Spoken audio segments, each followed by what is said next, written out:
Hi, Doc. Good morning. Hey, Ato, Good morning. Actor, Yeah. sorry, Yes.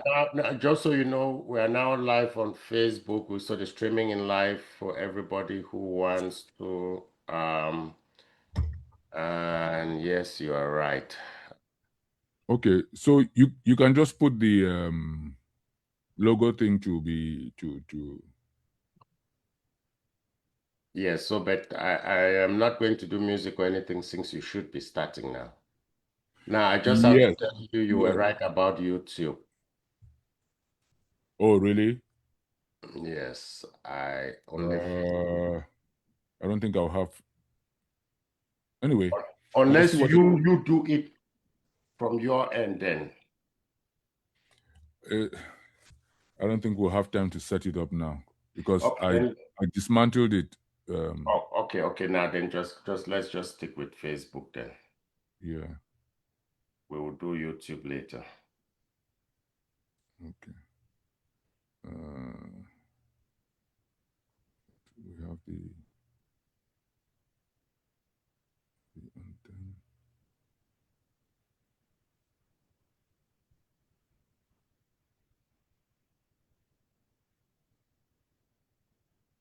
Hmm.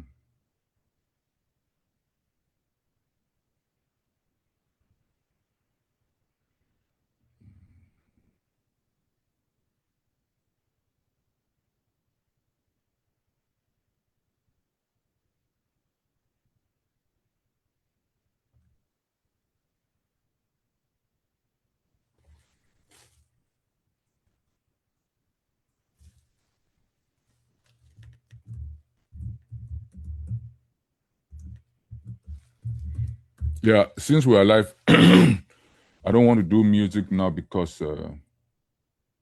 Is your favorite DJ. DJ Prof Prof. Subscribe to my YouTube channel and follow DJ Prof Prof on Facebook, Instagram, and TikTok.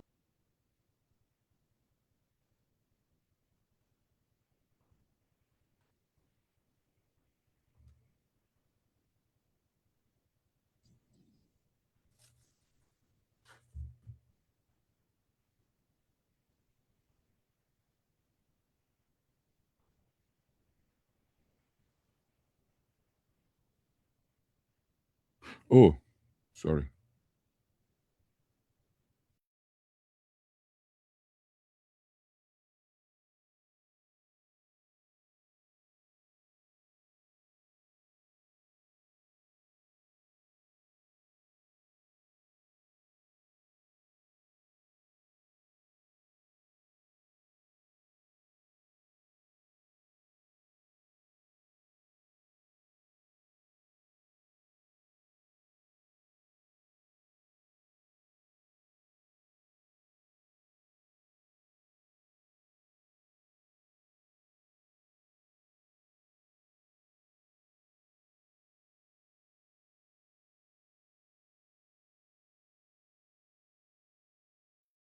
Doc, Edmond, Yeah. could you please be minding the waiting room and Joyce while I get this? No, I am actually looking at it. I just and that's why I keep also reminding everybody as we meet you, please switch your names. Um, at some point we would require people to really have their name so we don't yeah.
Secretariat, are you ready for us to begin? Yeah, we're waiting on you. Oh, sorry. My bad. Okay.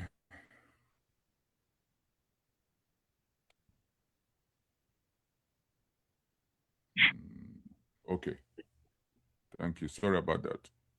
You know the routine. Yes. So, welcome to everybody to this special 96th edition of the Southern Cameroons International Town Hall. Am I visible? Very much so. Either you or your twin brother. I can see one of them. I can see one of them. Thank you. So yes, as I was saying, welcome everybody to this special 96th edition or 95th edition of the Southern Cameroons International Town Hall. We have a very special guest who would be in our midst today. We are all aware that His Excellency President-elect of the Republic of Cameroon, His Excellency Issa Tchiroma Bakary, will be joining us at the top of the hour. So we would go through our formalities as we do at every town hall. We always begin with a prayer. So I would call on anybody who is present already to lead us in prayer. Any language, any denomination. Just turn on your camera and please lead us in prayer. Please just raise your hand so I unmute you.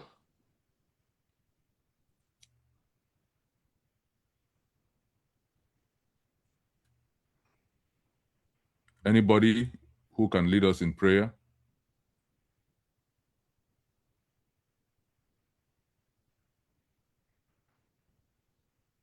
All right. If nobody will, then I would just lead us with a quick prayer. In the name of the Father, and of the Son, and of the Holy Spirit. Amen. Heavenly Father, we thank you for this special gathering today. We ask that you send your Holy Spirit into our midst to guide this deliberation, to open the minds of the people present, listening, that through the inspiration of your Holy Spirit, your word would be transmitted to your people. The hardened hearts will be softened to receive your grace, and the country we are fighting to free from subjugation, from suffering, from oppression would be released, would be freed. On our own, we lack the capacity without your grace. Send your angels into our midst. Comfort those who are in pain. Receive the souls of those who have departed because of the evil and darkness that covers your land. Bless our leaders, especially the president-elect. It's by your grace that he has breath. It's by your grace that he walks. It's by your grace that we live. Enlighten him and give him wisdom so that he may fulfill your mission and purpose for him. Bring our people together to this special meeting. Bless us, bless Cameroon, and bless your creation. Through your Son, our Lord Jesus Christ, who lives and reigns with you and the Holy Spirit, one God forever and ever. Amen. In the name of the Father, and of the Son, and of the Holy Spirit. So after our prayers, we always have our anthem. Secretary, do you have that? If not, I will just share the screen.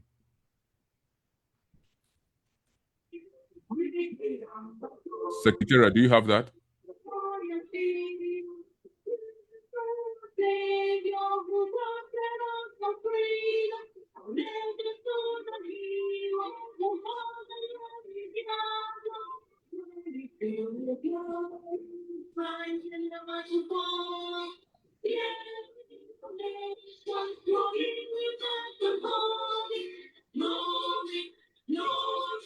Glory to the Father, from day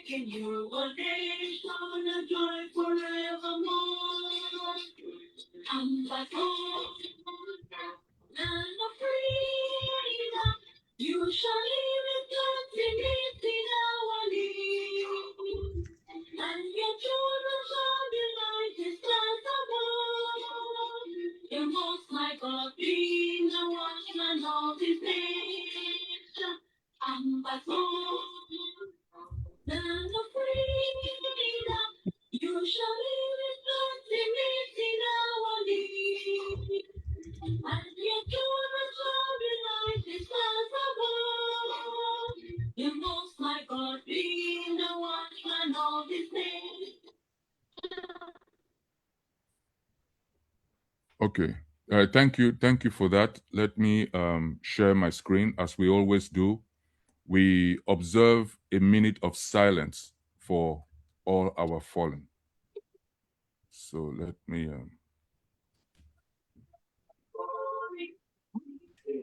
Thank you, Secretariat. All right, let us now observe a minute of silence for our fallen brothers and sisters. The minute starts now.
Eternal rest grant unto them, O Lord, and let perpetual light shine upon them.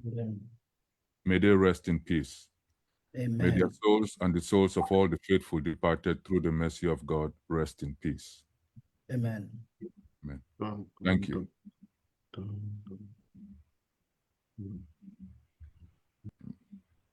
sharing. Okay, so my co-moderator is Mr. Francis Awukang. Francis, if you want to say a word, introduce yourself. Thank you, Comrade Ato, and we welcome everyone again for joining us for the Southern Cameroon Town Hall International Town Hall as we are reviving the platform, and we hope that for today's session we will have a good deliberative session.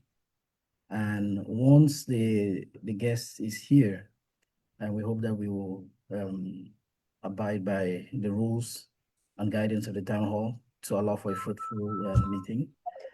And I will go over those rules at the appropriate time. But for now, we encourage everyone to please mute your phones if you're not talking. And also, when it is your turn, if you chance to come to talk, please kindly turn on your camera. It's just better for the platform that we're using with this being broadcasted on TV or over the airwaves. It's better with images.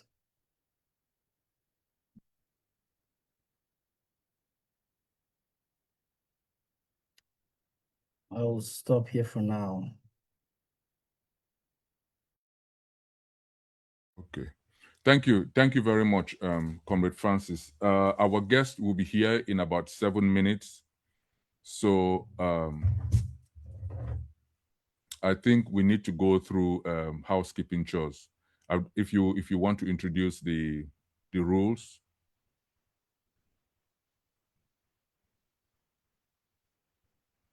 I thought we had wanted to do that while he was here, or do you think we should go a little early?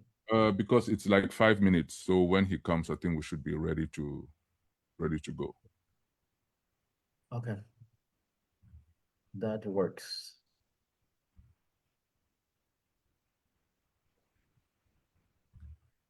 Okay.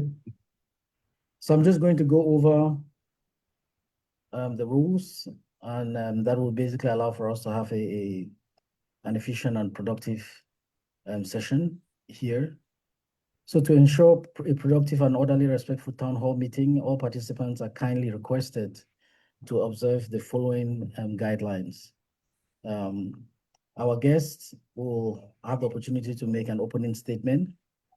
Our distinguished guest speakers shall be introduced by the moderators and invited to take the floor to deliver an opening statement, setting the tone and framework of our discussions.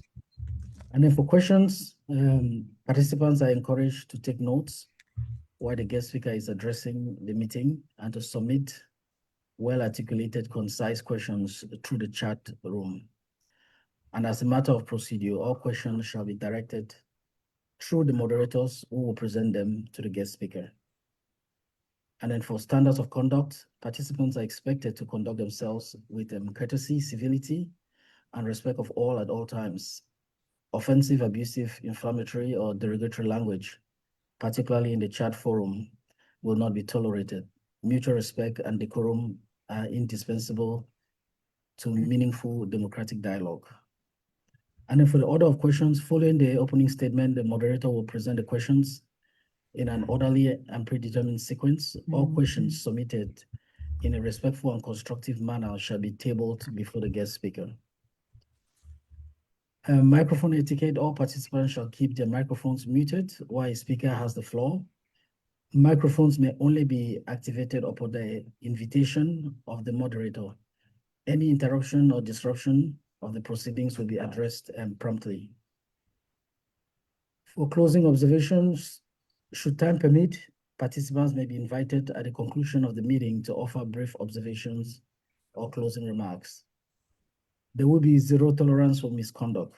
Bullying, personal attacks, insults, intimidation, harassment, or any form of abusive conduct will not be tolerated. Any participant who misuses the chat room, disrupts the proceedings, or repeatedly violates these guidelines may, at the discretion of the moderators, be muted, removed from the meeting, or excluded from further participation.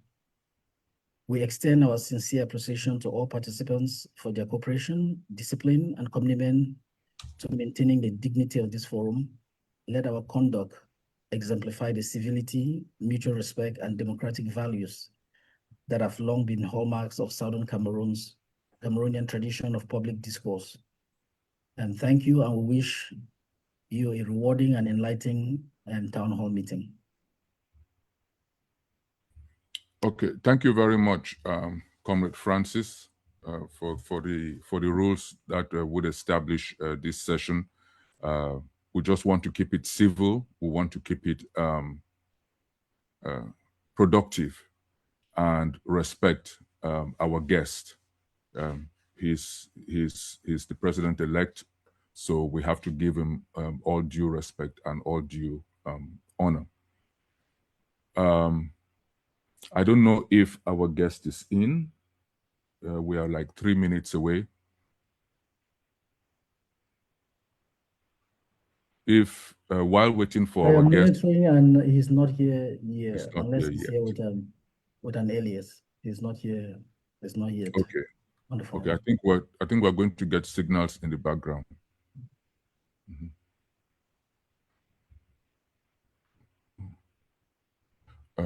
1 second.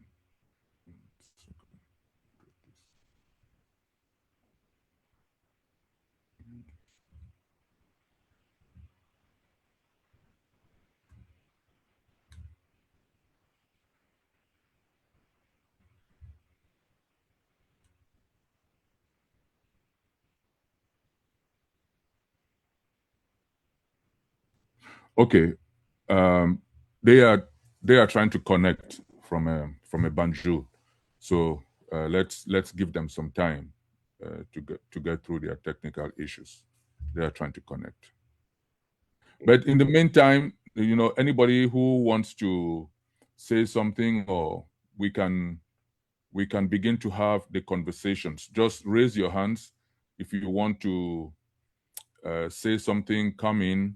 Mr. Moderator, yes. for the interest of time, may I recommend, if he's available, to just go ahead with the introduction of the person who would introduce His Excellency. So once His Excellency is in, maybe in 1 minute while he's coming in.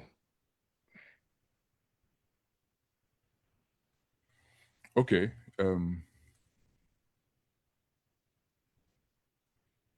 All right. So, but is the person in? The person we are introducing? I don't think either of them are in. I don't know if I make sense, Prof. Are you there, Prof? Yeah, no, you're right. I mean, if the person, you can introduce somebody. Yes, who, I'm just looking. He was in. I'm just verifying to see if he's still in. Okay, okay, he's in. And Yes, yeah, he's in. verify to make sure he's duly unmuted and everybody.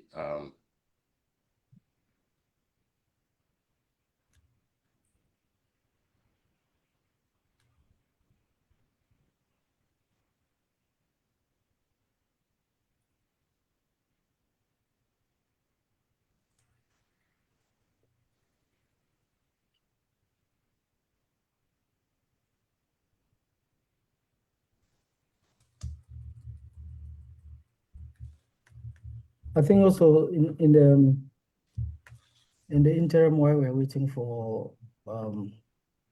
the guests to come in, I think maybe it's not a bad idea to orient people briefly on the town hall and give some background. Okay, all right. So let me do that then. You know, it's just a welcome remark from the Southern Cameroons International Town Hall, this 95th edition. Distinguished ladies and gentlemen, fellow Southern Cameroonians around the globe, on behalf of the Secretariat and organizing team of the Southern Cameroons International Town Hall, it is my distinct honor and privilege to welcome you all to this special program. The Southern Cameroons International Town Hall was established in 2021 and has met 94 times, born out of the painful reality and the context of the war that continues to rage in our homeland. We created this online platform to serve as a sanctuary for collective intellect, a space that brings together willing Southern Cameroonians from every corner of the world to reflect deeply on the issues that stem from the conflict and to discuss how they shape our common destiny. We are a deliberative forum.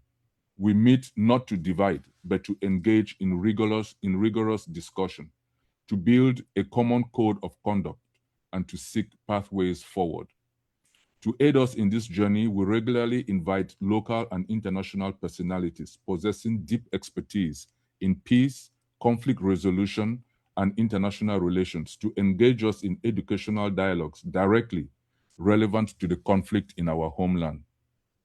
Here in this town hall, we distinguish ourselves as Southern Cameroonians and pride ourselves on two unshakable pillars that were dear to our forefathers: an absolute respect for human personality and a profound reverence for the diversity of opinion.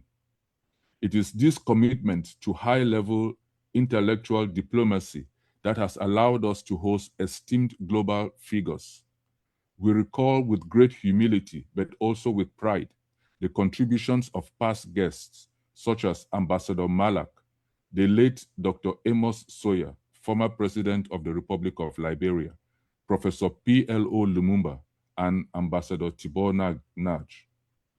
We have similarly opened our doors to critical stakeholders within our community, including Dr. Simon Munzu, the late Chairman John Frundi, and various prominent leaders of the Southern Cameroon's liberation movement. Today, we continue that rich tradition of open high-stakes dialogue. Distinguished participants, because the issues we handle touch the core of our lives and survival, emotions can run high.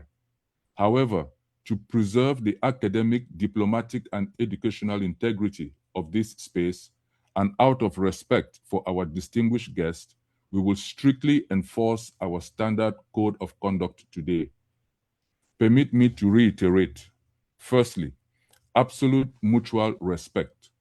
Diverse viewpoints are welcome. Personal attacks, factual insults, or derogatory remarks directed at anyone in this room will result in immediate intervention and removal by our moderation team. Secondly, microphones and video discipline. All participant microphones will remain muted during the main address. No one shall be entitled to speak, not even the moderator, unless it conforms to our stated agenda. No cameras should be open if participants are not decently dressed. Third, structured Q&A. Please submit your questions to the chat box at any time. Our moderation team would consolidate similar questions to ensure we maximize our guest time and hours. During the interactive segments, questions sent by participants shall be read out by the moderation team. Please add your name if you do not require anonymity. Let us engage today with the maturity, intellect, and dignity that our cause deserves. Let us listen to learn and deliberate to build. We pray that this meeting will be an enriching experience. So thank you very much. That would be our welcome to our participants in this session. I think Secretariat, if our member is ready to introduce the participant or the guest. They're asking for 5 minutes, so that was 2 minutes ago, so 3 minutes to get everything set from Oh, there. we do have a hand up. Okay. Dr. Agbo's hand is up. Doc, you have a minute. Secretary, maybe you can unmute him. Yes, he has to. I'm giving him the permission to unmute. Yeah, okay. I cannot type my question. I'm in my car, so will it be possible for me to ask it directly? No. During the Q&A. Okay. Yes, yes, and we would remind people in Dr. Abbo's situation that when they're given the floor, let's just go straight to the question, because we don't want to repeat ourselves and we don't want long preambles before getting to the question, because there are a lot of questions and we have very, very limited time. So please, when you ask your question, we request that you just go straight to the question. Yeah, and Mr. Moderator, would it also be nice to remind them that if somebody already asked the particular question that you had in mind, it just doesn't help like repeating the same question or a version of the same questions. Since, to your point, we don't have all the time, we allow people to ask questions that maybe Southern Cameroonians may want to know by ceding that time to some other person if your question is already asked. Okay. Thank you. Thank you for that, Doc.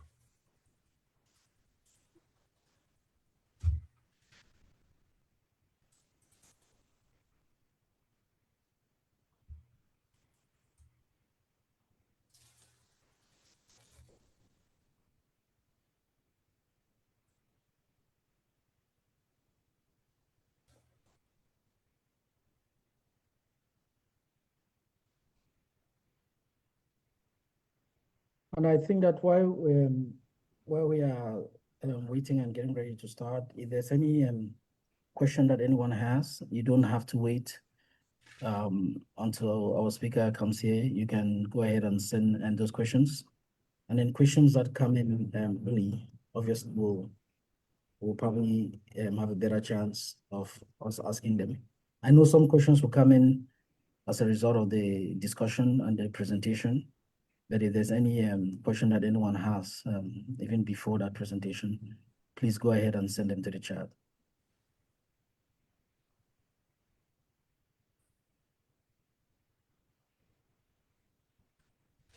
Okay.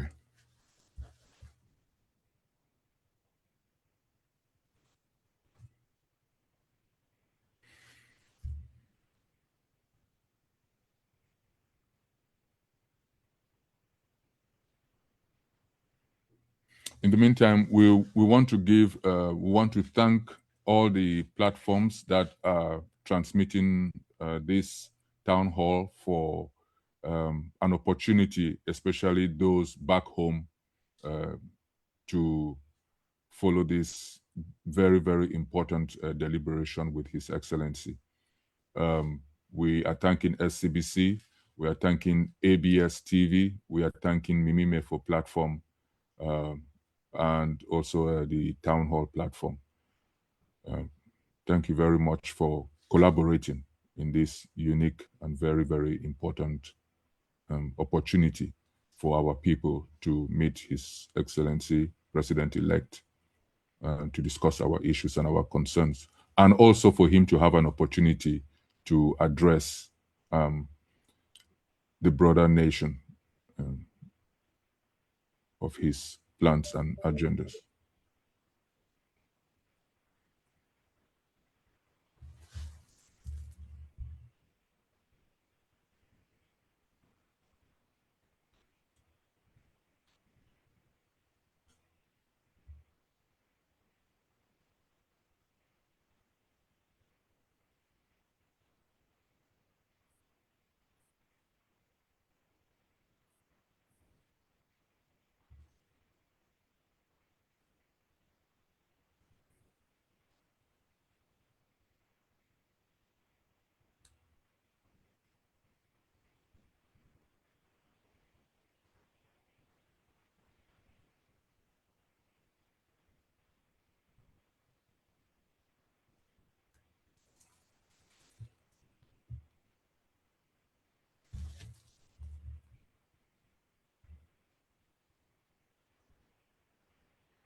I see that we have a hand up. I don't know if Prof wants to ask this question. Prof Numbong, if he wants to send his question to the chat.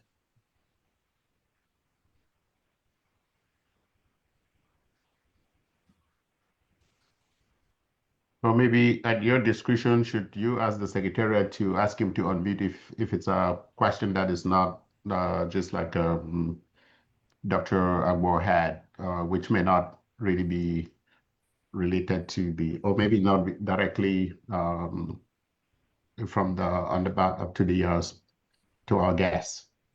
Yeah, he is unmuted. Okay. So No, Prof. thanks so much, Secretariat. Appreciation to the chair. Good afternoon, everybody. Just two quick things to thank the town hall to be back. We missed you for a very long time, and to say that your return is timely and greatly appreciated. And through you to the Secretariat and the rest of the team, and not to preempt our conversation of today, just a quick question. Do we not stand a better chance as Southern Cameroonians to have a comprehensive internal conversation towards the president-elect, besides asking him what his plans are for the Southern Cameroons and for Cameroon, to approach him with a written document of what it is that are the desires and expectations of the Southern Cameroonians? That's just I don't know whether that's a question that should be directed to him or to be directed to the Secretariat. My worry is that we approach him in dispersed ranks. My worry is that we sit disorganized around him, leading a precise, decisive political move nationally without being a coordinated stakeholder in the engagement. So I don't know if that came out as a question, but that's a concern and a question at the same time. Thank you very much, Chair. Thank you very much, Dr. Gabila. and it's good to see you again. It's really been a long time. It's been a while. Professor Numbong, sorry. Prof, sorry. I think your point is well taken, and I think that this meeting today should serve as a catalyst and a wake-up call, if needs be, for those who don't understand the gravity of what this moment actually calls for. Should be a catalyst for us. It would have been ideal for us to meet as a people, have a well-articulated common proposal which we are submitting. It's not too late, and I think after our discussions with His Excellency today, we should, in earnest, get together as you suggested, and have a position, a paper, which we can, a white paper of our issues, which we can forward to His Excellency. The good thing is we now have the open communication lines, and the sooner we can do it, the better. So I totally agree with you.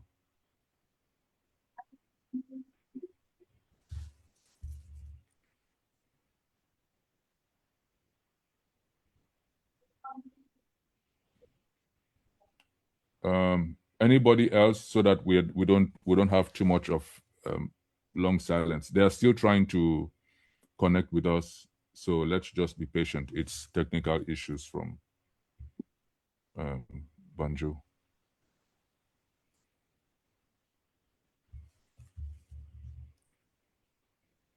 Please, those who are coming in, if you can, if you're going to participate, or if you want to, it will be better if you can bring, put your name on, so we know who.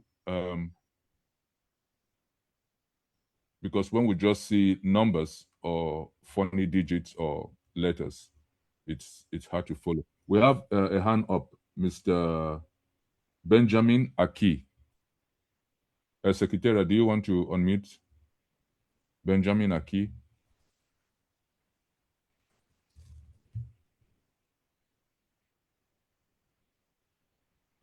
Yes, Mr. Aki, you can unmute yourself.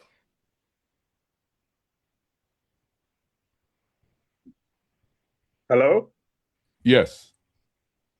Yeah, thank you very much, Mr. Tomocha. I don't have anything to say. I just wanted to greet you and greet your audience. And thank you for organizing this opportunity to have a chat with the president-elect of Cameroon. And I think you are taking the right direction, because right now people are looking for a way to engage on the important questions that affect the people of former British Southern Cameroons. And it is important for us to be speaking to the right people, the person who has legitimacy of the Cameroon, of the nation of Cameroon. And I think this is a very, very laudable opportunity that you have taken. And I look forward to your exchange. And I remember we've had our exchange in the past. I applaud the professionalism of the town hall, and I applaud and I trust very much the professional handling of this discussion by Mr. Ato Moche. And I also greet Professor Nubong. I see he's also here preceding. I always appreciate this tradition of the people of former British Southern Cameroons.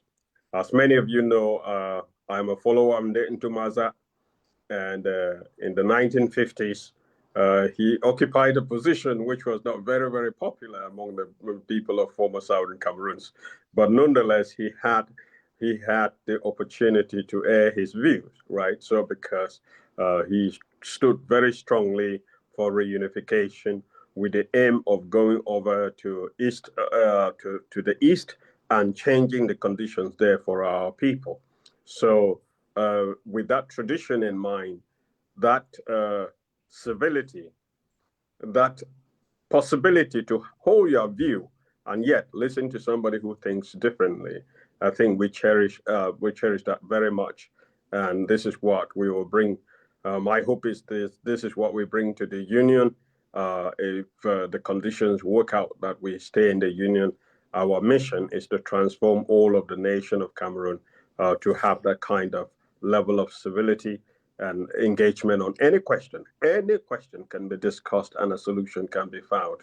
So I thank you very much, and I look forward to this much awaited discussion.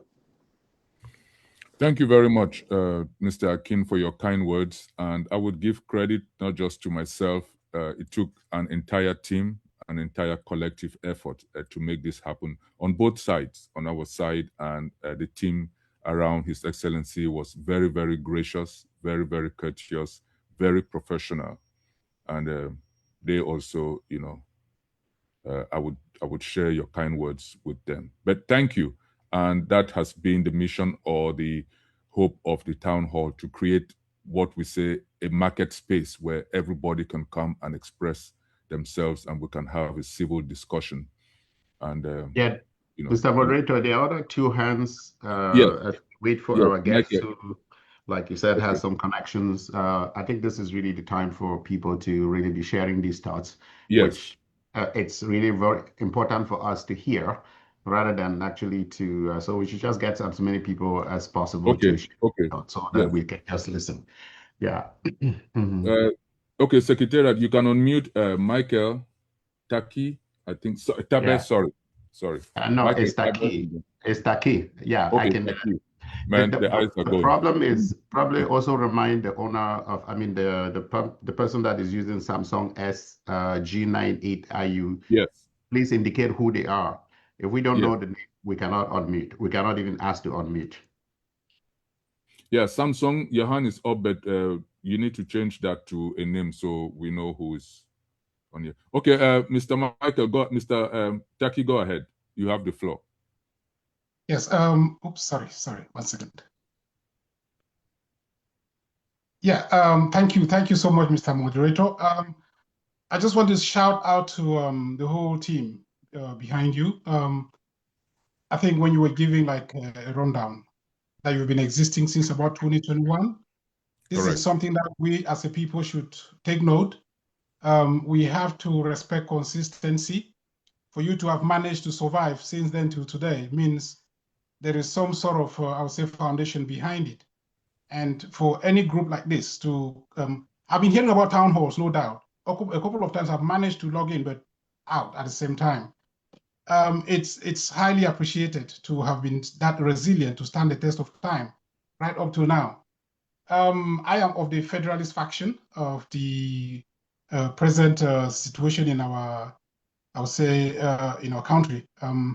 We've been running a lot of federalist activities, and including the fact that I chair the Coalition of Cameroon Federalist Groups and Activists. We've been working with the president-elect for a long time, right up to the time that we actually endorsed him, his candidacy. What I mean, we of the federalist faction, and paved the way, promoted his campaign towards right up to the point where he was, I would say, elected.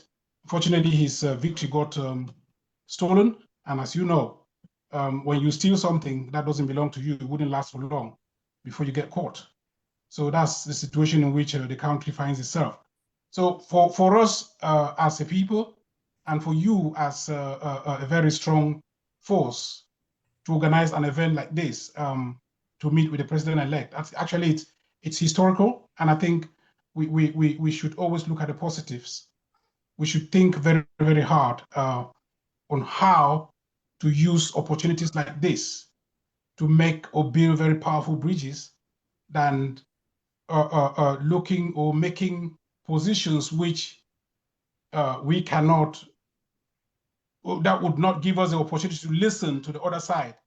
So I'm very, very pleased that should he come up today, we are kind of showing the interest. I mean, as of now, we are about 80. I logged in when we're about 15 or so. So this shows the intake of this, I would say, this meeting. I just want to say, if somebody has not forwarded a link, please, they should do so as well. They should forward a link to the various groups that they belong to, because that's what I managed to do as well. So please just send it away so that we have more people come in, so that the president-elect himself, you would know that we take him very seriously, and we want him to know that wherever he is, our thoughts and prayers go up to him. So thank you very much. Thank you very much for those kind and solid words, Mr. Taki. And again, you're welcome. All opinions are welcome. We believe in freedom of expression, and we believe in, you know, the mandate rests with the people, and that mandate has to be validated, right? That's why they have elections, so that people can go and express themselves. You may know the polls, you may know how popular somebody is, but unless that following is legitimized, it only remains, you know, it doesn't have any power behind it. So we try to create an atmosphere where Southern Cameroonians can come together, express their views. Everybody's entitled to that, to their opinion, and then let the people decide. So thank you for coming in, and we are always open. Mr. Moderator, again, remind the person with the hand up yes, that if they don't identify themselves, at least privately, I've sent them a chat message. The Secretariat has sent them a chat message. If they wish to identify themselves, then we would recognize them to ask their question. And I think also just reminding our last speaker also that the number of us that are here is just a tip of the iceberg, right?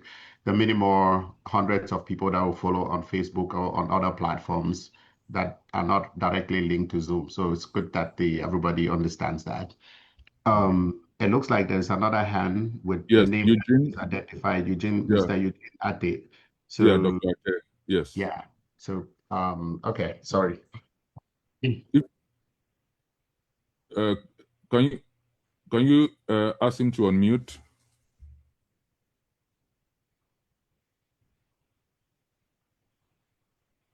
Herman, can you? Yeah. Okay. Okay. Yes. Yeah, Dr. Ate, you have the floor. I sincerely thank the organizers of this forum. And sorry, Doc. If you're in a position to turn on your camera, could you please? Because we are live and for the optics. Yeah. It's turning on. Okay. Go ahead. Oh yeah, thank you very much, Mr. Mutia, and thank you for the team. Unless it's a wonderful opportunity for you guys to organize something like this. I remember the last time I participated was with late John Frundi, and there was a little bit of symbolism which he actually called out. You know, you guys advertised the program as a Southern Cameroon program. When he came on, it was an Ambazonian type stuff from the flyers and stuff like that. I want to still bring that symbolism here because Southern Cameroon, I know we are an activist and pushing group that's trying to get our identity out there. So if our goal is political symbolism, then we are right to call Mr. Issa Tchiroma as the president-elect. If the goal is the Southern Cameroon's identity politics, it is right. But if the goal is civic education or legal clarity, it is not right to call him president-elect. If the goal is avoiding confusion or tension, it is not right to call him president-elect. Because as we know, the president-elect of Cameroon is the one that was sworn in. I speak from a position of the SDF. I don't speak because I'm CPDM that I'm saying Paul Biya won or not. Issa Tchiroma won the election, and as part of our civic, symbolic, resistant move, we can call him president-elect. But I think we can frame our language in that we say the president-elect in the eyes of his supporters, the president-elect of the people's vote, though not officially recognized, or the president-elect in moral terms, not constitutional terms. This is just my contribution. Thank you. Thank you very much, Mr. Dr. Moderator, can I pull a little bit of secretariat privilege? Go ahead. to chime in. Thank you very much, my brother. I think you raised several questions that it is important we tackle.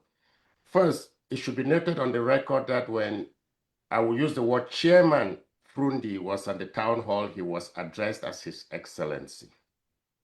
I did not hear anybody from SDF also refute whether or not he won the 92 election or whether or not that was legitimate or legal, right? And there is the difference between legitimacy and legality. In the case of Cameroon. Yes, our guest is here, Prof. Yes, so we will carry this after the guest will leave, so I'm going to step back. Yes. Yeah. So if you can go ahead and introduce Barrister Joyce, do you want to introduce Mr. Amon, and he will introduce our guest? Secretary, do you want to? No, you go ahead, Ato. Go ahead. Yeah, Barrister Joyce, are you there? Can you yes, unmute her? Okay. Can you guys hear me? Yes. Okay. Hello, everyone, and welcome to this edition of the Town Hall. I'm sorry, I'm just getting ready at my device. Yes, so welcome to this edition, the 95th edition of the Town Hall. I have the honor to introduce the guest, who would then introduce our speaker for today. And amongst us, we have Mr. Abdelaziz Munde Jimbam. He's a Cameroonian journalist, communications consultant, and a lecturer specializing in strategic communication, geopolitics, and space affairs. He's based in France and has established himself as a respected analyst and commentator on African and international politics and development.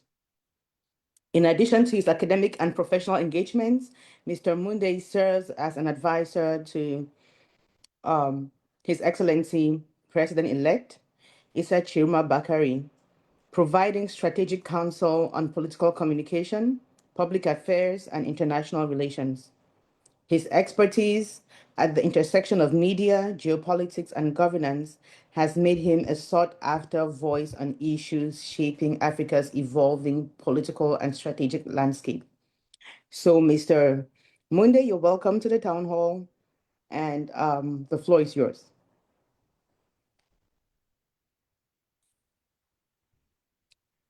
I think he's speaking, but he's muted. 1 second. Secretary, can you unmute him? Yes, it is up to him to unmute. He's Amon, if you can hear us, unmute yourself.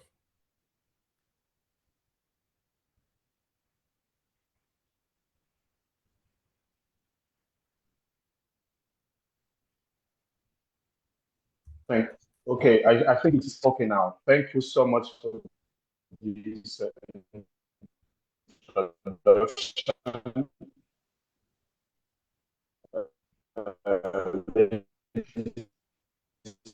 Is it me or his network, Mr. Moderator? His network. Yeah, I think we should. You should let him know that we're not hearing him.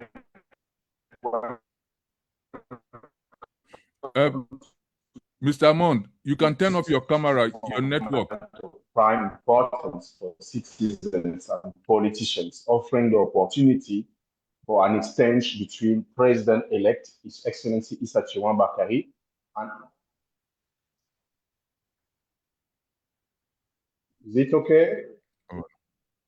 No. Is it you okay? Can turn off your camera. Are you hearing me?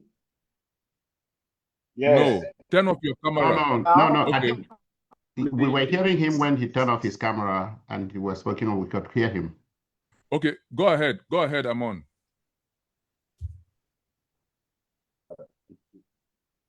Okay. Are you getting me now, please? Yes. Hello. Yes, are you getting me now? Yes. Yes. Okay. Yes. Thank you. Thank you, thank you, thank you, thank you.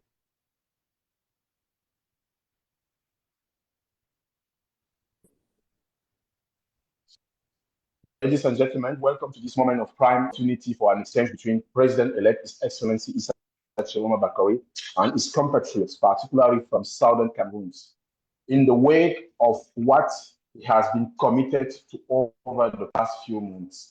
Rich in stakes, symbolic to the wish and constructive in its approach, it will give the opportunity to President Issa Tchiroma Bakary to express himself in a committed, solemn, and a proactive manner on crucial points affecting the destiny of our nation, with the highlight being the restoration of the truth from the ballot box as widely expressed in its favor on October 12, 2025 by Cameroonians. It will be an opportunity to extend the words of President Tchiroma delivered through his message and appeals to the force of the nation, including the diaspora, which he has made a pillar of his vision for the advent of a new Cameroon. Indeed, through a sustained, articulated, and sustained presidential communication approach, President Issa Tchiroma Bakary, drawing on his letter addressed to the Cameroonian on June 25, 2025, after his resignation from the government, the transition program built with forces of change and its vision of Cameroon expressed itself on topics of primary interest to our country, notably a call, to name a few, a call to the people to take their destiny into their own hands, to mobilize for the restoration of the truth and integrity of the ballot box and the restitution of the popular and unprecedented victory achieved on October 12, 2025. A repeated call for the diaspora and to the diaspora, one of the pillars of Cameroon's structural transformation, put into perspective the concrete effect of the adaptation of multinationality or of adoption, of multinationality and investment incentive in technological and scientific fields. Tributes paid to key players, key figures among the forces of change, first and foremost by Anise Ekane. The deterioration of values, the loss of reference, and the downgrading of our country. The highlighting of Cameroonians who provide daily support to President Tchiroma. A call to the defense and security forces, that is a very important point.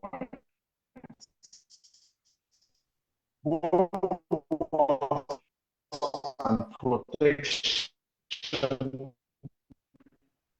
and protectors of democracy,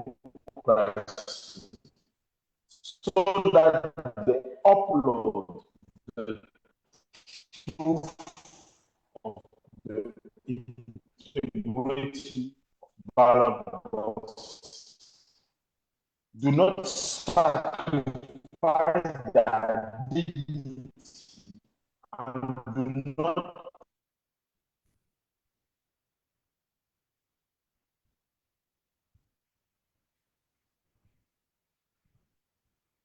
Wow. execute illegitimate orders to share the blood of Cameroonians unnecessary for the repression of past election protests in Cameroon. National news through messages of support, denunciation, and questioning concerning crucial three statements about the Southern Cameroon concerned with national cohesion, and the mobilization of our active forces before we end by discussing on those topics. Thank you so much for your attention. I now have the pleasure and the honor to introduce His Excellency Issa Tchiroma Bakary.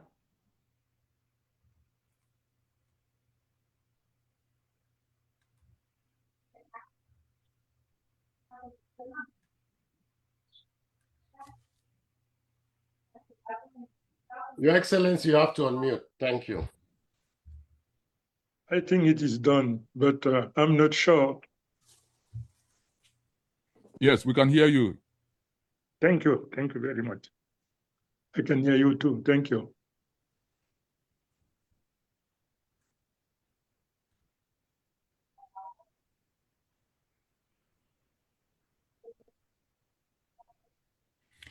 The floor is yours. Your Excellency, the floor is yours. Okay, thank you. I'm very much pleased to be there.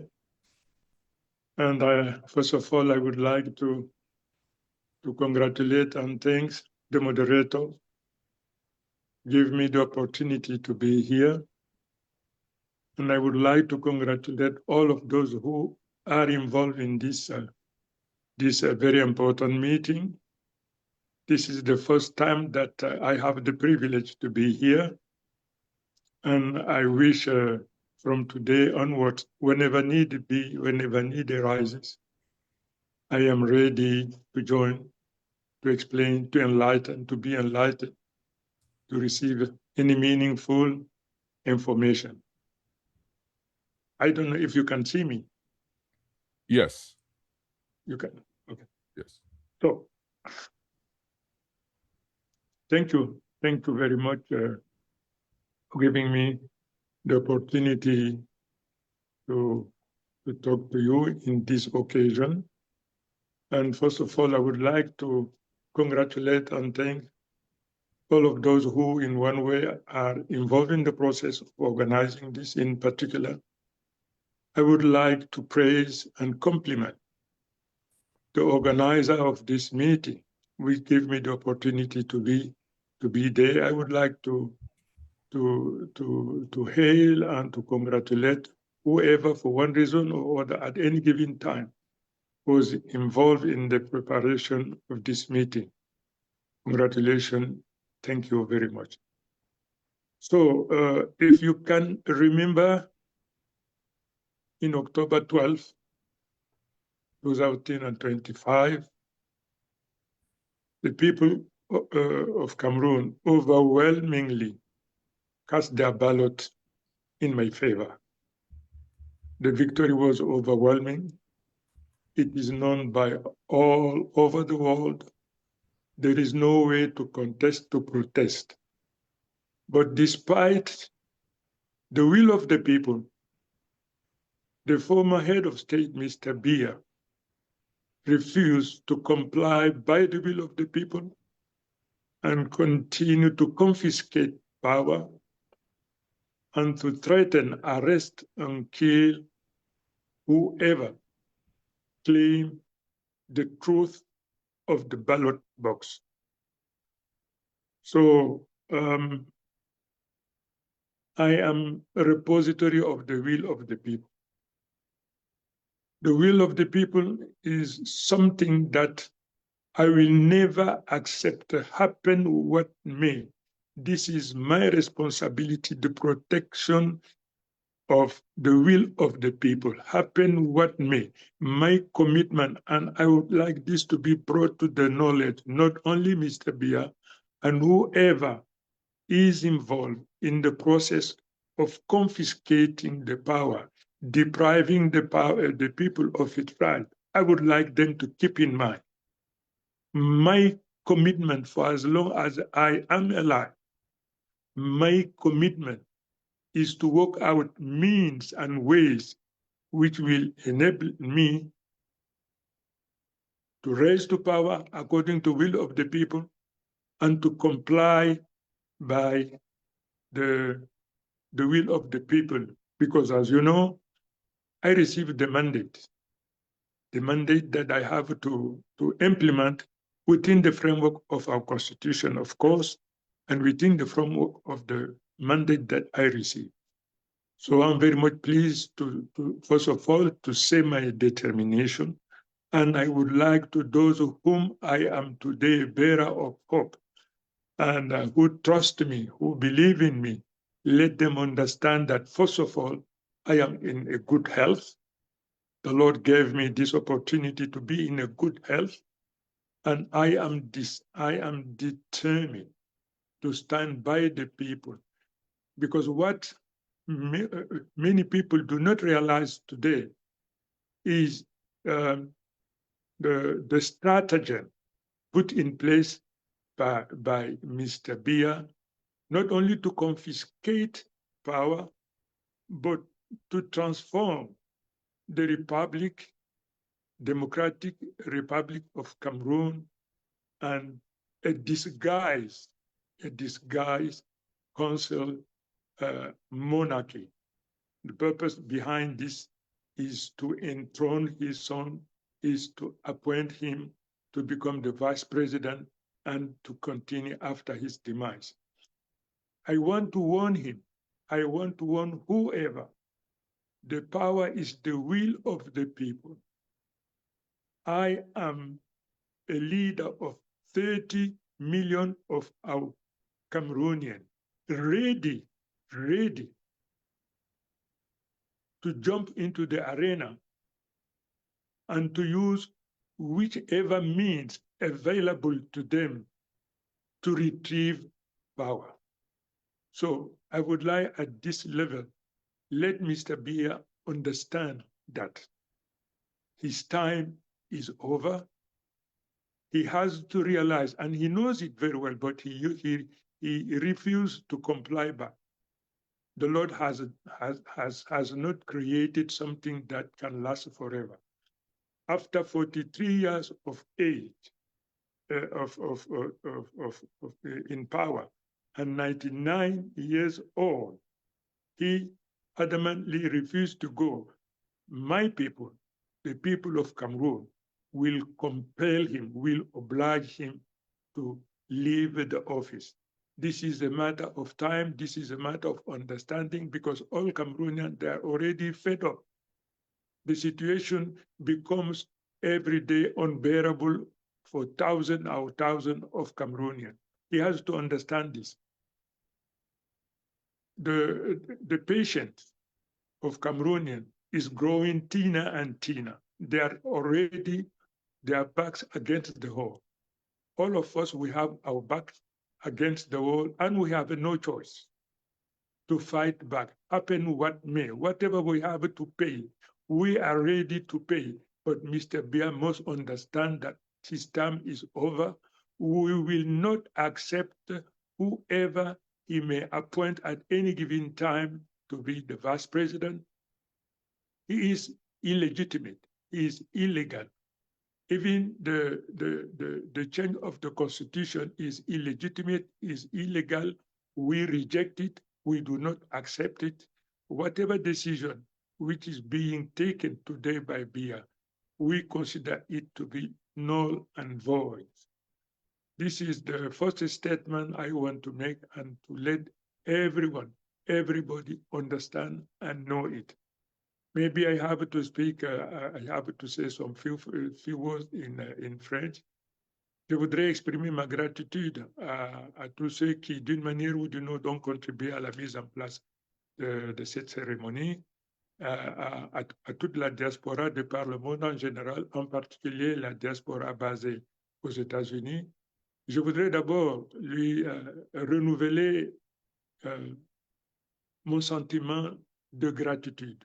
Parce que cette diaspora, comme beaucoup de diasporas, contribue au quotidien à alléger la souffrance de nos compatriotes au pays qui se trouvent dans un dénuement, dans une souffrance inextricable, incompréhensible.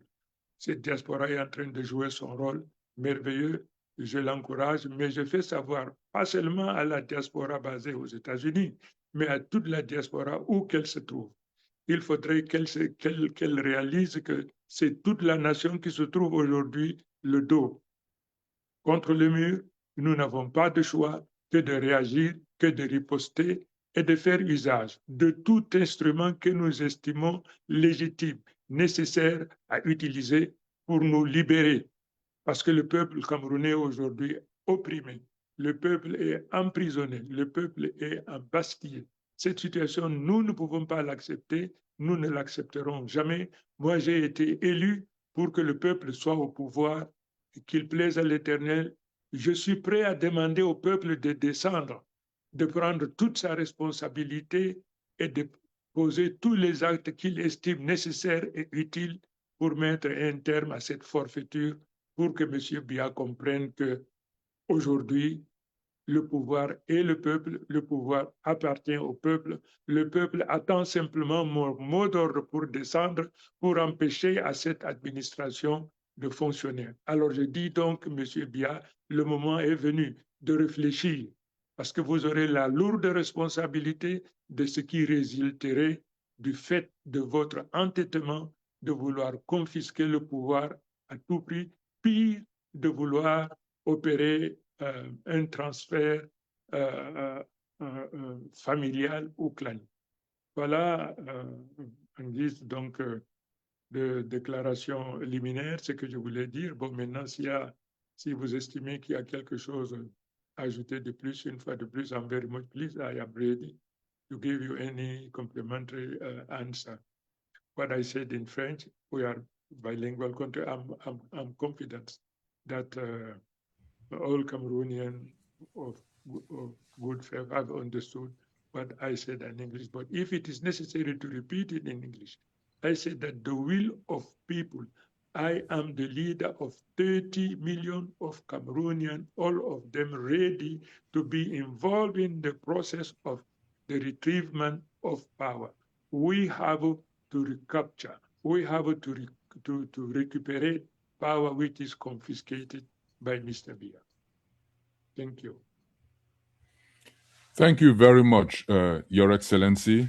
Thank you for accepting this invitation to engage with the people of the town hall.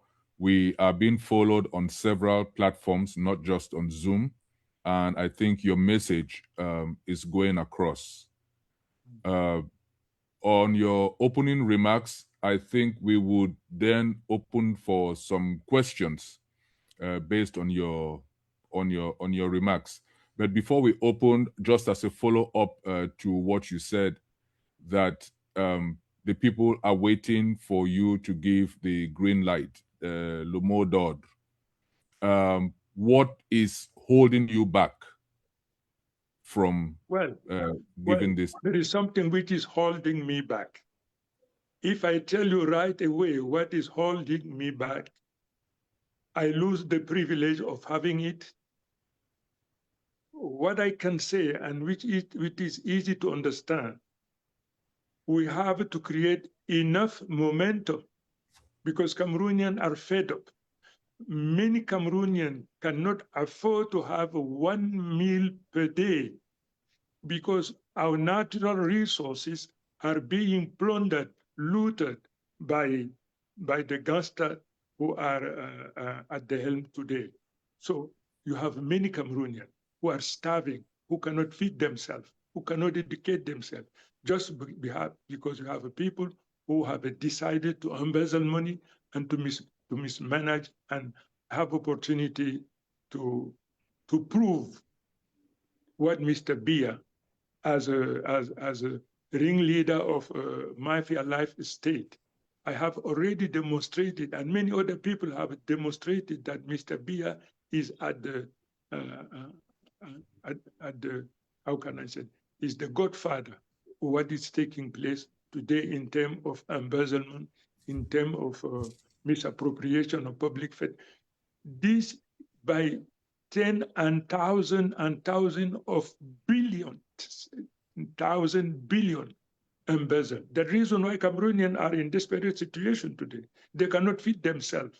They cannot feed themselves. So my commitment is there. You raised the issue of knowing the reason why I abstain from giving the mot d'ordre. The mot d'ordre will come because when it comes, it comes once. And once it is done, it is a matter of maybe hours or days, I don't know.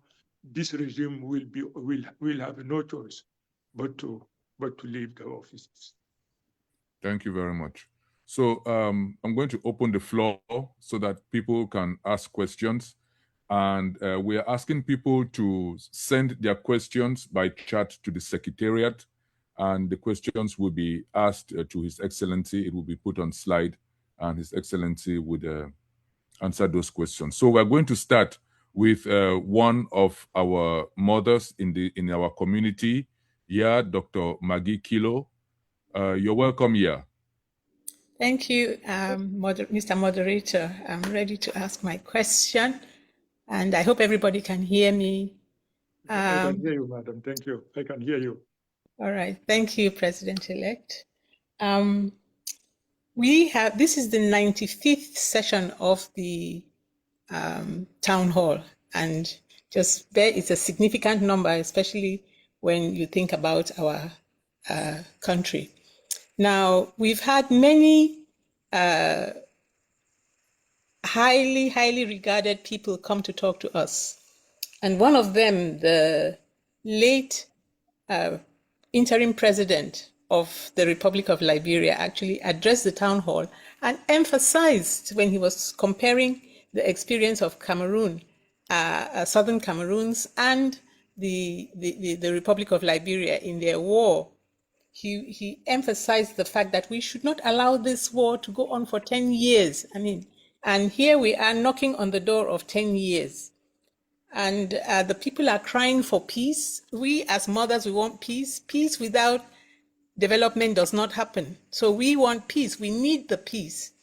Now, why 10 years? Because if a child is 6 years old and is about to start primary school, and you go for 10 years without any education, that child is a stark illiterate at 16 or 17. And to educate that child becomes a problem. So we are creating a situation, or we have a situation at hand, that the person who declared war on us cannot stop the war. And yet we know war is easy to begin, but to stop it is not easy. We now have even criminality. We hear all kinds of stuff coming from the home about the criminality and all of that. So without education, without skills, our children who are hardworking, we are hardworking people. We cannot even put our own prosperity in line. So what would you do to make sure that the people who are now praying and demanding peace get it as soon as possible and can return home and work for the education of their children, their families, and the prosperity that our people deserve? Thank you very much. Well, thank you for raising this compelling question. I understand you, madam, but I have a very easy answer. The implementation of my program, I decided that for the time being, I am president-elect. Tomorrow, I will be president of Cameroon, and after tomorrow, president of the Federal Republic of Cameroon. This is in my program. My commitment, first of all, to bring to an end this war the day too when I arrive in power. The day too I will proclaim the ceasefire.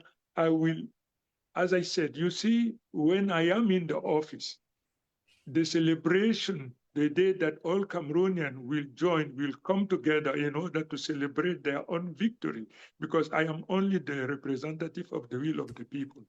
This day, I would like people from the diaspora, no matter how many they are, we have to make it possible to give them the opportunity to come and celebrate here with us. Madam, the dual nationality will be given to all our brothers and sisters settled abroad, and for some of them who have already spent years and years, maybe decades, without having opportunity to come here, I just will give them the opportunity to join home, to come here. This is the second phase. This is the first phase, and it is easy to be done. But as far as the federalism is concerned, I will bring together all knowledgeable people in terms of economy, in terms of law, in terms of tradition, all of those who in one way or other, when we organize a round table, a brainstorming around this question, they will enlighten us to let us understand which form of federalism, given the plurality of our tradition, our culture, given the diversity of our natural resources, because we have the privilege by the Lord who bestow us with a lot of natural resources. They expect with the spirit of transcendence. I will put them together to make a concrete proposal.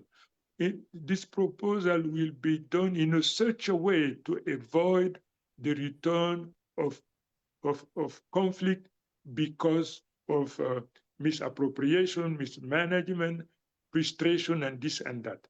So, Madam, this is my commitment. This is the most important task that I have to fulfill where I am in office.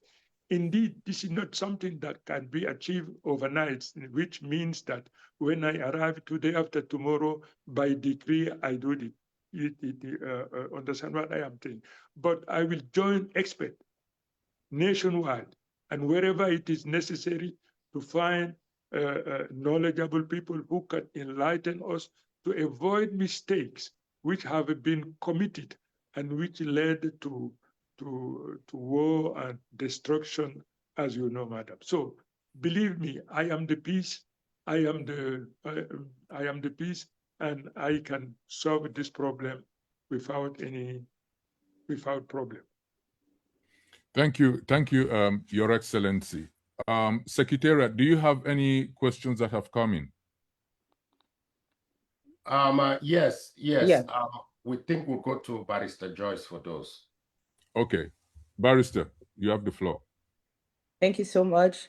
It was such an honor to listen to you, Your Excellency, as you told us what your missions and purpose is. And it gave us a lot of hope, me in particular, to hear the words that you spoke. And we have a couple of questions from some of our detainees, people who have been detained since 2016. And I'll just read the questions as they came. Your Excellency, in 2022, the UN Human Rights Court in Switzerland opined that the abduction of the Naira 10 in Nigeria and their subsequent extradition and imprisonment in Cameroon were both illegal and asked for their immediate release and compensation, which the Biya government has not respected, even though Cameroon is a signatory to the UN and signed international treaties that supersede its national law. As someone who had been falsely detained by the Biya regime, later served as minister in his government, but today you find yourself in exile, how do you feel about the Naira 10? And what message do you have for them? Madam, I think that I have already solved this problem. When I am in the office, all political prisoners will be released, all of them. It is necessary to be tolerant, to be transcendent, to understand that what took place, which broke many families, which caused the demise of many people, I said that when I am in the office, there will be no more any political prisoner for whichever reason they find themselves in custody. I will liberate them. Immediately they will be released. But all of those are involved in this. I will take the decision in such a way that they will be part of the panel that I'm going to put in place in order from their experience and what their enlightenment, what can they help us achieve in order to avoid it. But as far as the prisoner, what do I think about this and that, madam? All of them have been wrongly imprisoned, but it doesn't matter. They will be released. All the political prisoners, they will be released. Thank you for that reassuring response. I would ask the second question, which still came from some of the detainees in prison. And it says this: in 2008, the African Court of Justice recognized Southern Cameroonians as a people.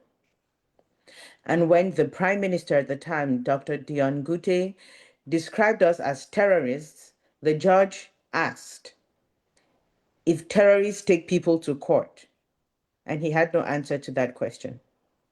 Their ruling was ratified by the African Union, to which Cameroon is a signatory.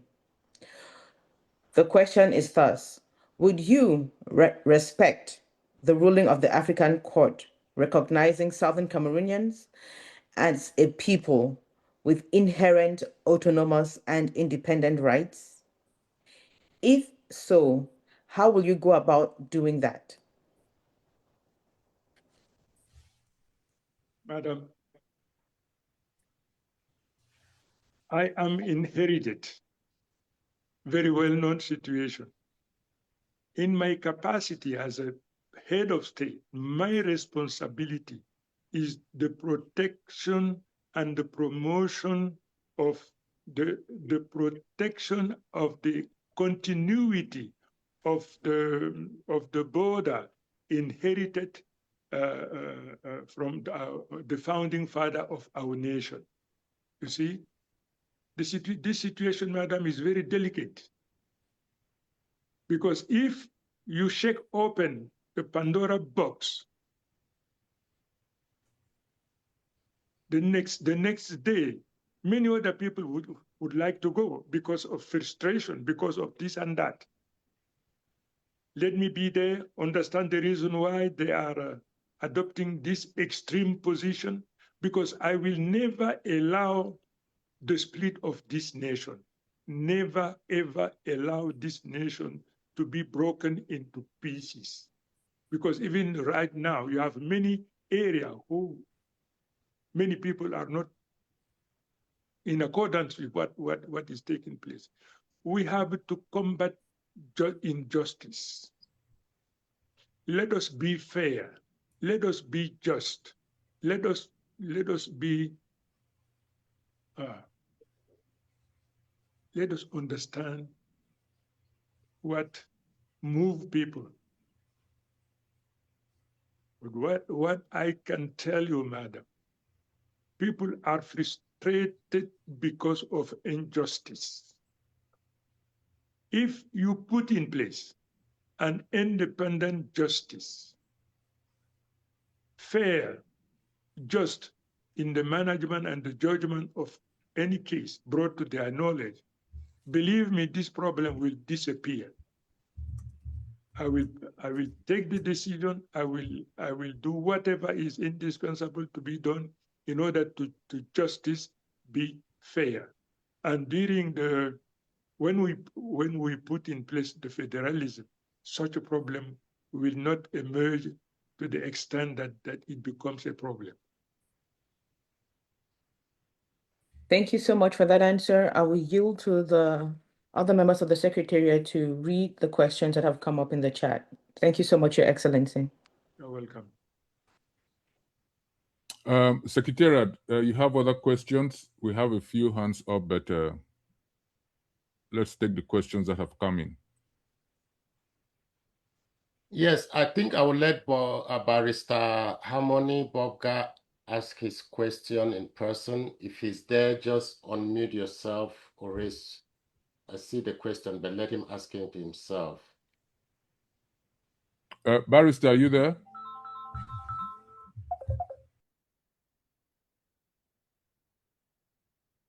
Okay, while we are waiting on him, I will go ahead with the next question we have, and you can read the next question. Okay, Your Excellency, this is the next question.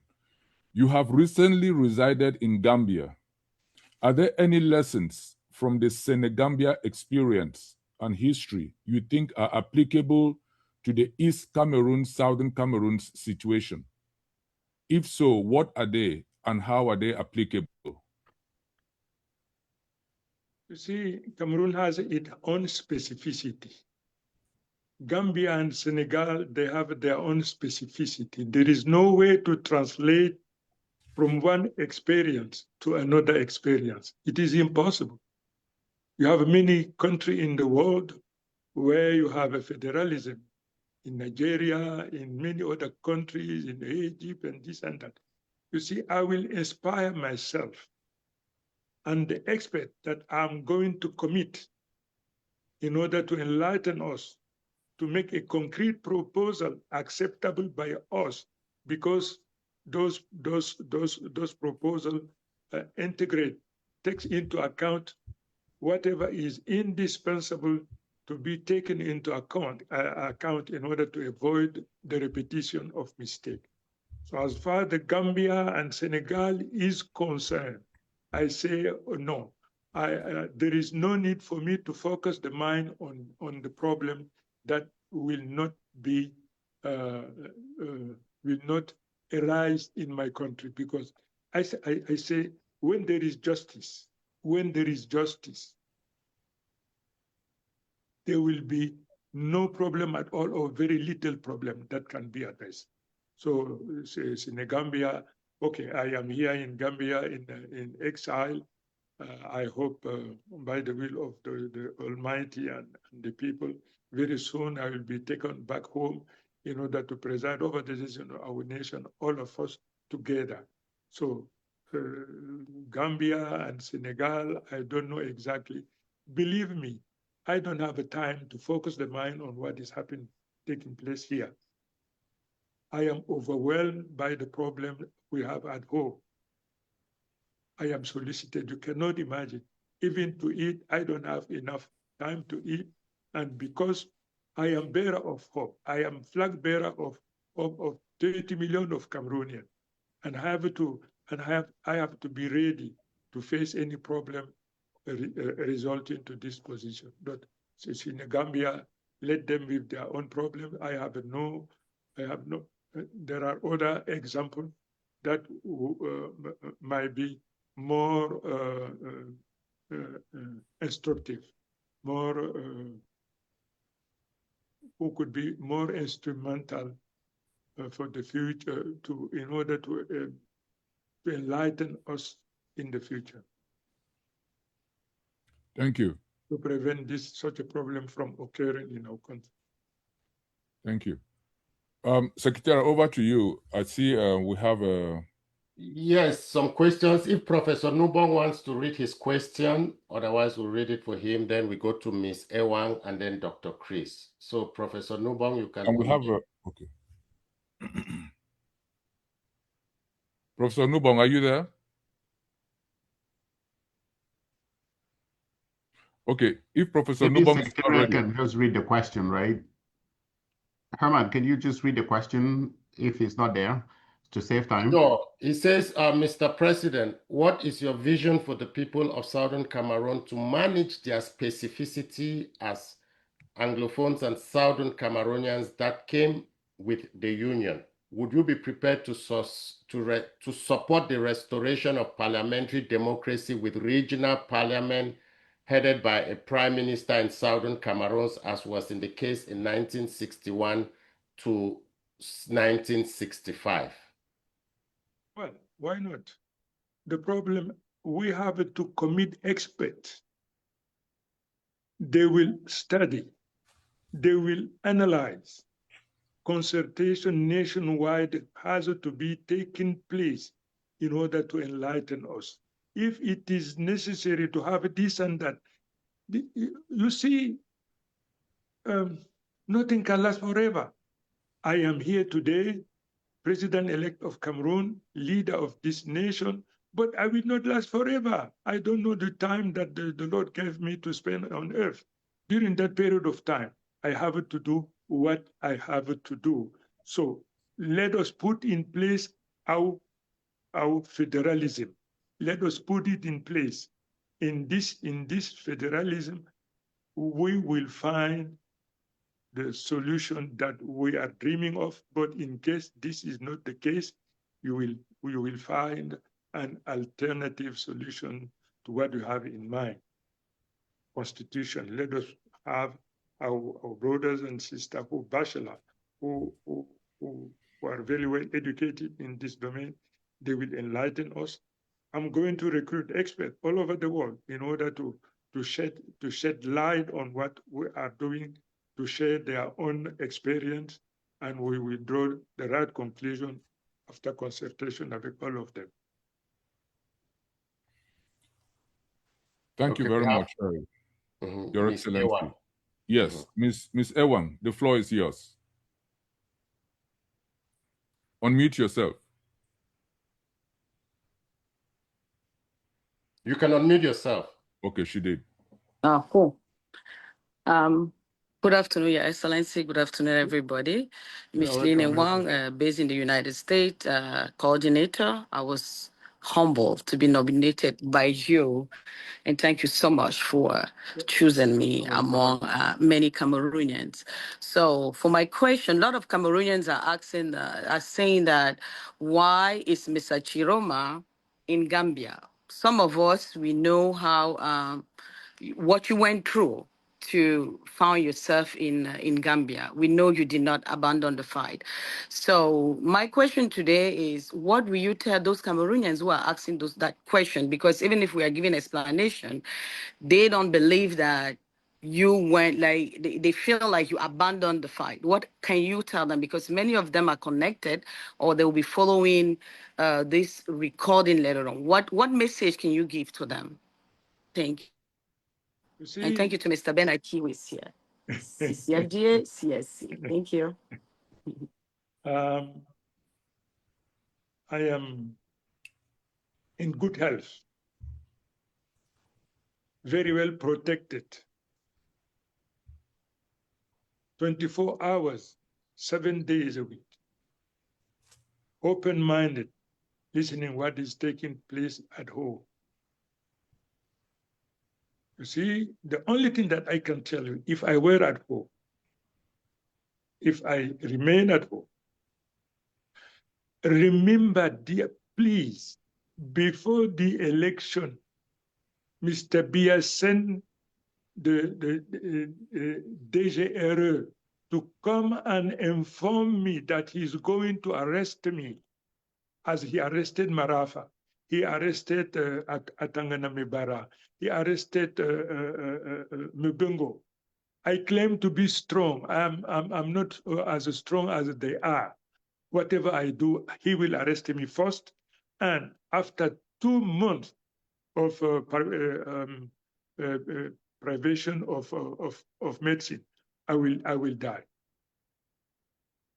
I recorded this message and I air it, because in case he arrests me and kill me, this is a premeditation. The reason why this message, I recorded it and broadcasted it.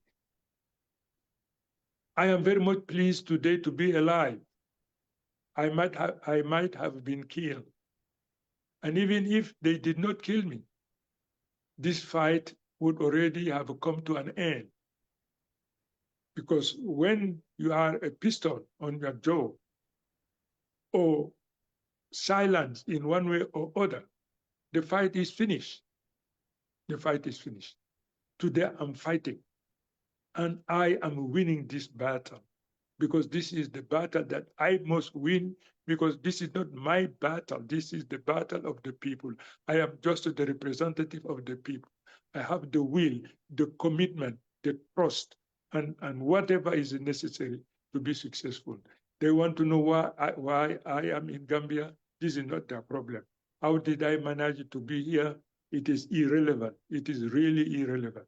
Let them understand that I am in good health, ready to deliver, ready to fight, and this is what I am doing. I am a fighter. I was born a fighter, and this is not my fight.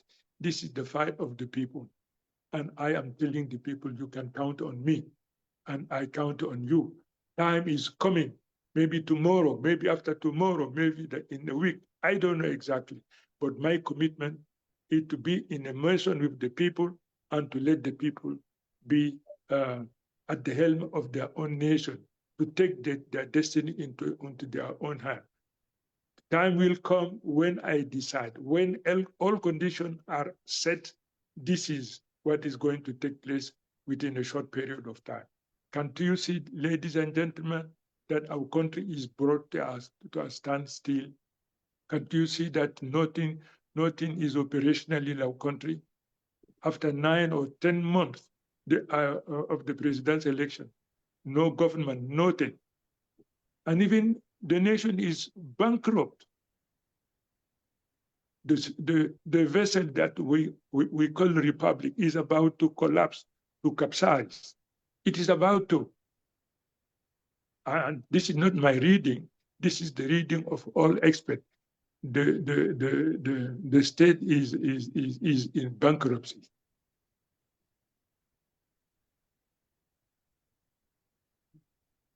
Dr. Chris is next. Thank you very much, Your Excellency. It's so nice to see you. And we're all really pleased to know that you're in good health. I want to thank you so much for the respect that you've always had towards our people. We saw that in your commitment to attend this town hall and to engage with our fellow compatriots in the diaspora, but also around the world, including back home. As the moderator said, this program is being streamed live on multiple platforms, YouTube, Facebook, and TikTok, and many others. So you're being listened to, not just by diaspora members from Southern Cameroons, diaspora members from all of Cameroon across the globe, but also from our 30+ million compatriots back home. Many of us were very pleased with your efforts in 2025. We saw how you campaigned in Bamenda, in Boya, in Limbe, and we were very struck when you went to Bamenda and you openly said you wanted to apologize to our people for the destruction, the atrocities, the killings that they had succumbed or that had been imposed on them for, at the time, 8 years, now going to 9 years of conflict. That was very heartwarming. And what you've said today about the fact that your openness, first to free political prisoners and to sit down with experts across the board to listen to them and find a new path forward, is very promising. As some of the speakers have said, it gives a lot of hope. And so my question for you is, now that we're on the eve of change, what message can you deliver to Cameroonians back home and around the world for what to expect in the days ahead, because they're eager to see you return and assume your rightful position as came out of the ballot box in October 2025? And then, will you instruct your team to set up a permanent line of conversation and communication with this platform so that some of the issues that have been raised can then be discussed and studied and documented, so that when you get into office and you're sworn in, these issues can be channeled to you properly at a time when you have the latitude to be able to make decisions and see them implemented. But Your Excellency, it's such a pleasure to see you, and thank you for making the time to come talk to us and to our fellow compatriots about your hopes and expectations for the future. Thank you. Thank you, Professor. I am the one of the most happiest men on earth today, because I am at the service of the people. At my age, the Lord gave me the opportunity to be who I am. This is the purpose of all politicians. My political career has been crowned by the Lord to make me the servant of our nation. I am here to serve the nation. You see, in my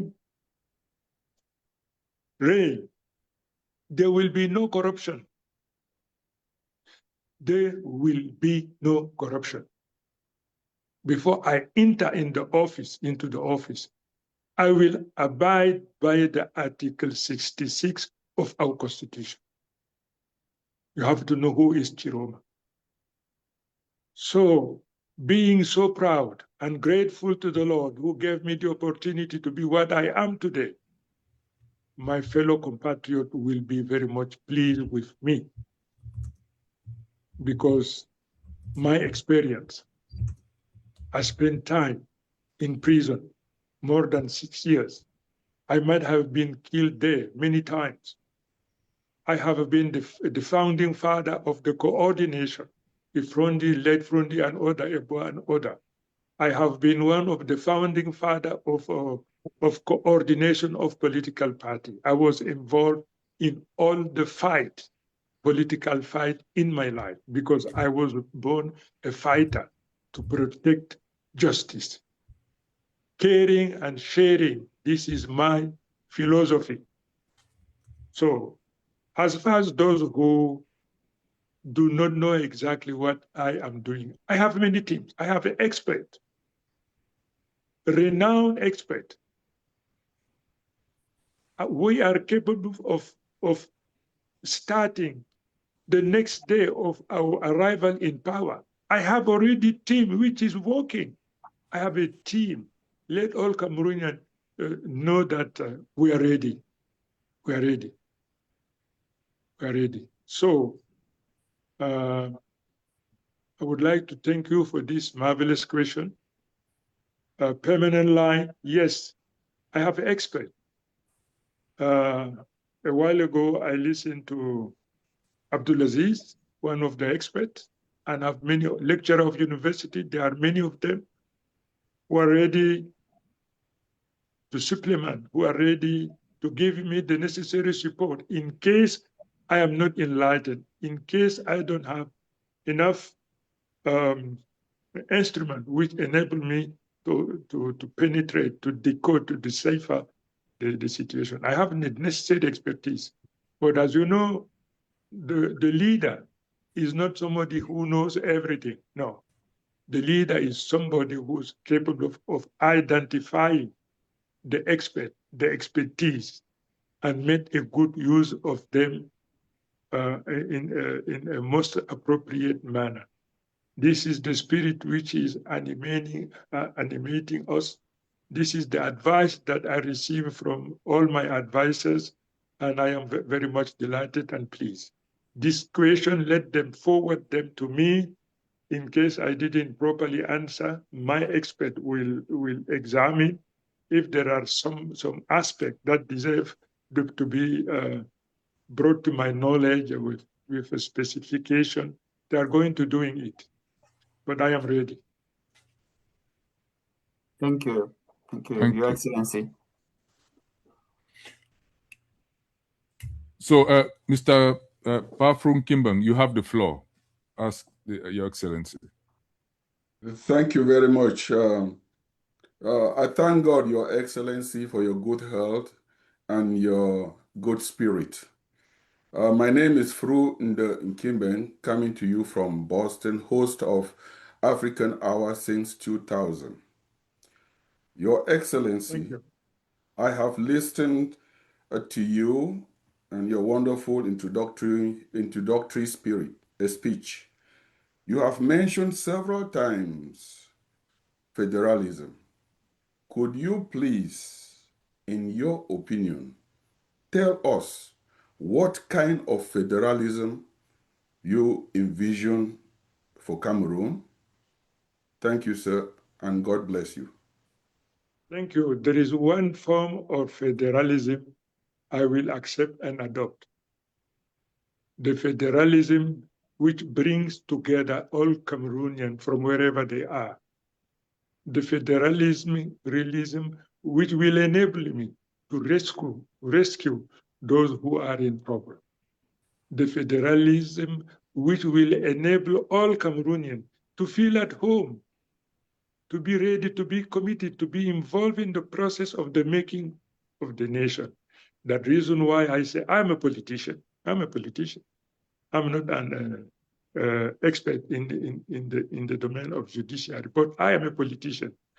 I will commit the expert. You, where you are in United States, wherever there are experts, my team, take the issue to my team in order to enlighten me.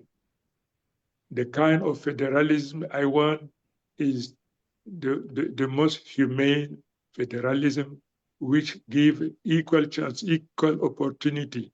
The son of a soldier, the son of agriculture, of a farmer, must have the possibility to become head of state, to become minister, to become expert in any other areas. We are human beings. Let us celebrate what we are, because all of us, we are the son and daughter of the same creator. If this is your spirit, if this is your mind, nothing can bother you. You see, the privilege that I do have, the wealth, yes, it is good, but it has never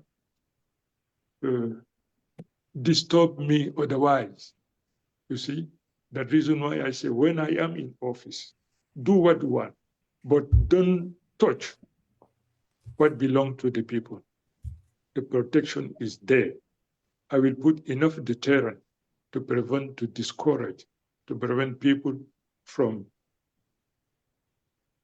wronging himself to touch what is forbidden. Okay, follow up, Your Excellency. Is it the kind of federalism of assimilation or the kind of federalism of maintaining individual identity and moving for us to move together as a whole? You see, I am open, as you said in English, open and minded. The expert will tell me what is the best for Cameroonian. The expert brainstorming the question, sitting around the table and discuss, because we have to prepare the heritage that we are going to hand over to our daughters and so on to the next generation. Let us not put them at the tight corner. Let us be open. Let us be generous. Let us look forward to the future. You see, today you are marvelous, you are rich, tomorrow you will be poor. Yesterday you were poor, tomorrow you will be rich. This is how life operates. When you have this in mind, nothing can bother you. You see, you are free. Let us be free and let the expert enlighten us to tell us where lies the best. And we always choose the best for my people. Thank you. Thank you.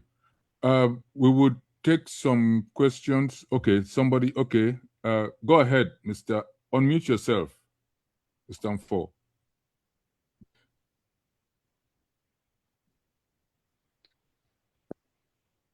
Yeah, unmute yourself.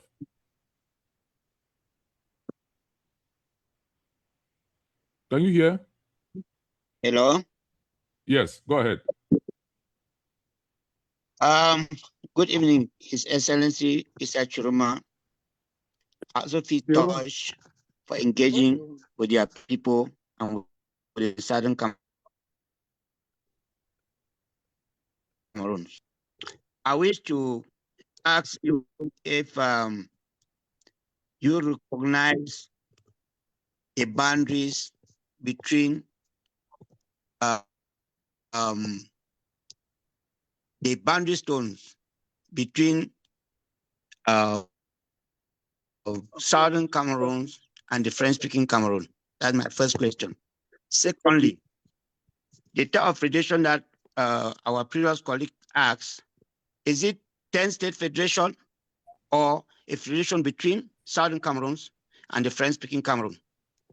Then my last question is, if you recognize us as being Cameroonian as a whole, during the rise in 2016 that you apologize for, the type of killing that took place, burning villages all over Southern Cameroon, killing our people. And when you lose the election, you won the election, Obia, as you said, you ran away, which I really appreciate, save your life first. Nobody wants to lose souls. We know how strong they are. It's not only the capitalism of the world, not only them that are fighting Cameroon as a whole and us. Now, why was the same that act of burning villages didn't take place during the time that you won that election, but they did that to Southern Cameroon? I hear. You see, when they proclaimed the result of the election, I was threatened. When I was in my house in Garwa, I was threatened. Many informers, people of the service, were surrounding my house to know comes in and go out. It was impossible to know what is taking place because I knew, as a Bia warned me, that if he arrests me, will jail me or kill me. I was very much cautious, very much prudent, not to expose myself uselessly. And when the threat became imminent, and I understood that if I stay at home 15 minutes more, something may happen. The Lord, I can't tell you exactly what happened and how it happened. I can tell you that the Lord protected me. The Lord protected me. And there is an issue. Why haven't there been the burning, the killing? I don't know. This is not Tchiroma who can answer this question. The bandit, the gangster, those who are at the helm today, those who are illegitimate and illegal, who are exercising wrongly power, who are abusing and killing people. Raise the question to them, not me. I am a victim. I'm a victim. And I will never allow what happened to me, what happened to you, happen again. Because this is the wound. It has created a wound very, very difficult to heal. See, when I am in the office, we have to organize maybe many ceremonies, truth and reconciliation as the other country did it, in order to listen, in order to understand what wrong were committed by who, and in order to apologize, in order to discourse, to forgive, to understand, to forgive each other, in order to move forward. Because all of us, either we like it or not, we are obliged, we are condemned to live together. This being the case, then why to be enemy to each other as we are condemned to live together? So we have to organize ourselves, and make it possible that your right is protected. Let you be poor, let you be rich, no matter who you are, you have to have the possibility to protect your right and to enjoy your right. And the administration has the right to enable you to enjoy your right. Thank you, Your Excellency. It looks like we are running out of time. I would plead with you to take just one more question. We have a lot of questions, and I think that's why Dr. Chris Formunio was alluding to you to instruct your team to keep communication lines open so we could forward to you concerns of the people. Why don't we just ask Secretariat, with your permission, Dr. Charles Agbo had asked to speak before we started. Could we just give him the last chance and apologize to other hands that are up? Then we would continue through communication channels with His Excellency. Dr. Charles Agbo, are you there?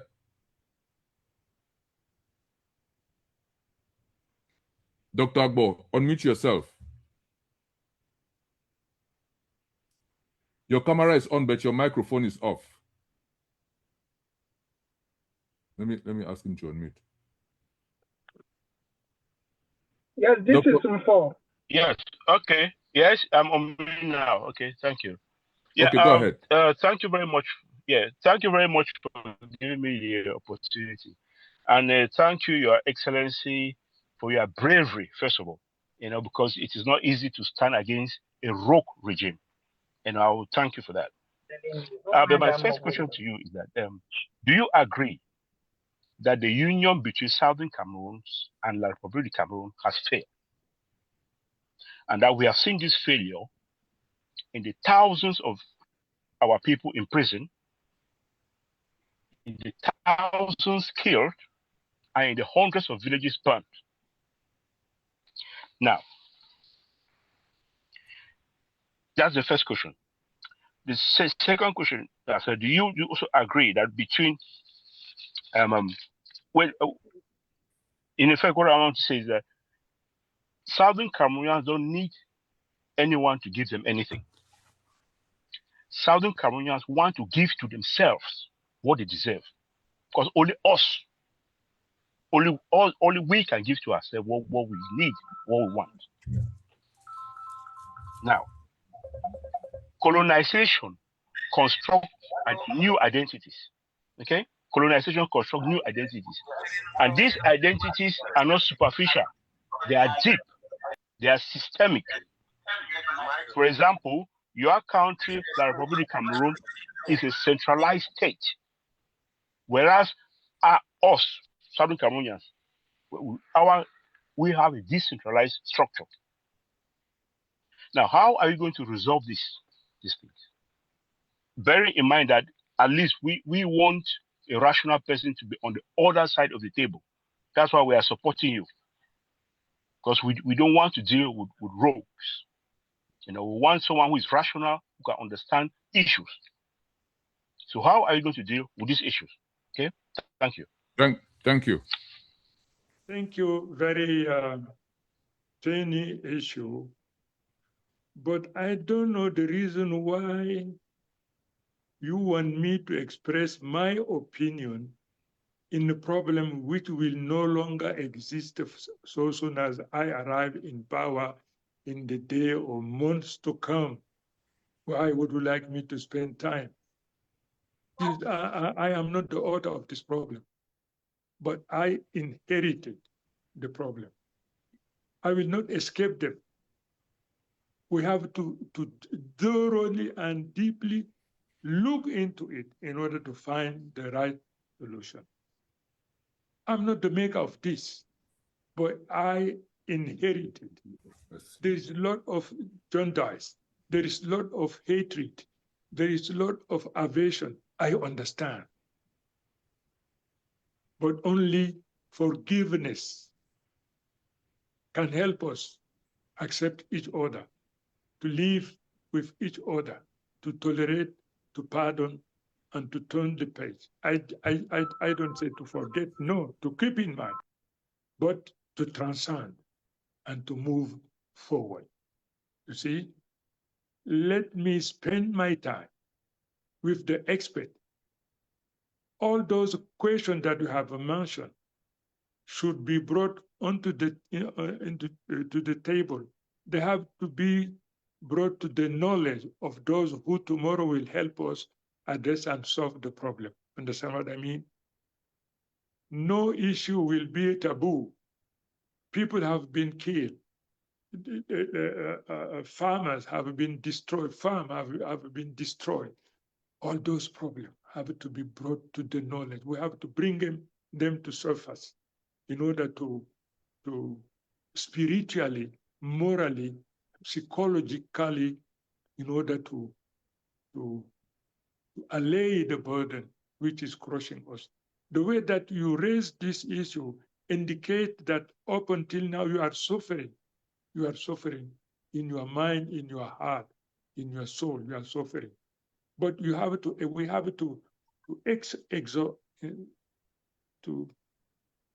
exorcise. I don't know how you say it in exorcised. That's the same thing, right? Yeah, we have to do this. We have to do this. Let us not die with hatred. No, you have been victimized. You suffered. They kill brothers, sister, family. They destroy property.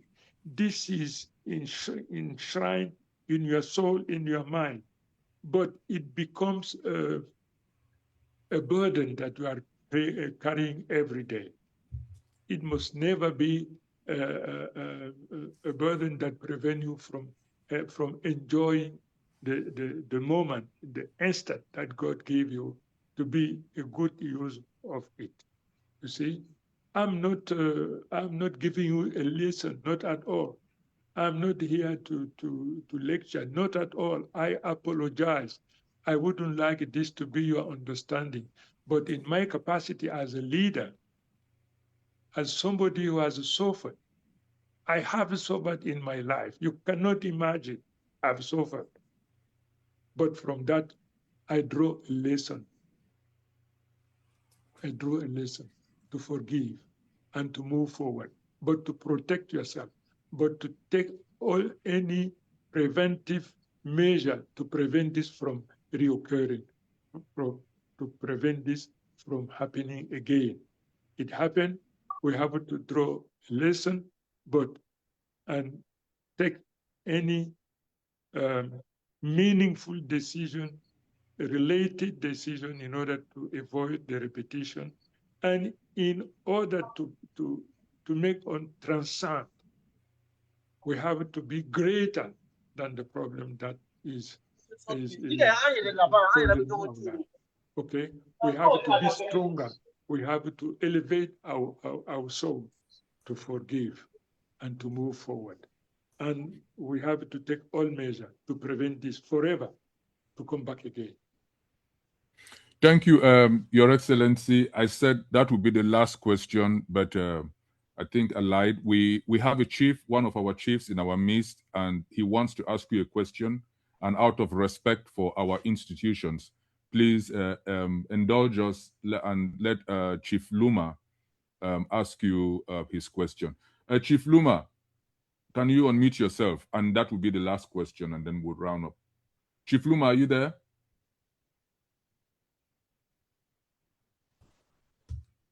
He's still muted. Has somebody, Herman, have you asked Chief Luma to unmute? All right, I think we've asked him to unmute. Chief Luma, if you can unmute yourself, you do so. The Secretariat has asked you to unmute.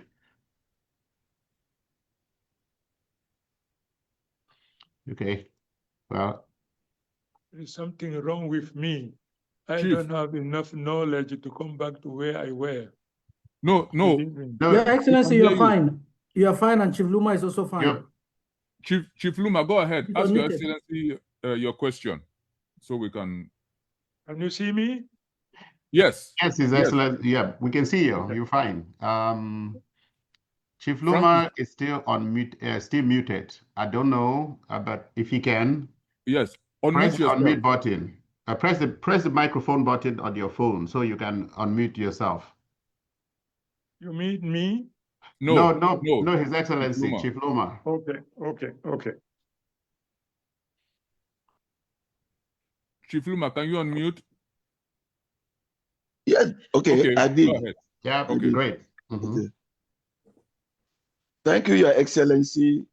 I am so infatuated, and I'm so happy with the fact that you have really proven yourself a total Cameroonian, very bilingual. That's my first impression. And I will go straight to my question. The first question I want to ask you is this, that like some who started, we said that from 1961, we came as two entities. We're two states that came together as two entities. And it was agreed that, maybe I want to tell you what I want to remind you something so that you will know that I'm talking also from a foundation that is real. I would say I'm about your age. Me and you are maybe age mates. I want you to know that. So what I'm saying, I'm not guessing. I'm saying what I know. It was agreed that because we came as two entities, that's why we went into West Cameroon and East Cameroon. And the understanding was that the helm of the state will have to rotate, where we have a French-speaking president. After the term of office will come an English-speaking president. That is the first question. The second question is, following what we are all saying, should we go into the federation? Are you going to allow us of the Southern Cameroonians to maintain our tradition in education, in law, that we practice what we were groomed, we came up with, so that we move smoothly, just as it was in those good old days of West Cameroon and East Cameroon.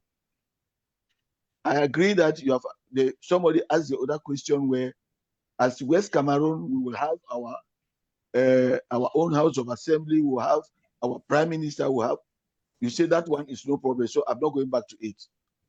Lastly, we know that we have, if we actually are decolonized, we have been decolonized. Are you going to stand firm to see that we run our affairs without any external influence from our colonial masters? Because we, the English people, have hands up from us. We don't have any problem. They have never interfered with our. That's why we have we are with them in the Commonwealth. Is it going to be the same, that the French will leave us on our own with your administration, with you being there? I know it's a difficult question, but it must be asked. Thank you, my brothers. Thank you. Can you hear me? Can you hear me? Yes, Your Excellency, we can hear you. Okay, thank you. But we cannot see you. But this is the problem. It is unfortunate that in this new technology, I am sorry.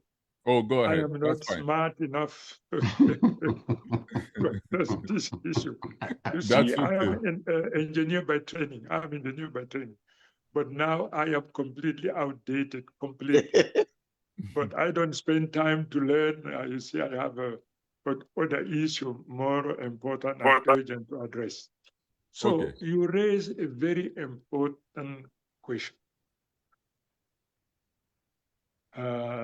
We are about to put in place a federation suitable to many things.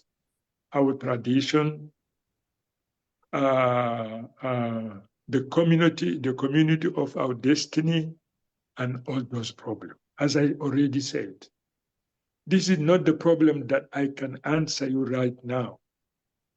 But my responsibility is to see to it that you are happy to be what you are in the new state that we are going to be together. It is almost impossible to please all the people all the time. But the minimum indispensable to enable each other to entertain himself, to feel free himself, to feel part of this great nation himself. This is the philosophy, this is the mindset that will inspire me, will enable me. You traditional, you know I am Tchiroma. I am a notable. Tchiroma is not a name, as you know, it is a title. I am a Tchiroma. You see, I will privilege the tradition. I'm going to doing it. You have to have the necessary prestige. I can see how traditional rulers are in Nigeria, for example. I can see. Very impressive, very important. Why not to copy what is good somewhere if it does not jeopardize or endanger the fundamental aspect of the existence?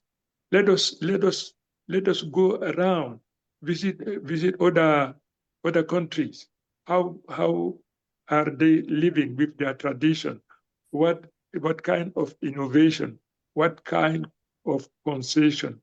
Whatever does not contradict the law, whatever cannot prevent our nation from moving forward will be adopted. But once again, the expert, and among the experts, the traditional rulers.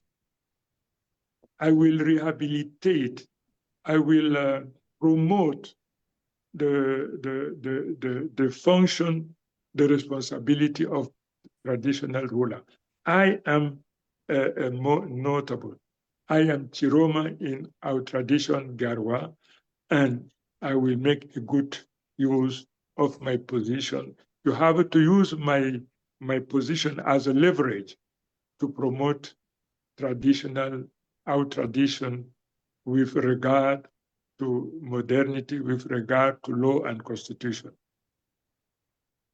Thank you, Your Excellency. As we round up, I would like to call on Mike to summarize for our French-speaking Francophone brothers and sisters who want to get an idea of what has been discussed during this town hall.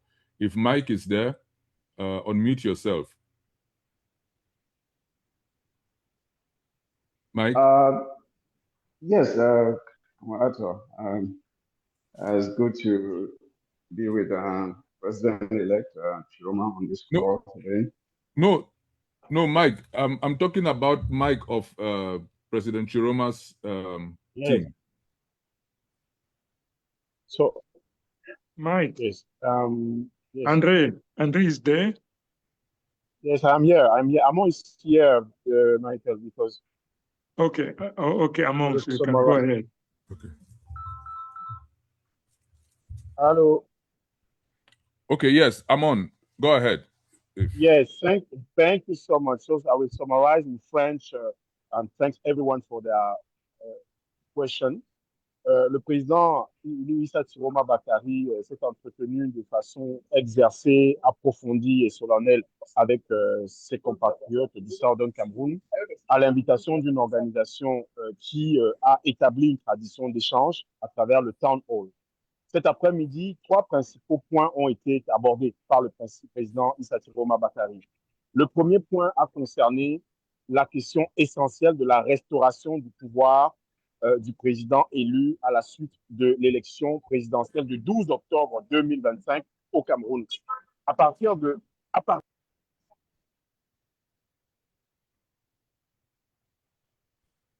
Oh non.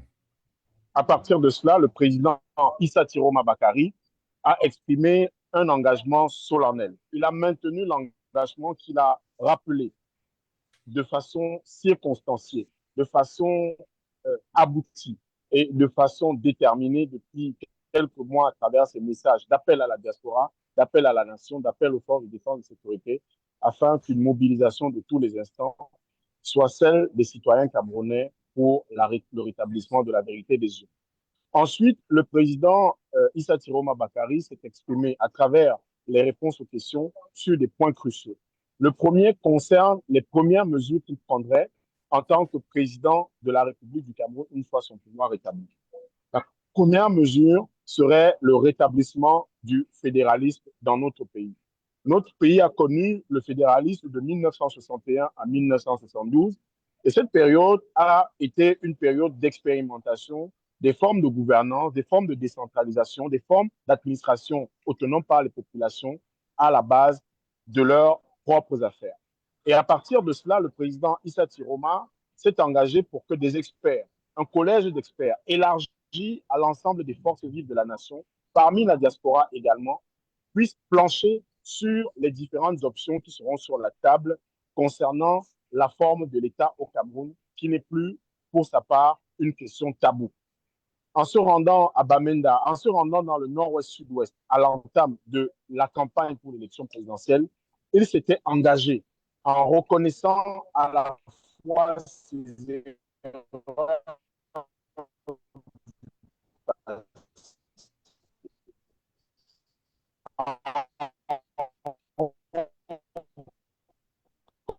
Mr. Moderator, we're having trouble again with our guests. If you can just let him know, so probably if he doesn't move, then probably the rest can be posted. I'm on. Oh my God. Let him turn off his camera and just go by audio. It might work. Yes. I'm on. Turn off your camera. Your bandwidth is not enough. I'm on. If you can hear us, turn off your camera. It's literally freezing. Okay, that's unfortunate. If Mr. Chinje is here, maybe he can summarize that. Mr. Eric Chinje. Okay, unfortunately, he's not here. So I would apologize to the many hands and people who have come out here for this town hall meeting, the first of His Excellency. Your Excellency. I think that Mr. Chinje is here. We should try to. Eric is here. Maybe we. Oh, he's here. Okay, he's unmuted now. He can come on. Yeah. Okay. Thank you very much. Please turn on your camera if you can. Yes, his camera is on. Secretary, could you pin Mr. Chinje? Yeah, spotlight him. Yeah. Okay. Okay, go ahead. Thank you. And now I think the essential statements that the president made. Am I supposed to say this in English or in French? English. Oh, okay. I think Amon said it in French, so it will really be nice for you to capture it in English as well, right? I mean, and if you after that, you are the journalist, you can decide what you want to do. That okay. No. Let me just say that quickly. Then I mean, I don't, maybe the president has left already, but the essence of what he was saying was, one, we have to figure out together how we live together, and he's willing to open up that discussion. We must have it. And we get into a form of federalism where everybody finds where the critical mass, where the majority of Cameroonians can agree to live by the new rules. Something fundamental has to change. I've seen questions about will the French and allow us to do what we have to. That will be past history. I think President Tchiroma, I don't know if he's still there, but I talked enough with him to know. I am here. Can you hear me? Yes, Your Excellency. Okay, I am there. Yes. He's very clear about this. We will move into a new dispensation, political dispensation, where every Cameroonian will be given a chance to contribute and to feel at home. If we don't feel at home, he recognizes all the problems that have happened, all the deaths, all the pain, all the suffering, the farms that have been destroyed, the villages destroyed. There's a lot to complain about and not move forward. But he is making a statement clearly. He will create the circumstances where we can all come together. Not we can express regrets, but we look forward to make Cameroon a better place. We are condemned to live together in that geography. We are. We are in that triangle. How do we fix it so that every child, I've heard him even use those words, every child and the children of our children, how do we fix it so that everybody can have their piece of that cake? No longer, he keeps talking about, himself. We talk about the declaration of assets. He's talked about that. You know who Tchiroma is on day one. I want to use this opportunity, now that he is here, I want to use this opportunity to tell you about the man I know. And it's important. In 2003, in the lead up to the elections in 2004, Mr. Tchiroma was the loudest voice from the Grand Nord, what was called the Grand Nord. What at the time included Garoua, which is today the north, Ngaoundéré, which is today Adamawa, and Marwa, which is today l'extreme north, far north. He was the main voice. I came to Cameroon and I was reading all these things that he had been writing. And I wanted to know who this man was, so I went and I saw him. I was in his house. And then the discussion now turned to the opposition needs to come up with a single candidate. We discussed it. I went, and it turned out the leaders of the opposition at the time were, there was him, there was me, John Frundi, there was Ndamjoya, and a host of other people, Bidzigie, whom I met in his house all the time. And I went to, they were talking, but they couldn't come together. Ndamjoya was very hesitant about Tchiroma. Tchiroma didn't even want to hear about Ndamjoya. Frundi was the same. He was having his doubts. But then they eventually agreed to sit together and speak. They eventually agreed in 2004 to sit together and speak. And Mr. Tchiroma, who was very politically attuned, came up with a plan to find that single candidate. You have all these people who want to be presidents, but how do we eventually find that one candidate? They came up with a plan. They all agreed to that plan. And they started electing based on the plan until he himself, who could have, he had a big constituency, but he was willing to stand back and to let that process go. It eventually came down to two people, Ndamjoya and Frundi. And then there was the final vote. And in that final vote, Ndamjoya, whom Mr. Tchiroma had told me is a hypocrite, he doesn't like him, but he was the one who went to Ndamjoya and brought him into the thing, and went to Frundi, brought him in, went to the others, brought them in. When it eventually came down to those two people, Ndamjoya and Frundi, at the last election, Ndamjoya was selected. Listen, guys, Ndamjoya was selected. And I was in the United States. I called me John Frundi, and he told me, no, he cannot accept that. He said he cannot accept that. And then, of course, Ndamjoya says, if Frundi is not coming along, this is not going to work. So that effort to have a single candidate collapsed. This is the truth. And when I spoke to Mr. Tchiroma after that, he told me, this opposition is not going to save Cameroon. And it is after that that he opened up to discussing with the government and eventually joined the government. I can tell you from the deepest parts of my heart, I came to respect Mr. Tchiroma based on what he did, how he brought them together, how he pulled himself out. And when he saw that it had failed, the opposition was not going to save Cameroon, he thought, instead of wasting his life, let him work with this government. And of course, we saw what happened, the difficulties. So I say this so that we know who the man is. He's a man of principle. He's a man who loves the country like everybody does, but is willing to even give up his own interests for the sake of the country. And this is the first time I'm saying this in his presence. But, I've said it on other platforms, and it is the truth. And that's what's going to save us as a nation. Truth will save Cameroon as a nation. And every one of you, and too many of you, are driven by self-interest. But please, when it comes to Cameroon, let us allow what works, what is truth, to drive us, and we will find happiness. We will build a nation that the world will come and see.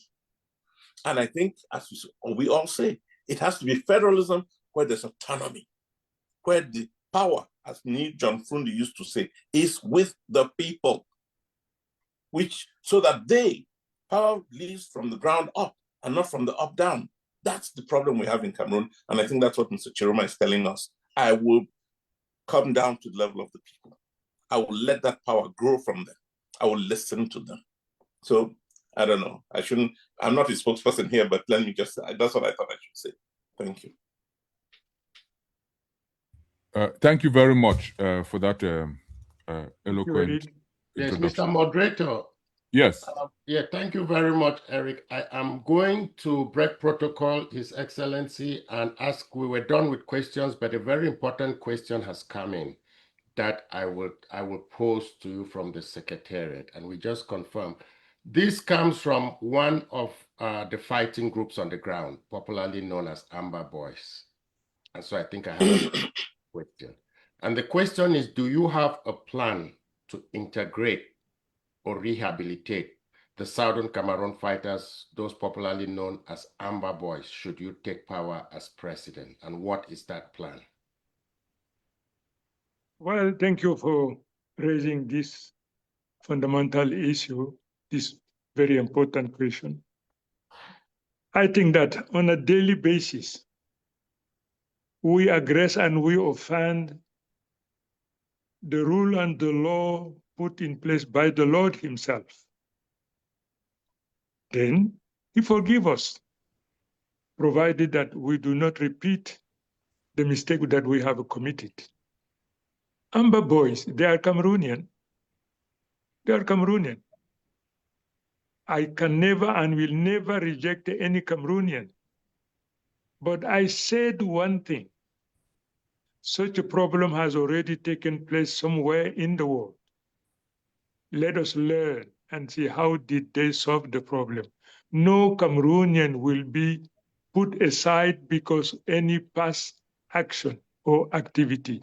No Cameroonian. This is my commitment. If you are not capable of forgiving, you are not worthy of coming and work with President Tchiroma. Amber Boys, I don't know what exactly had taken place. We have to be sincere with ourselves, be open-minded, and give the opportunity to those who committed wrong to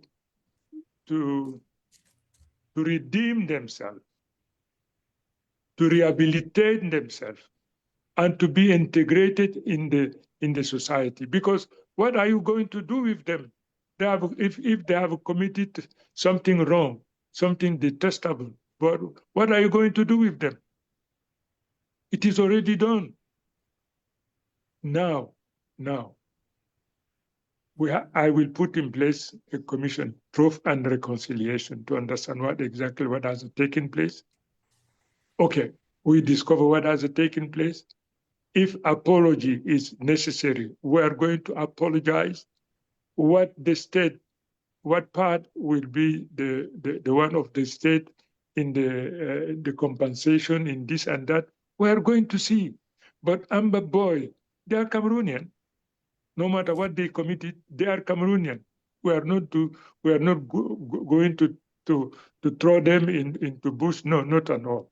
Let Amber Boy realize that at the given time of their existence, they committed something which is wrong. The new Cameroon will welcome, including those who at any given time for their life, in their life, for one reason or other, happen to commit something which is wrong. But if you commit something wrong, you apologize. You excuse what you did because it is wrong. Because if not, what are you going to do with Amber Boy? I will not sacrifice Amber Boy. They are Cameroonian, but we have to find means and way to address this issue because many people may find themselves offended. They may be tortured. They saw their relative being killed. Something, yeah. During the war, it is possible. It happened in war, in period of war. They might be utilized as a tool, as device that war leader from somewhere else, use them to solve their own problem. Can you hear me? Yes. Yes. Yes, Yes. Okay. So as far as the Amber Boys are concerned, no, we have to find common solution. I will not impose, but me, I say, we have to be capable of understanding, forgiving, and move forward. This is my position. Thank you, Your Excellency. I think Amon is back. Amon would finish what he was summarizing in French, and then we would wrap up so His Excellency can take care of other business. Amon, are you there? Amon, unmute yourself. Yes, yes, okay. Okay, go ahead. Ok, thank you so much. Oui, j'ai abordé les deux points qui ont été à l'ordre du jour cet après-midi à la suite de l'intervention du président élu. Le troisième point concernait, et il vient de l'aborder, les questions de réconciliation nationale. Il s'est exprimé avec beaucoup d'emphase sur les questions de réconciliation nationale, concernant la question des Amba Boys, il en a parlé, concernant le fait et la nécessité qu'il y avait pour les Camerounais de ne pas sombrer dans la haine, concernant le fait qu'il fallait que notre pays puisse franchir ce pas, franchir ce cap, afin qu'effectivement une réconciliation nationale puisse amener une nouvelle cohésion au Cameroun. Et il a réitéré son engagement concernant la question fédérale, il a réitéré son engagement concernant la question de la forme de l'État, à mettre en place un comité d'experts, un groupe d'experts pour que la meilleure forme de fédéralisme possible, la meilleure forme de fédéralisme qui favorise le développement à la base, qui favorise l'épanouissement des Camerounais, puisse être instituée. Voilà en quelques points résumés, le propos du président élu Issa Tchiroma Bakary cet après-midi dans le cadre du temps pour. Je vais donc passer la parole au président élu pour ses dernières conclusions.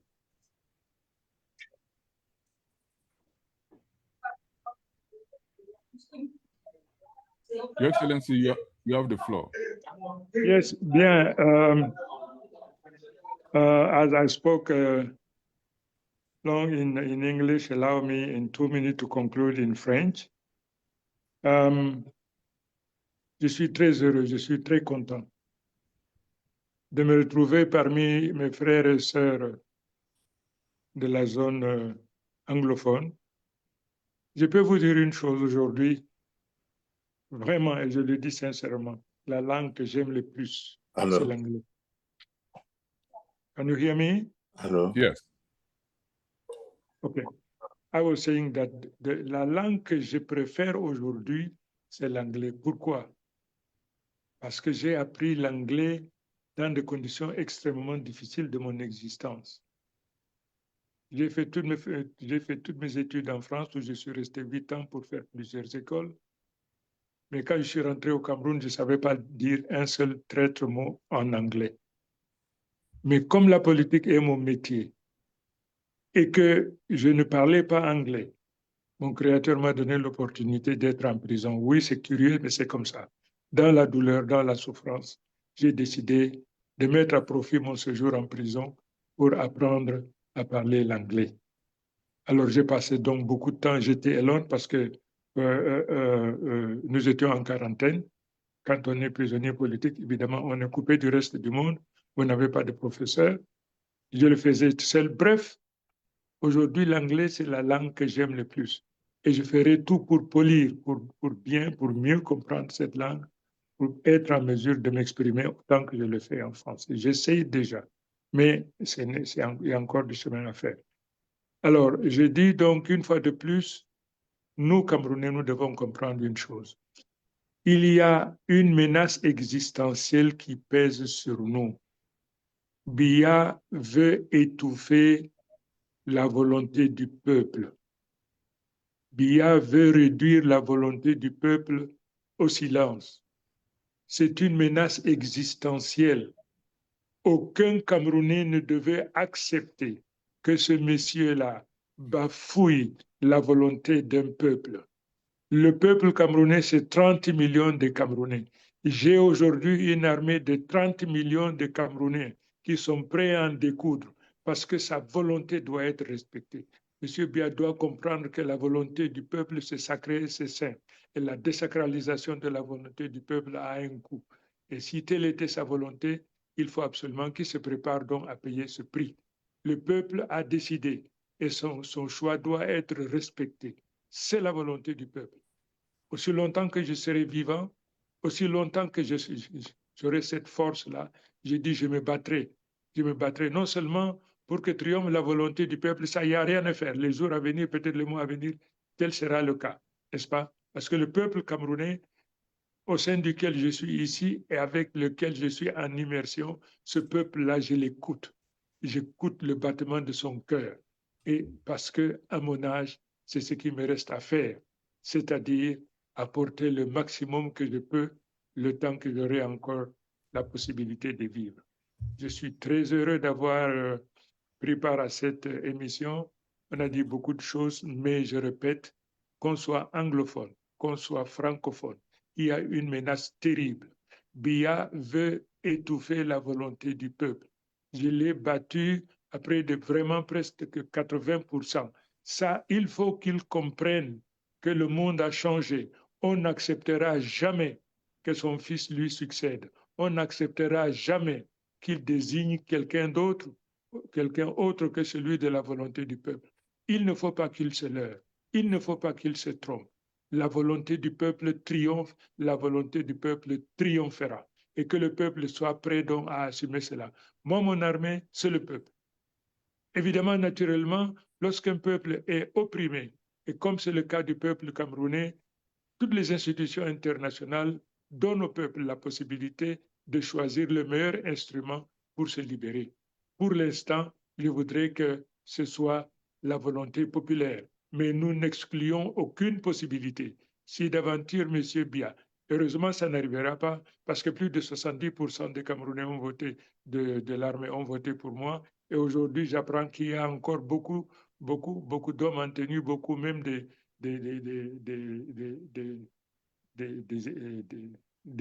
gradés également aujourd'hui me soutiennent dans cette quête. C'est simple, c'est normal, c'est la volonté du peuple. La volonté du peuple est une loi absolue. Personne ne doit y déroger. Et quiconque se met au travers de la volonté du peuple en récoltera les conséquences.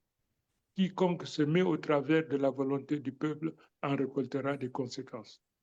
Je vous remercie infiniment de m'avoir donné cette opportunité, mais je voudrais aujourd'hui, il n'y a pas de francophone, il n'y a pas d'anglophone lorsque la volonté du peuple est l'enjeu d'une bataille. Et c'est le cas aujourd'hui. La volonté du peuple est l'enjeu de la bataille. Nous n'accepterons jamais qu'il y ait une transition clanique ou dynastique. Pas plus que nous n'accepterons que quelqu'un qui n'est pas élu de la volonté du peuple soit désigné pour lui succéder. Il se trompe. Nous n'accepterons jamais et nous dirons au peuple, nous dirons à nos forces de défense et de sécurité de se mettre en tenue civile ou en tenue même militaire non armée pour se joindre à notre combat pour qu'on libère notre nation. Le principal objectif que nous devons améter aujourd'hui, c'est de libérer notre nation de l'occupation aujourd'hui de la mafia, des gangsters qui ont pillé, qui ont martyrisé, qui ont assassiné. Le moment est venu pour le peuple aujourd'hui de se sentir peuple et de se préparer à prendre son destin. Voilà ce que j'ai à vous dire une fois de plus. Merci de m'avoir donné cette opportunité. Je vous remercie. I'm very much grateful for having had this opportunity. Today, I played the game. Tomorrow, I will be ready to do it for as long as you will feel the need, the necessity to get me involved in such a marvelous and wonderful process. Thank you very much. May the Lord protect ourselves. May the Lord bless our nation, protect our nation, our people. Thank you very much. Thank you very much, Your Excellency. And sorry. Oh, sorry, I thought someone said, no, thank you very much, Your Excellency. As we bring this 95th session of the Southern Cameroons International Town Hall to an end, I wish on behalf of the Secretariat and the organizing team to thank Your Excellency sincerely and our distinguished guests for accepting this invitation. Today's engagement has reaffirmed the importance of dialogue as a pathway to understanding. We have listened, reflected, and exchanged views on matters that touch deeply on our collective history, our present realities, and our aspirations for the future. We extend our gratitude to all participants, and in the days ahead, the Southern Cameroon's International Town Hall will continue consultations with relevant stakeholders and members of our community to develop principles and frameworks for broader inclusive discussions. Again, on behalf of all Southern Cameroonians and the people in back home and in the diaspora, we say thank you, Your Excellency. This platform is your platform. You're welcome anytime. Just let us know, and we would organize more sessions like this. Thank you, Your Excellency. Thank you. May the Lord bless you. Amen. And you be successful in this marvelous undertaking. Thank you. Thank you very much. Amen. Thank you. Merci. So for those of us who are staying back as His Excellency exits, Dr. Edmond, go ahead. You're on. Or Francis, sorry, Francis, my co-moderator, go ahead. No, I think that maybe Doc wanted to say something, but if the floor is we're going to continue with the rest of the program. We'll have the opportunity to sit and deliberate as Southern Cameroonians and the rest of our guests on some of the conversations that we've had. Again, we take the opportunity to apologize for those who did not have the opportunity to call them up or to bring their questions up to the floor. Those that have been submitted to the Secretariat will collate them and forward it to His Excellency's office. And then we'll continue the conversation here. The town hall is back, and we're going to give announcements with the next and subsequent sessions. No, I can, Mr. Moderator, you're putting me on the spot. I really was not about to say anything, but now that you put me on the spot, let me just say that, you know, it's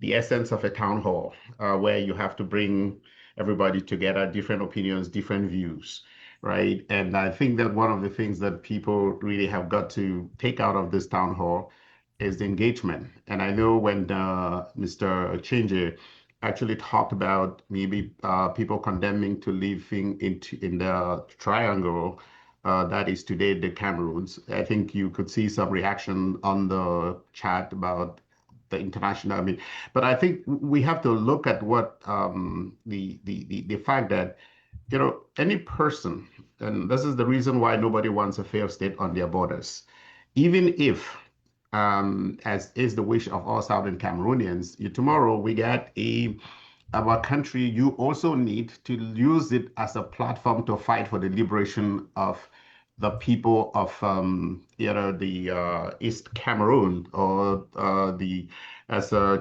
Chief Luma had mentioned, you know, I think as somebody who lived it, you know, the heydays, the halcyon days of Cameroon were probably the days when many of us were not yet born. And those were the days when actual federalism, which was founded on that people's power at that level, actually rested. I mean, was in effect.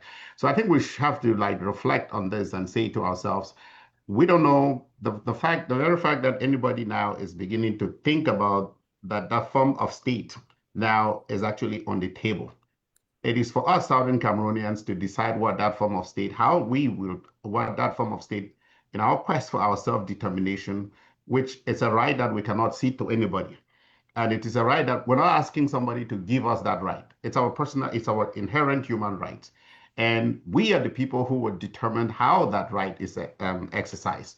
But we must also realize the fact that we have to have you know, over the years, the biggest problem we've had is on the other side, we've not had any person on the other side to dialogue with. And paradoxically, as a form of projection, they've always been claiming that there was nobody on our side to dialogue with. Today, we're having somebody who actually got the votes of millions of you know, Cameroonians, the majority votes overwhelmingly, who is actually saying, yes, I'm actually willing to sit down and dialogue. And I do not expect that, and he reminded us, first of all, he's a politician, but more importantly, I think that there are strategies that are developed in private and their conversation. I look at these people, Southern Cameroonians should take this as a point of entry, as a point of beginning to talk about dialogue. And I only expect that all of us are going to really like do this in the spirit of not extremism in the extremism for truth, extremism, but practical in terms of what is achievable and how we can, all move together. But never forgetting that even if Southern Cameroonians keep saying this, and I've been saying this for 10 years and forever, even when we achieve our independence, or our own even whether that comes in the form of a statehood or whether that form instead of an autonomous Southern Cameroons in a governing with an association, whatever new association emerges with La République du Cameroon, the key is that if La République is not free, we're not free. If they don't have the space to be able to develop themselves, we are not free. That's the reason why nobody wants this a failed state in their borders. And so, to me, we have to think about it from that position. I mean, from those terms.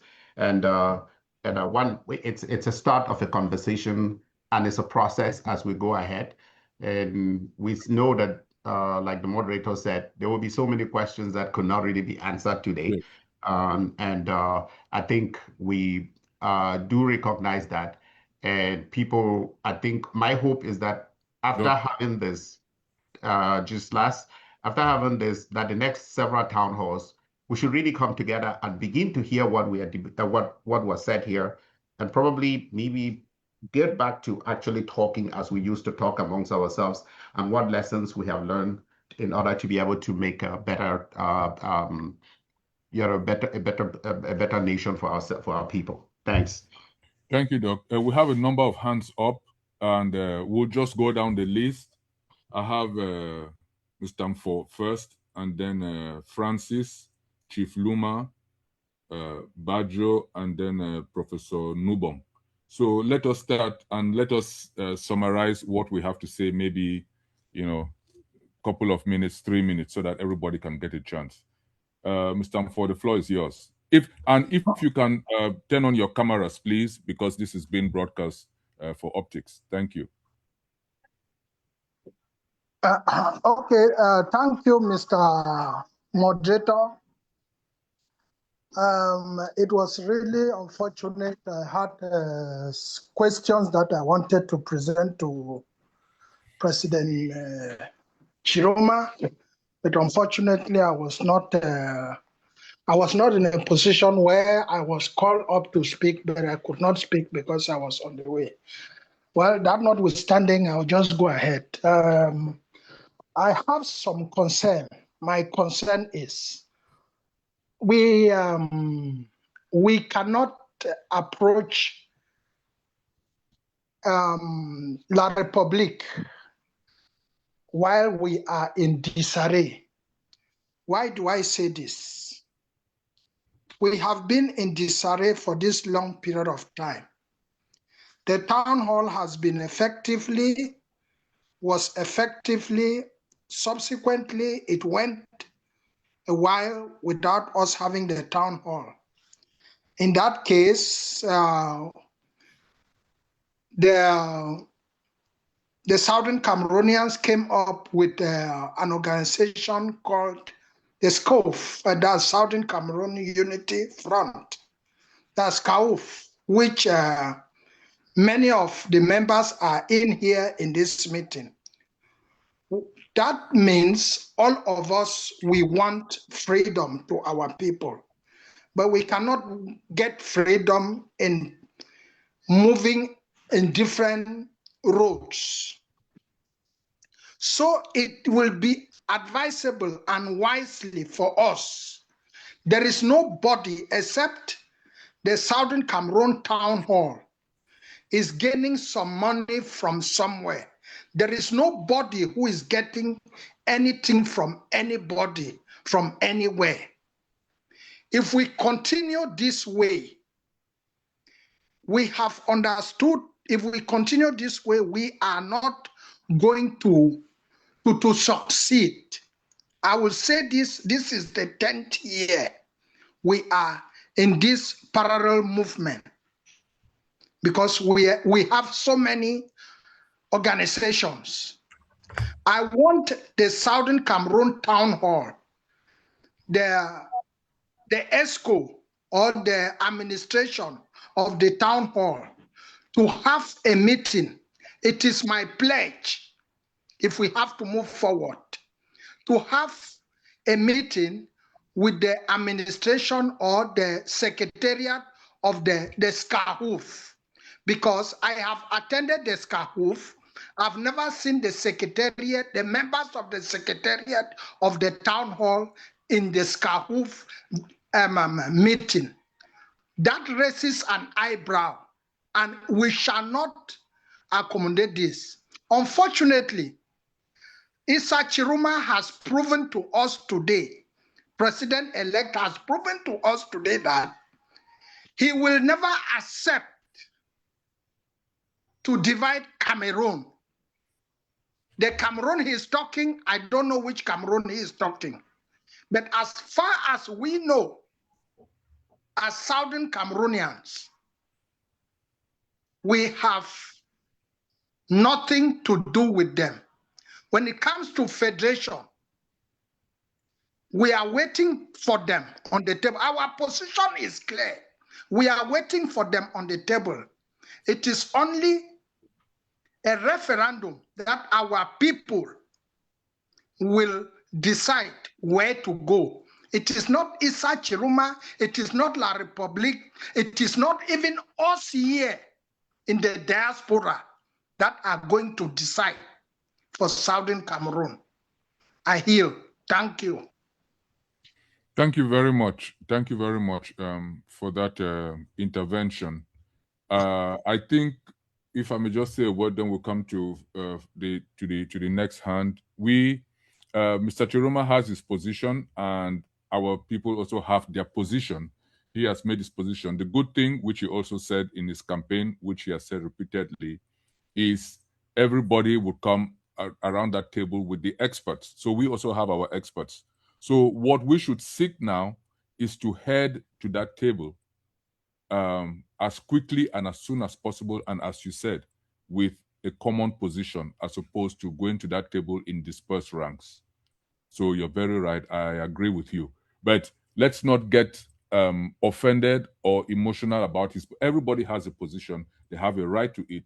Let's go to the table. Let's make our case and let our people speak. Thank you. Mr. Francis Mba, unmute yourself, and then you have the floor. Let's compress what we have to say so that more people have a chance. Mr. Francis Mba, are you there? And if you can turn on your camera, please. Mr. Francis Mba, are you there? Yes, comrade, I'm there. Okay. Can you hear me? Yes. Can you turn on your? Are you in a position to turn on your camera? Okay. Yes, because we are broadcasting. Thank you. I thank you. I don't have much to say. The last speaker has said what I have to say. Mr. Tchiroma has made his position known to us. The Amazonian independent restoration is not negotiable. Negotiation would be on how we can live as good neighbors. That is all I just want to add to what the former speaker have said. We cannot uproot the pillars that were planted between Southern Cameroons. There is no law that can force a relationship if the two people don't agree as equal in status. There's no law that can force a relationship. There's none. So that's just what I want to add. The position of Ambazonia is clear. We have experienced, we have experimented the illegal union with the Republic for over more than half a century. And we came to the conclusion that these are people parallel to each other that can never meet anywhere along the way.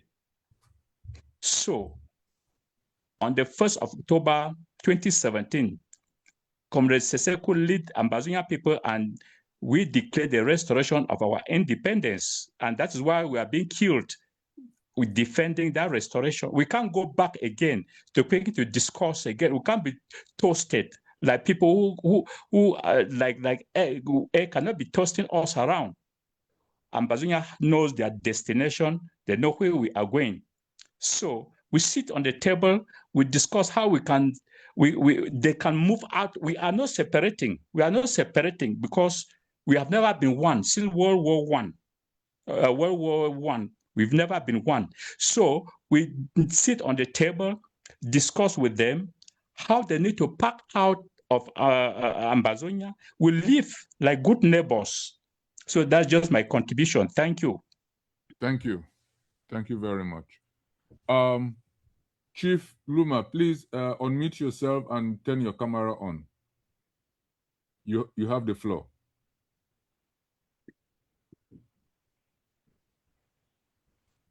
But he is still there, so I don't know. Okay, go ahead. Go ahead. You're there now, Chief. Yeah, thank you.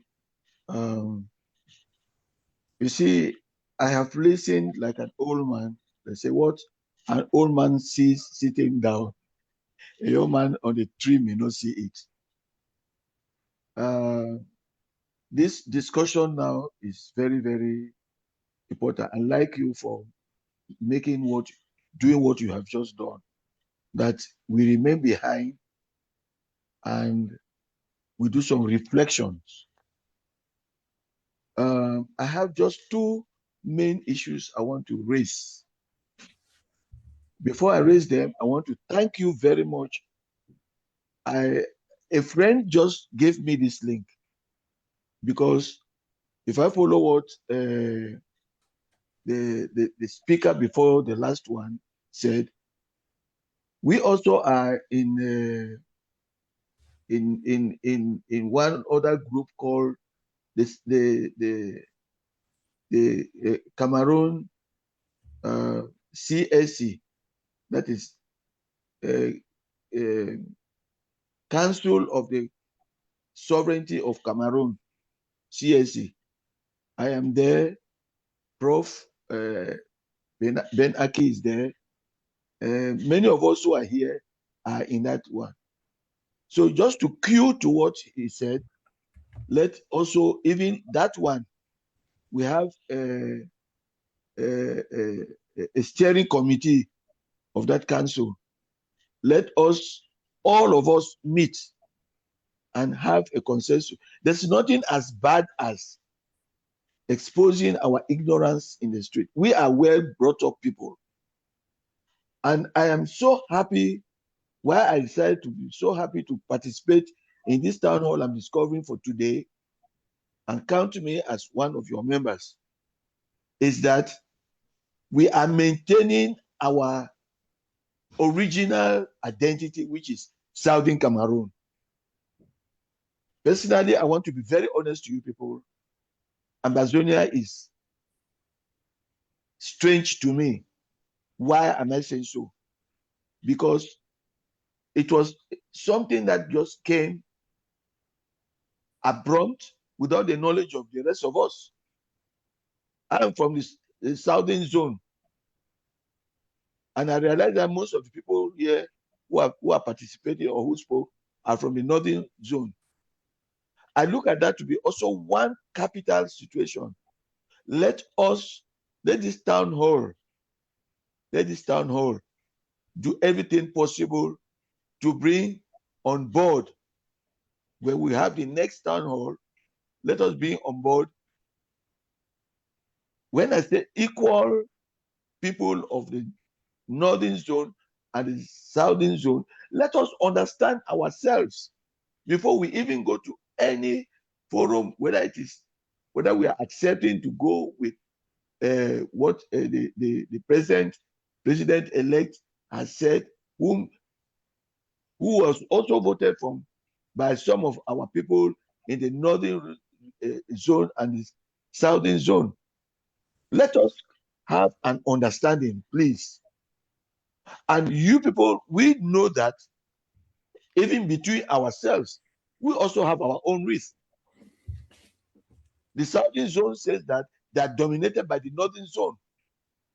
The northern zone to say that, oh, so let us feed we ourselves. That is why when I'm one of those who was champion of the first AAC1 in Boya. I'm one of those. Dr. Muzo, if he's around, ask him, he will tell you. The place where we had it, I negotiated for it. After government refused us all the necessary places for us to do, I got that place for us. And we had a good meeting when our founding fathers on those days were alive, because I spoke to late Dr. Foncha and Pamuna when we had a meeting in OIC a day before the meeting itself. So these are the things we should first talk. We should first talk. Let's Saudi Cameroonians first talk. Let's have this understanding. Let's have this understanding so that it will make our way easy. We cannot force. You cannot force a woman to a man when she doesn't want to go to that man. You cannot force her. She will not be happy, and the marriage will not be correct. I may be speaking in parables, but I want us to be honest to ourselves. Like Chiroma said, honesty, truth, forgiveness is what is going to save all of us. Please. The last thing I want to say also is this. I listened to the last speaker, the first and the last speakers. You know, we are online, and what we are doing, after having done what we did before, we have not reached a stage where we should start making straightforward declarations here. No. Let us meet. If you can make my brother, who is the person coordinating us, if you can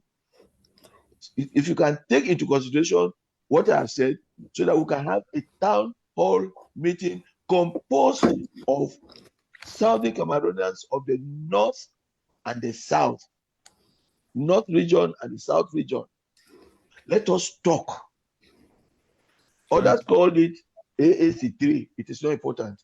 I like this hall. I like this platform where we are. I love it so much. And I would prefer that we should please use it so that we meet and talk to ourselves face to face. We come to our understanding before we face whatever becomes tomorrow. Because as far as I'm concerned, I'm one of those people who know that Southern Cameroonians, we have still not been decolonized. We have not been decolonized. We have not. Thank you, Chief. So we have to be sure that we have a guarantee ahead before we move on. Because till today, that's why I mentioned it. I lived the 1961. I did not live in 1961 like a young man. I was a grown up. I followed everything. So they cannot be telling us that it is the federation issue that was it deposited in the United Nations? Britain, that was our administrative. Do they have these terms? Were they signed? If they were signed, how were they abrogated? These are the questions. These are some of the things we have to put into consideration. We have to know where we are, where we stand, where we are going, and the repercussions that will come after that. Thank you. Mr. Moderator, I'm sorry, I have to interject. We are 20 minutes over. I've ended. Yes, we are 20 minutes over our scheduled time. I'm going to translate you, decide, Mr. Moderator, but lots of issues have come up that may make for a different meeting. But I'm just drawing your attention. We're 20 minutes over time schedule, so you have to wrap up. Okay. Let's just hear from everybody. If everybody can compress. Chief, if you can send your number by the direct somehow to us. I don't know who sent the link to you. Maybe they have us some, or if you want to send it through instead of meeting group, just send it to secretariat in the chat. If you want to send us your number, Chief Luma, so that we can be in touch with you, that would be great. Please let us keep our discussions 2-3 minutes each person, so that everybody can have a chance to speak. Please, Manas, you're on. Okay. Go ahead. Yes. Okay. Thank you, everyone. Listening to all what we are saying and all what has been going on, it shows that we have all very diverse opinions and approach towards what we are facing. And we here, we are actually kind of representing different voices. But I think the real people that matter are the people who are on the ground, who are facing whatever they are facing on the ground. They are the ones to decide at the end of the day all what is going to happen with us and what can they deal with. It's we all have sisters, we have brothers, we have relatives, we talk with them, and we all can understand the feeling that they have or what they are going through and what they expect. So what is going on? You hear words like freedom, justice, independence, and every other thing. Everything we say here makes meaning. But we are not the first group of people to have gone through what we are going through. And there are particular ways to solve these problems. And just like His Excellency Issa Tchiroma said, he's going to have his expert group. It's also time for us to start thinking, how do we put a real expert group together? And how do we really form a good working relationship with the people on the ground, so that we are not here representing our personal emotions? Because myself, I'm very, very angry with La Republic of Cameroon. But I also know, looking at what is happening in the camps in Ogoja, I know what is happening in Akwa Ibom. I know what is happening in Ghana. I know what is happening on the ground itself. I know what the boys are going through. We know everything. And so we women in particular, Takumbe, we are always at the side of our children should not die. So if you want to ask me where is my opinion, I'm going to be on the side that I don't want my children to die again. Some people will say freedom, justice, or nothing, but that's their opinion. And that's why we think that Town Hall is only facilitating a platform for us to talk about our different views, but be realistic about what we want. Thank you. Thank you, Manas. Thank you for your intervention there. Let one of our partners, I would grave plead with you, Pafrum Kimben. Mr. Anu is carrying this, so let's get a little feedback from him, and then we'll come to you, Pafru, and then go down the list. Everybody will be given a chance, and all the way down to Michael Taki. Mr. Anu, are you there? Can you unmute yourself?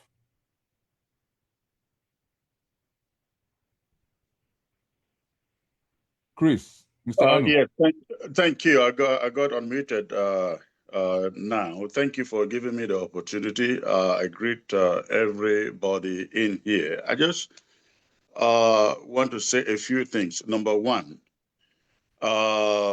we are not sure whether Mr. Issa Tchiroma is becoming the president of La Republic du Cameroon. Maybe not after 7 years, or maybe not ever. But putting that aside, there is another opportunity, that of the succession that is going on in La Republique du Cameroon. And we always knew from the beginning of this struggle that that opportunity in La Republique transition was coming.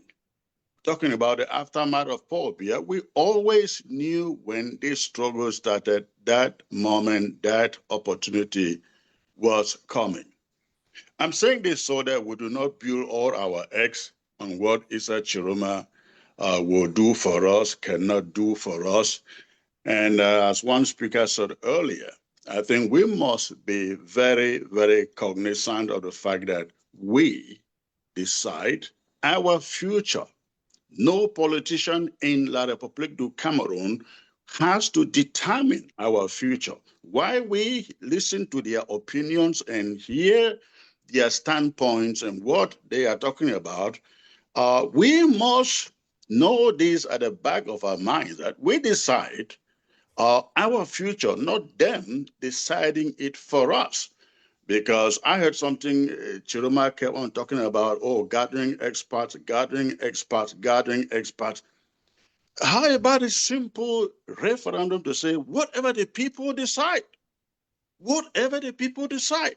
Experts are not going to decide the fate of the Southern Cameroons. We have to decide our fate. But comrade, the main point I wanted to make here is, we talk a lot. We talk so much. I think this is the moment we can rally ourselves around. If be it gaining our sovereignty or autonomy, whatever you call it, through Issa Tchiroma, it will take firepower to persuade them to listen to us.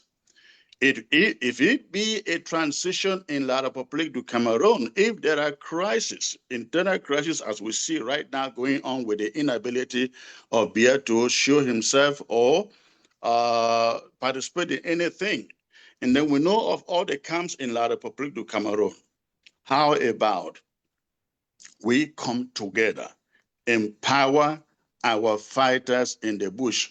And talking about our fighters, I wasn't very happy when Issa Tchiroma essentially indicted them and saying, oh, you know what, if they have done something bad, we've got to accommodate them.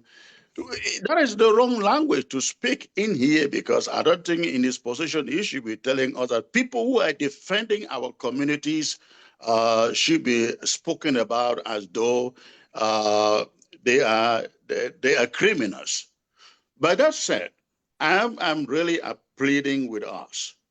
We have an opportunity in La République du Cameroon today. We knew it was coming. Can we? I know that cannot be done in an open forum like this one, but maybe some of us can sit down and ask ourselves the question, what can we do to prepare for the eventuality of what happens in La République du Cameroon, a situation where maybe the military takes over, maybe because of the infighting between them, the leadership is vacant. What do we do as Southern Cameroonians and Bazonians to seize on that opportunity? I really love us to think about that, ponder about it, and maybe we have another meeting. It cannot be an open meeting, but a meeting where we can discuss things in the secret and plan things in the secret. And this will apply to every other group that is out there.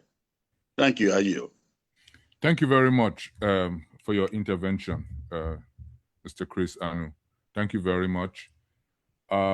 Let's hear, and seriously, let's work in the background and put together a plan with other actors, like Chief Luma has also pointed, that we really need to come together and sit down as Southern Cameroonians and talk. We really do. Through Kimbang, the floor is yours. Unmute yourself and turn on your camera if you can, please.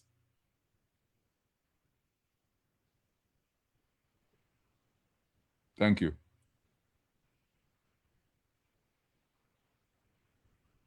Kimbang? Yeah,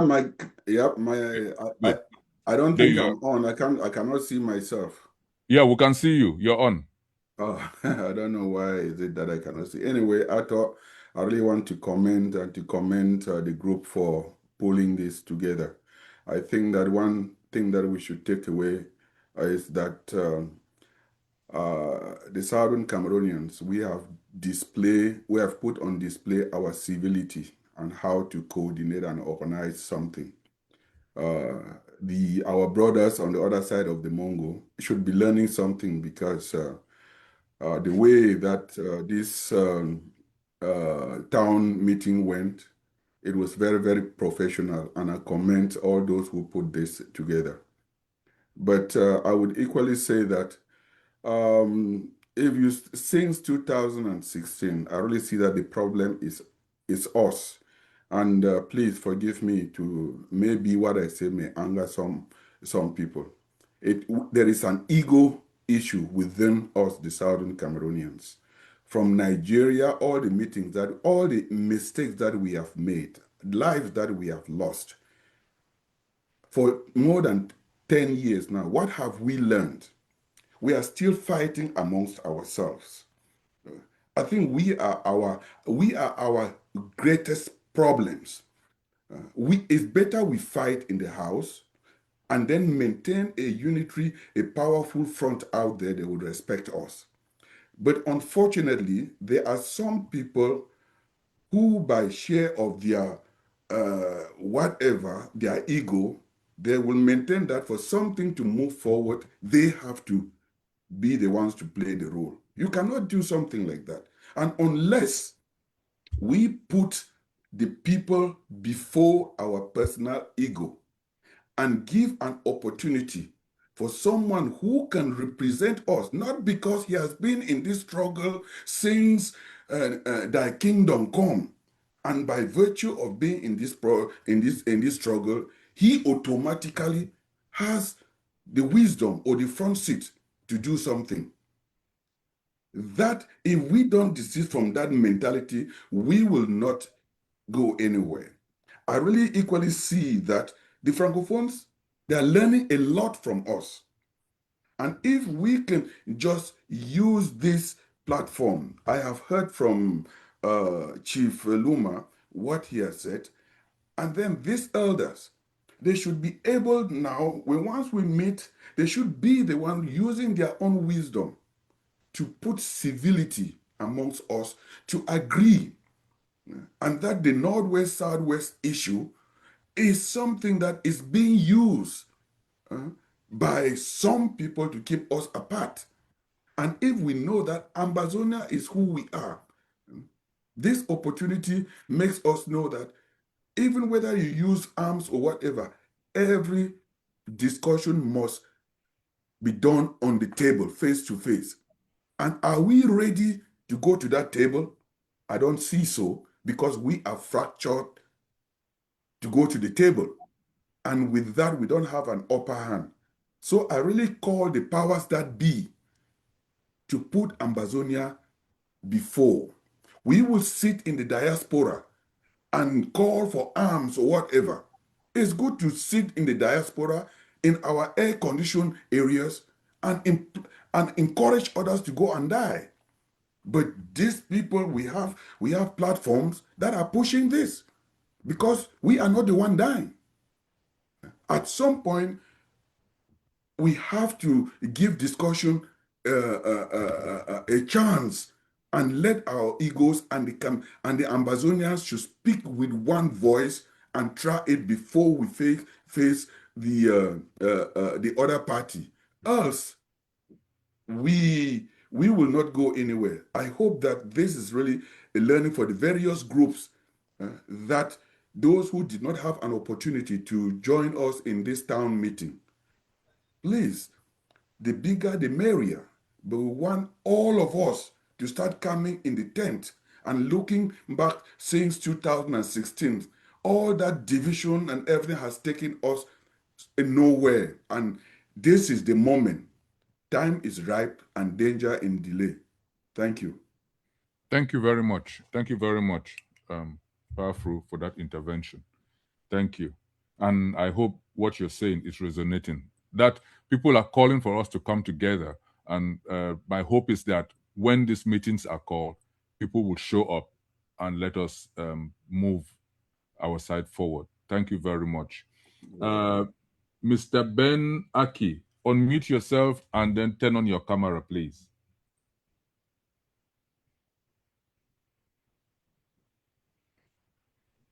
Okay. Thank you. Thank you very much for the opportunity again to intervene. And I thank you for a very great session that you have had. And as you can see, these are very challenging discussions to have. I would just want to plead and then make an announcement also with respect to what some of us are doing. The first thing I want to say is that we need to learn to build on a foundation that we have laid before. I'm not sure if Mr. Moche is aware of that, but definitely Chris is aware of that. Mr. Chris, I know, is aware of that. Mr. Mfrung Kimbeng, they are aware that we held a workshop in Boston in 2024, and we came up with what we call the Boston Principles. And these principles form the framework for engagement with the state of Cameroon. I am a federalist, and I understand that the next step is really going to be for us to empower our legitimate president to come to the table with a good federalist outlook to the solution.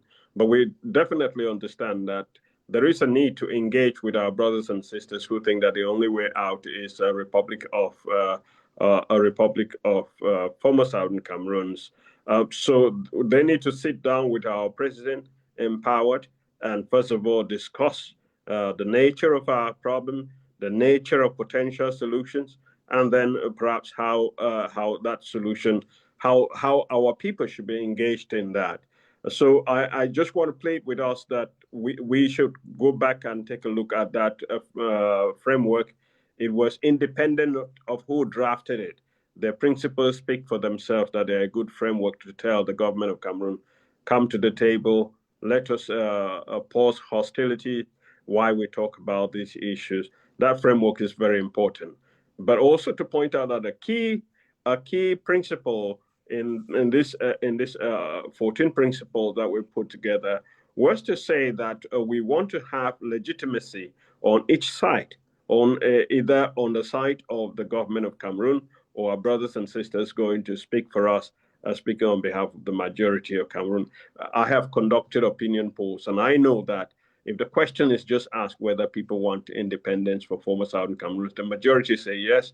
But if you constrain it on war, then some people say, okay, if that's the case, I'm going to choose something more pragmatic. So let us make sure that we do not engage with the government, the illegitimate government of BIA, in an attempt to find a quick solution. We will be failing on our own principles, and we will also be betting against the people of Cameroon. And I want to estimate here that there is a real chance that the people of Cameroon will bring about the conditions for Mr. Issa Tchiroma Bakary to be president of the Republic of Cameroon. Let's not burn bridges with respect to how we come to the table to discuss this issue. That's for my brothers and sisters who believe very strongly about the former Southern Cameroons having an independent state. But for those of you who think that there is still a chance, I can give a chance for the Union of Cameroon to work. I'm just pointing out to you that most of us, people of former Southern Cameroons, because we know how we do business. We got together, Mr. Mike Taki, who is the chairperson of the Federalist Group. I am the Secretary General there.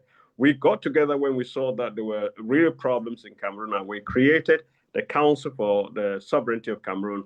Chief Luma is there, Micheline, who spoke here, Mike Taki, we are all there. So I want to point out to you that this council has been guiding the direction that the people of Cameroon should take to not only restore the truth of the ballot box, but ensure that after the restoration, there is enough political stability to engage with the problem of former Southern Cameroons. So I just want to invite those of you who are still giving Cameroon a chance. Please join us every Sunday. We meet every Sunday at 8 p.m. Cameroon time to discuss issue, to mobilize people on the ground. All the 10 regions are mobilizing now. We will start protests from August 14 or earlier if there's an opportunity for that. We believe very strongly that the people of Cameroon can be mobilized towards restoring the truth of the ballot box. Let us be professional to make sure we prepare ourselves to engage with the legitimate president of Cameroon, and then let us use a framework that has been built before so that we are building on something that was solid. The government of BIA rejected that framework, ignored it, was given a chance for 6 months to respond. They did not. So we know that they are not the ones really to genuinely engage on this question. And right now they have lost legitimacy. I thank you very much, and I commend your work. Thank you, Mr. Aki. for your intervention. Obviously, the form of state, as we have discussed, would come down to the will of the people. But in the meantime, I think there are many things, like earlier speakers, Pa Kimbang has said, Chief Luma has said, and other speakers. There are many things we can agree on as Southern Cameroonians to help build our institutions, our communities, so let's not draw lines and be angry at each other. Let us find common grounds, and then when we get to the bridge of the form of state, I think that that's where the people would ultimately, with an open mind, like any democratic process, the people would make that final determination. I don't have a problem with President-elect Chiroma's position. I don't have a problem sitting at the table with him. In fact, I want us to sit at the table and, go to the root cause, as he himself has called them, and let the people decide where they want to go, how they want to live. So you're very welcome, and anything we can do to move the ball forward in terms of common grounds, let us work together and do that. Thank you very much. Mr. Mfo, turn on your camera, unmute yourself. I think we'll just take like we have 4 hands up. Let us just take those 4 hands, and then we'll have to round up with Mr. Michael Taki, Mr. Mfo, and then Professor Numbong, Mike Taki. Where is the 4th hand? Okay, we have 3 hands left. And then Professor Numbong, Mike Taki. Where is the 4th? Yeah, that's it. That's it. Okay. Yeah, Mr. Mfo, go ahead. The floor is yours. Yes, thank you once more, moderator. I just wanted to still emphasize. I heard Prof. Dr. Benaki just mention on we mobilizing our citizens in the Southern Cameroon, that there is from the 14th, there's going to be a demonstration. Unfortunately, we have died a lot. If there is any demonstration, that demonstration will go to La Republique, not our citizens, because they have proven clear to us when something happens, when there is a demonstration at the other side of the Mongo in La Republique, they are very, very careful on who they kill or who they arrest. The casualties are not many. But when it comes to Southern Cameroons, we are dogs. They will kill randomly. So I will not advise our people to go out, because we know the people we are dealing with. La Republique, especially the military, doesn't look us, recognize us as humans. So I just want to put this in the score, unfortunately, of Professor Ben Aki, that our people will not go out for any demonstration. As far as that country is concerned, we are not going to demonstrate in the name of La République du Cameroon. Let me come to my real question. My question, I have asked this. I want, before we go out of this town hall, let the Secretariat prove to Southern Cameroonians and declare to Southern Cameroonians that they are ready and they are prepared to invite and work with other groups that are organizing in Southern Cameroon. I'm talking particularly the SCITH body, which is a united front also, like the town hall. It is very important. So I want, before we come out of this meeting, this town hall, that decision must be taken. Thank you. Thank you very much, Mr. Mfor. I would tell you right now that SCITH has reached out to us. I know the people in the secretariat of SCITH, as some of them are in this meeting, they have reached out. They have sent us their paperwork of what SCITH is all about. I have personally had phone conversations with some of the members, so I won't go into details beyond that. But we would work with every progressive force to help our people move forward. Yes, we will. Thank you. Professor Numbong, the floor is yours if you want to unmute yourself. And then we have two more, and then we'll round up. Okay, we have three. We have Dr. Agbo, Mike Taki, and then Dr. Eugene Ate. Okay, then we'll round up. So go ahead, Professor Numbong. The floor is yours.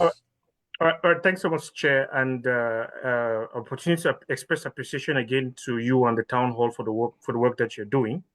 I particularly appreciate the civility of the engagement, and I think that we're making a lot of progress with respect to finding solutions for the advancement of our people. I wanted to comment a bit about what President-elect presented to us from a politics and power perspective, but a number of the previous speakers have already spoken to that. And I think that both Comrade Chris Anu and I can't remember who else made allusion to the fact that we need to be picking carefully the horse that we back. The evolution of the political situation in Cameroon as currently is, it's a very dicey one. And I've briefly engaged this conversation with Prof. Ben Aki, and I think that if Dr. Fominyu and Ni Eric are all here, it will be useful that they take that into consideration in terms of their tactics and strategy. President Tchiroma is number 4 in line of democratically elected quote-unquote presidents in Cameroon whose electoral victory has been stolen. It was Fundi twice. It was before Issa Tchiroma was Kamto. So there's a precedent. Now, I'm not saying to say that there's something specific or special about this specific instance. I'm saying that we need to learn the lessons of history to understand that there's a particular system that has a particular disposition. So if in the design of our strategies of who to support and how to engage with the emergent political dictator of the time, we must factor in the notion that that regime has a culture of stealing victories and entrenching itself in power. And we must not discard that as part of our strategies. My personal concern as far as his strategy is concerned, and maybe Prof. Aki can answer to this parallelly, is the notion that he won the elections on the popular vote on his electoral platform, benefiting from the withdrawal of Kamto, and moving forward, besides laying token claim to victory, I don't see him building a grassroots structure to claim the victory. For example, when he says that he will call Cameroonians to come out in future, I don't know whether they've done the grassroots mobilization that it takes to get that kind of mass movement. Those who militated in the SDF will tell you that to get a crowd out, it's not announcement, it's groundwork. Those who have militated in the Amazonian movement will tell you that to get a crowd out to protest is not announcement, it's groundwork. So my point of caution to all of us here, the importance of engaging with President Tchiroma is the flavor of the month and is the flavor of the moment. But in terms of our tactics and strategy, we should be very clear what we expect to get out of that process. Which brings me to my second point. I believe that it's absolutely important for us to have that internal coherence in our conversation. We're supposed to form an internal position of our own that makes us to be engagement ready, irrespective of who emerges. In my personal reflections, it dawns on me that from all intents and purpose and looking at the positioning of power politics in Cameroon, say someone like Ngongo has positioned himself to grab power. I'm telling Southern Cameroonians that we may have to negotiate with someone else other than Issa Tchiroma.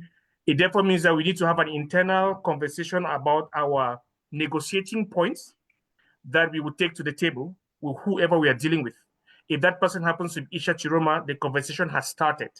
If it happens not to be Issa Tchiroma, we should therefore not pre-position ourselves in our support for Tchiroma in a way that compromises our ability to engage with whoever emerges out of that fight.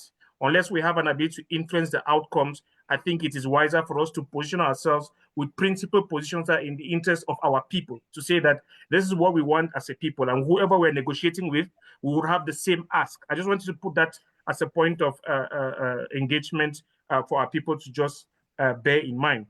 Thirdly, building on the conversation that Chief Luma put forward there, and for those of you who attended the last 2-3 or watched the last 2-3 outings of Comrade Chris Anu on the All Anglophone Conference, there is a sentiment that I feel that as Southern Cameroonians we are ignoring, and I see it emerging again and again, and Chief Luma made allusion to that. The notion that we are prosecuting a common interest for the Southern Cameroon struggle at a time when an increasing number of our people from the Southern Zone are expressing frustration about being dominated over. And personally, maybe some of you have heard that over and over again, and but I think that that's a sleeping time bomb that we have to address, which I think would be resolved by a clear proposition about the model of governance that ensures that their concerns and their identity will be catered for in what I personally feel would be some sort of parliamentary democracy that is representative enough. I wanted to put that on the table to say that we cannot continue to just dismiss and sweep that under the table or make token statements about our unity and our oneness. If there's a sense of an overwhelming dominance of the Northern Zone to the Southern Zone, that's an elephant in the room we cannot ignore. And I feel that from our own practice of democracy as it were, we need to start having conversations about that, digging deep, establishing the facts from the fiction, and beginning to propose actual models of how do we cater for this concern, because we cannot then marshal in as one people to fight big domination and then ignore the voice of local internal domination that our own people are feeling. That's very, very important. Lastly, I wanted to just also use this platform today to say we would seek, a lot of has been said about the importance for us to have our own internal consultations. I want to reiterate and for example, we have gone past the stage where we meet stakeholders and ask them what kind of federation they stand for. In our own internal conversations, for those who stand and believe in federation, I think we're supposed to have ventilated that question and put forward a solid model of a proposal. Say a two-state confederation with the restoration of parliamentary democracy, Westminster style in the Southern Cameroons, as existed between 1961 and 1965, with a prime minister where it was Foncha and Joa, a return to that model. For example, that such a proposal should have been ventilated amongst ourselves, defended. Let it then be that when we're talking to Tchiroma, we're talking to whoever it is we're talking to, at our own level as a people, we would have already ventilated a question that says that this is the kind of federation. I'm saying it is not, the onus does not rest on people like Issa Tchiroma to tell us what kind of federation we need. It is our responsibility to have that conversation internally so that we can be able to go out there with a clear proposal to say, this is the kind of federation we stand for, and here are the reasons why. Finally, there is and I think that Dr. Eugene Ate is going to speak to that. I noticed that when Eric was speaking, he made mention of certain interactions with late Chairman Frunji that sort of drew the response from Ate. And that for me was symbolic of the kinds of internal conversations that we need to be having with ourselves. That says that we cannot have a situation where Dr. Eugene Ate and Eric meet themselves in front of a platform engaging Tchiroma, and then instead of engaging Tchiroma, we are having internal squabbles about the internal coherence of our own story. Hence, the need for us to meet, like Chief Luma has said. Hence, a number of us advocating for this All Anglophone Conference, Anglophone General Conference, Anglophone Consultation, AAC3, whatever name you want to give it. We are saying that because of the rapidly changing political situation that is happening in Cameroon, the urgency of that meeting is overrated, where we need to get everybody of every tendency around the table to start having comprehensive conversations to build internal coherence for a kind of collective engagement with the stakeholders that lay in front of us. So I want to use this opportunity to, through you, Chair, and to invite the town hall to say that a lot of work, a lot of planning has already been rolled out as far as what we want to call AAC3 is concerned. I want to, through this platform, invite the town hall to endorse and bring in their platform and bring in their manpower, their technical skill to give that process a kick. There's nothing cast on stone. The idea has been thrown out there. We think it's a necessity. We sort of all agree that we need to have that conversation. We are now grappling with the how to make it happen. And I wanted to just extend this invitation to the town hall to say, please join the conversation, bring in your ideas, and help us make this thing a success. And through you to your audience to say that, let us please endorse this notion of us needing to meet urgently and find ways of making that happen urgently as soon as possible. With that, I want to just say thank you to the town hall and to the secretariat for the work that you're doing. And we continue to look up to you to the platform for engagement and civility that you're providing for us. Thank you, Chair. I yield. Thank you very much, Professor Nubong. You're welcome. Again, this town hall is the people's platform, so we are not going to censor Southern Cameroonians who want to engage. You know, we have reached across the aisles. We've gone beyond our borders and brought guests to speak of varying opinions. You know, Professor Munzu has been up here, Lady John Frundi has been up here. So as long as it's people who are coming to have a civil conversation and not animus, we would welcome every effort. So thank you, and let's stay in touch with what you said is going on behind the scenes. Thank you. So I see we have people adding on, but let me go through the people who were here. We take Mike Taki, before Mike was Dr. Agbo, Mike Taki, and then Dr. Eugene. No, sorry, Dr. Eugene, your hand is up first. It's that color hand I didn't see. Dr. Eugene, do you have your camera? Because I see a mic, I don't see your camera. Dr. Eugene, unmute yourself. Okay, if he's not there, Dr. Agbo, go ahead. Oh, sorry. Yes, Dr. Agbo, go ahead. Dr. Eugene is not there. Unmute yourself, Dr. Agbo. Okay. Yeah. Thank you very much again. I just want to add my voice on this people talking about federation. I mean, you cannot be planning to go on a negotiating table and you already get a position that is far less than you deserve. You know, the world owe us our freedom. We're part of a colonized people. So they owe us that. So why would you start talking about a federation? Because if you talk about a federation, then the people will say that, okay, perhaps if their starting position is that, then perhaps the middle ground is somewhere less. Now, if you are talking about a federation, you are talking about France. France still has a lot of influence in Cameroon. How are you going to deal with France? Is France going to allow you to do it? No. Why did Tchiroma choose the Gambia, not Senegal? Whereas the Gambia, the whole of Gambia is inside Senegal. Gambia is all surrounded in Senegal, just a strip line inside Senegal. Why did he choose the Gambia instead of Senegal? Because he knows the influence of France. This federation that is offering like that, he knows that France is not going to accept it. Even the Paul Biya now that is in Geneva. Geneva is in France. Geneva geographically is in France. It's only politically in the Swiss Federation. And Geneva decided to join the federation, Swiss Federation. Listen, Swiss Federation. Because God knows France is a centralized state. And Geneva is like the playground of the French regional. That's why Paul Biya is there. If you take a plane, you arrive in Geneva airport, you say, welcome to France. Your phone network telling you, welcome to France.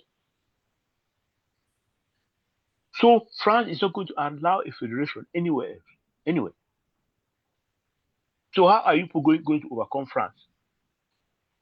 We would think that if there's a succession in Cameroon, the international community will see with us that that is not what we signed up for. Other than trying to go and fight for something that the France, you know clearly that France is not going to agree. Even if you say you're going to accept that, that cannot be a starting position. How silly can that be? You cannot be starting on the position that I'm going to take less than. Why? Anyway, that's what I just want to say. Thank you.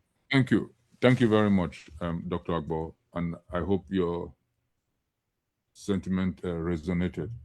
I don't know if maybe Dr. Eugene has dropped since the last speaker brought up what he was going to say about, back and forth or confrontations with positions. Professor Numbong talked about it in public, so maybe he has dropped. I don't see him anymore. So we have whoever is Samsung SM, please, you want to change that and put your name so that we know who we are calling. Okay, Dr. Ate, you're back. Unmute yourself. And then we'll go to Mike Taki and Dr. Edmond. Samsung, we need to know who we are unmuting for. Dr. Eugene, unmute yourself, and then the floor is yours. Thank you very much, Mr. Ato. The host was not allowing me to unmute myself. That is the problem. Oh, we have to put in the request. Sorry about that. Yeah, I want to sincerely thank Professor, I call him Dr. G. He is one of the persons that have actually seen this Cameroonian issue from the lens of both an academic and a politician. Let me be very, very clear about this. The 2025 elections are history. The Constitutional Council has spoken. We may disagree with the verdict, which we have. We may denounce the process, which we are. We may believe a different man truly won, which we know Issa Tchiroma won. But there is absolutely no legal road left. We can honor our pain. We can remember our vote. But we must also tell ourselves the hard truth. I'm very happy Dr. Chris Fominio is here. He should tell us what particular door is remaining open for Mr. Tchiroma to be president of Cameroon based on the 2025 election. The door is closed and it is shut. Number two, I am very surprised that Cameroonians still practice this politics of adulation. When I listen to Eric Chinje, he speaks like when we used to speak about Ahijo or when Paul Biya came up and we were like, this is sent from God. Look, we have to press hard on this guy called Tchiroma. He was asked a specific question. You are living there in Gambia.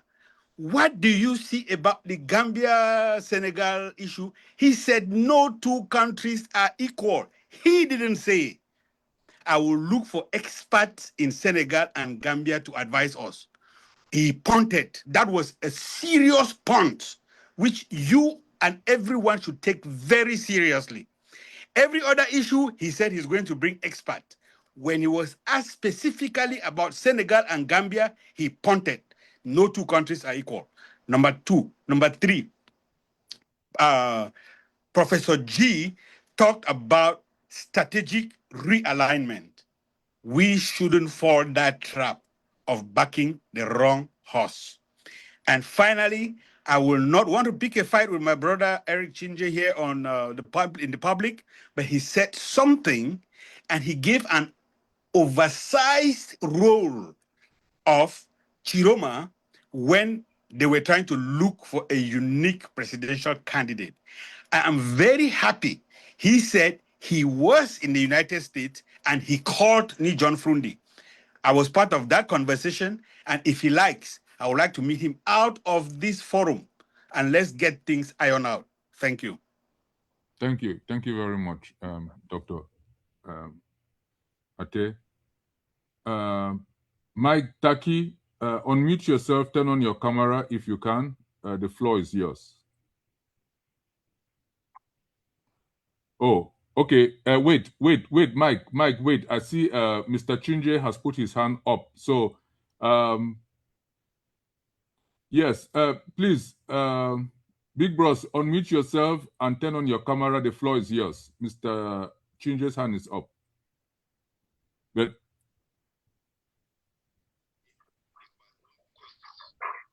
okay, yeah, go ahead.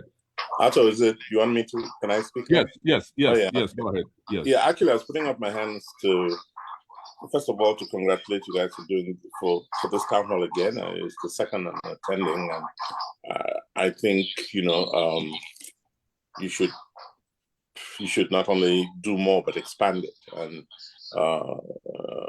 so that we can begin to move towards some kind of consensus over what exactly we want. I think we may think it's obvious what we want, but it isn't.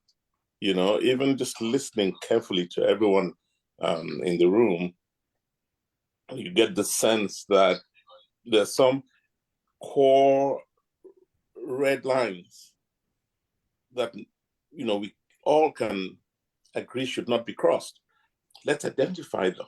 I think it's important to identify them, and then everything else is beneath that. So I want to suggest that this town hall should work on identifying what the red lines are. Where does agreement?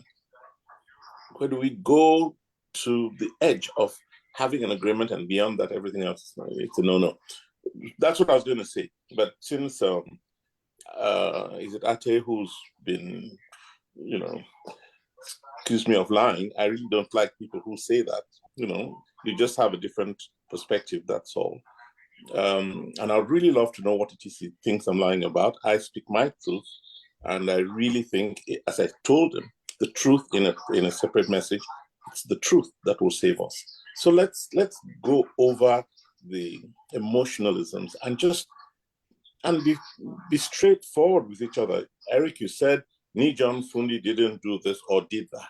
That would be nice. And then I'll say, oh no, absolutely, I think he did. There's no point, part of the problem we have is this very, intentional pulling down of people and making them look ridiculous, or want to make them look ridiculous. It's not necessary. I'm an old man now, and I have no time, for the kinds of stupidities that I hear once in a while. But let me say this. One, I think we can resolve this problem, our problem. Whether we are resolving it as through, the federal prison, or we're resolving it as independent states, we've got to be, we've got to look at global geopolitics and say, what is possible to do today in the world? What is possible? And then we take the steps necessary to do it.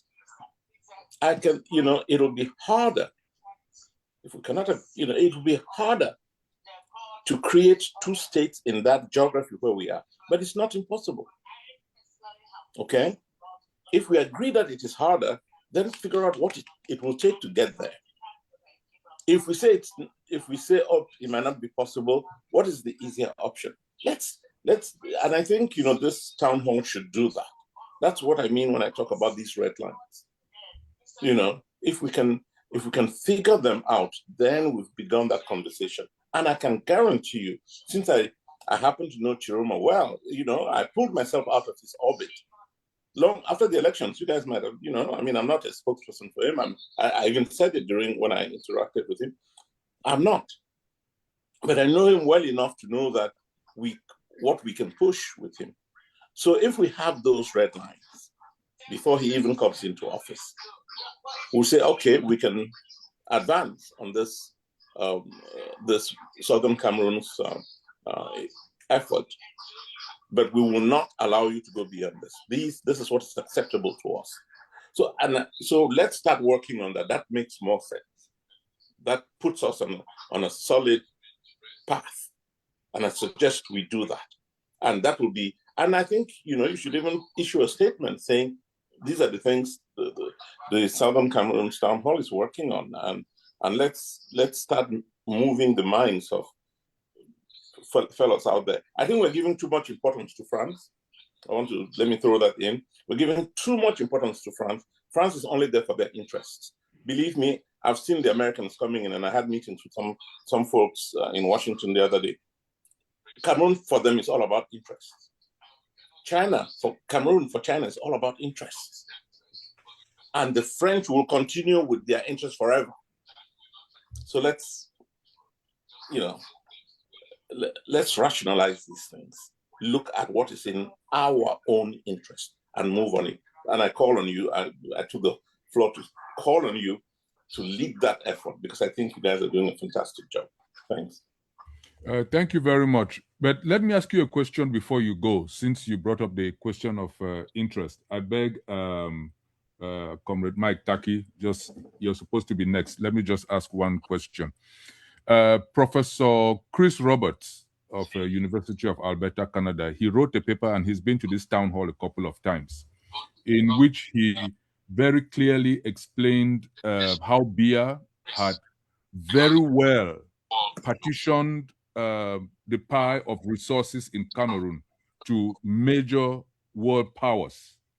And because he's catering to their interests, they don't want to, offset the apple cart.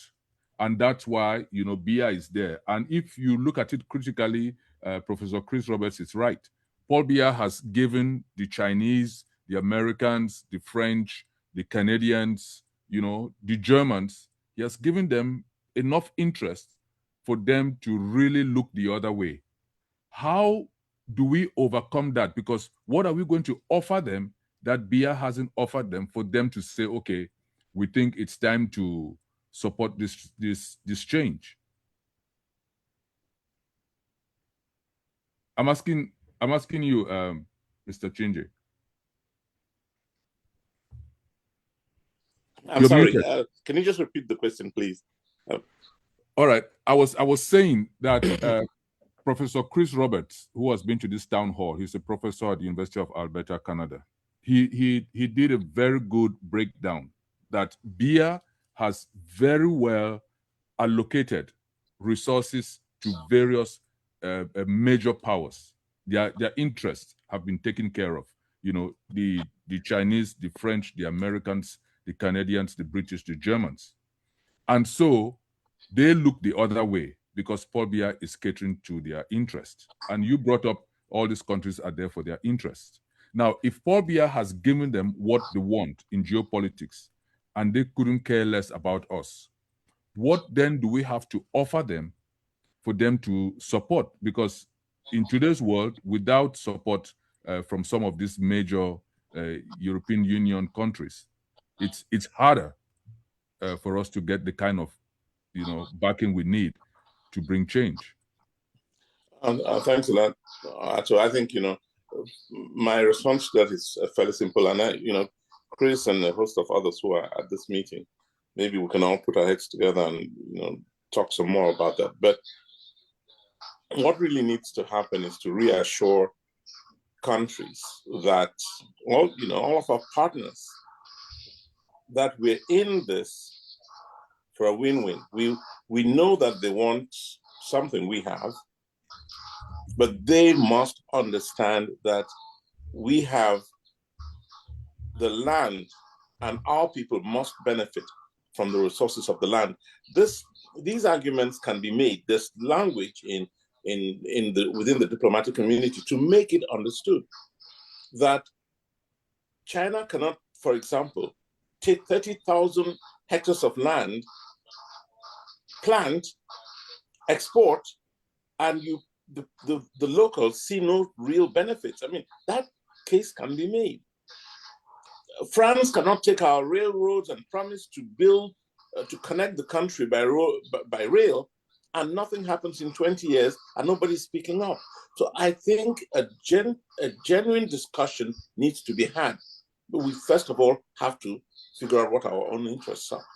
Look at how much of our forests is being, that the Israelis and Frank Biya and the rest of them are taking out of that country. All the talking will not change the genuine situation on the ground.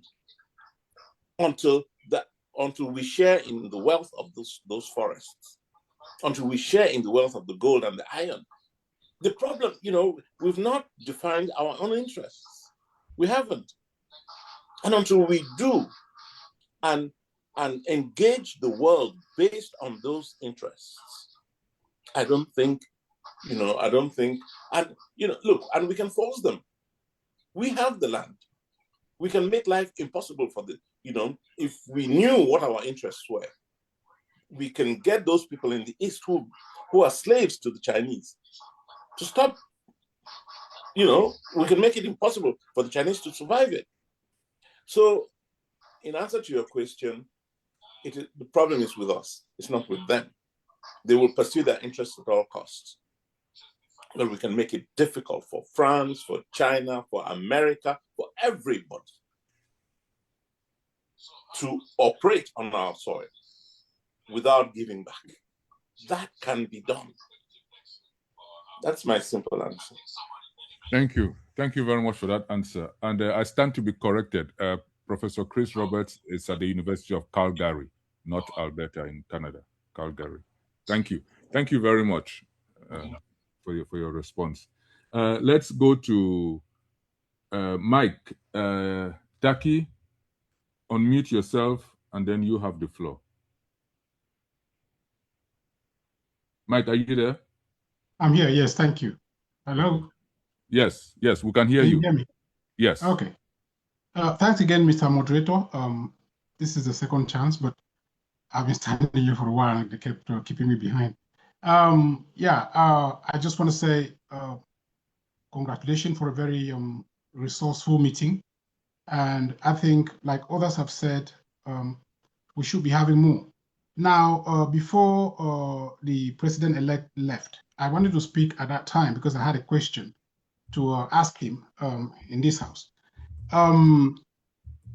Like I said before, I have been chairing the Coalition of Cameroon Federalist Groups and Activists, CCFGA, since, for about 5 years, 4 to 5 years now.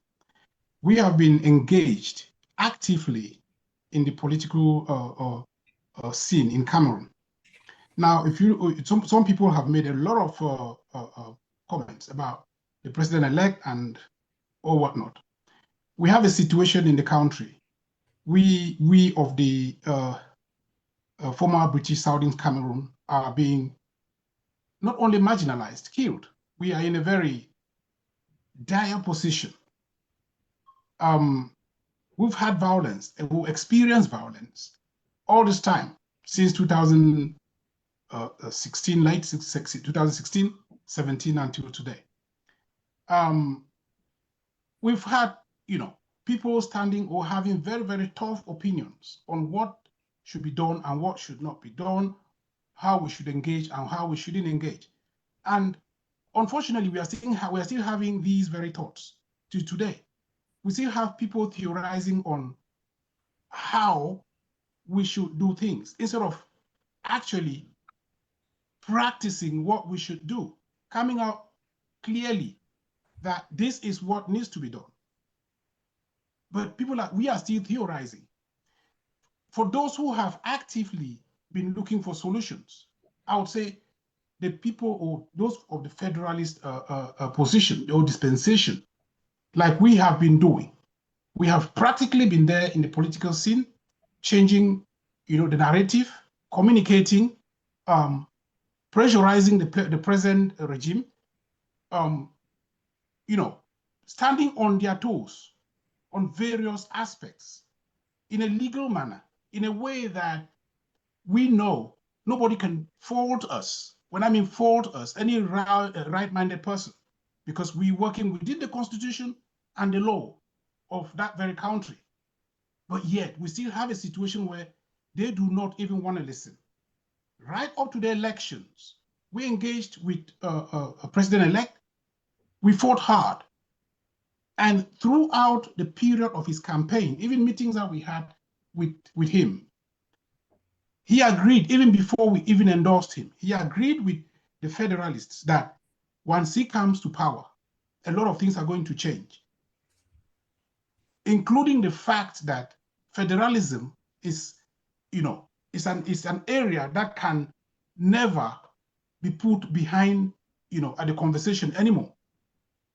He promised us that he will make sure federalism is the top on the agenda. And he would not do so. Most of the things that he said here today are things that this man told us before he even won the election. Now, what I want to really, really draw our attention to, regardless of everyone's position, we should be looking at things. We should be looking at life to live, not life to die. You cannot prepare to die, but you promise, you make sure you try by all best to live. And we should be looking at things from a practical perspective. What do we do to live? Until you are a living person, you cannot have the power. You cannot even feature on the table for a table of discussion. The regime in power has made sure nobody comes on the table with them. They have made sure if they were to even have any iota of remorse, or let me even say a good political acumen, because these are not really politicians on the other side of the Biya regime. They are not politicians. They are just human beings who are protecting their own interest directly in an open, using the opportunities that have been given to them. This is what they have been doing. Now, we have an opportunity. When I mean we, the people of former Southern Cameroons, have the opportunity to finally be at the table of where key or core discussions are being made. I am seeing or listening to various conversations, various views, some not even interested in these conversations that we are being invited to. The Tchiroma team, or the people who voted for Tchiroma, as all of you would know, they did not come from FSNC. They came from different factions. There's the people that we talk about, the grassroots, or the people whom we talk of as, the people from the community. They voted for Tchiroma. And they did not, some of them even voted. They don't even know the party that Tchiroma belongs to, but they voted for Tchiroma. That's to say Tchiroma is, I would say, a candidate who is no, I mean, he's a wild card. And looking at the position, what our big brother was saying, Eric, Tchiroma is not, I don't think he's very much attached to the French or to the Germans or to the British or to whoever, because he did not plan for this. This is an opportunity for us to actually make a change in Cameroon. We, when I mean we, again, we, the minority. And it would have, the conversation that I want this town hall to take is on how we make this change, on how we actively get engaged, than to say we wait and see whether Tchiroma is going to be the president or whether who is going to be the president before we table our own opinion. Let's not forget the position in which we are at the moment. We have actually shot ourselves on the foot if Tchiroma were to come to power. How? Because before the elections, we have a position where the North and Southwest regions were not very popular with the idea of elections. What happened there? Biya actually won the landslide. And you cannot, those who are saying that the Constitutional Council has ruled out that Biya won, how would you actually make a case for a position in the North and Southwest regions? What did he win? What did Biya win? So let us not be fooled. I think we should get engaged, get involved, look at how we get involved in the present situation to make Tchiroma the president. Okay. He is the president. We should get involved actively to work on how this man comes from Gambia to Cameroon, and then we sit on the table with him, than waiting for a situation where we'll be sitting on the table with a rogue regime that we all know they did not win. So All this right, is my Mr. Taki. position. Let's work as hard as we can to make sure that Tchiroma comes from the Gambia. Thank you. Okay, thank you. Thank you. So we have two last speakers, and then we are done. We have Dr. Epa, and then Dr. Folefak will be our last speaker. Then we'll round up for today. Dr. Epa, if you want to unmute yourself and turn on your camera, you have the floor. And then Dr. Folefak would be the last speaker, and we'll round up. Dr. Epa, are you there? Dr. Epa? Okay. If Dr. Epa is not there, Dr. Edmond, do you want to speak and then we round up? Yeah. So just wanted to. No, I could not unmute. I could not unmute. I've just unmuted now. Okay, turn on your camera if you can. Okay, but I'm trying to turn it on. It's not going on. You are muted. No, if you cannot turn it, you should be able to turn it on. I mean, I have asked you to unmute, and then if you can unmute, then you can turn on your camera. But if you can, just go ahead. They said unable to. Go ahead. Go ahead. Yes, please. Can you turn it on? Can you turn it on for me? I have asked you. Only you can do that. Yeah, we can only request you to do that. We cannot turn it on. Please allow Zoom. Okay. All right. Can you try again? Yeah, I'm trying. Yes. Let me see. Oh my God. Anyway, go ahead with your just point. go ahead. I don't think that that should at least we can hear your voice. It was better to hear your voice than to see your face and not hear your voice. At least that's preferable. No, I always like to make sure that we see my face too. Yeah, we sent you. The co-host asked you to start. Yeah. Okay.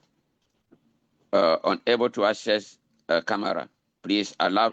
Okay. That is your. It's for you, Dr. Epa. I mean, okay. That's for you. Just go ahead. Okay. I want to thank the convenience of this town hall, especially Mr. Arthur. You know, I was not able to hear the president or the elected president of La Republic of Cameroon make a speech. I had this link later on. I couldn't get the link. But based on what I've heard, I want to first of all thank everybody who has contributed very well in this meeting. Let me go straight. One of the issues that Chief Luma addressed, I've heard it again during the last outing that Comrade Chris had with some others people. The concern of saying Northwest, let me just say Southern Zone and the Northern Zone, not agreeing, and that Northern Zone is more populated, they dominate and all that. And Chief Luma also mentioned it here.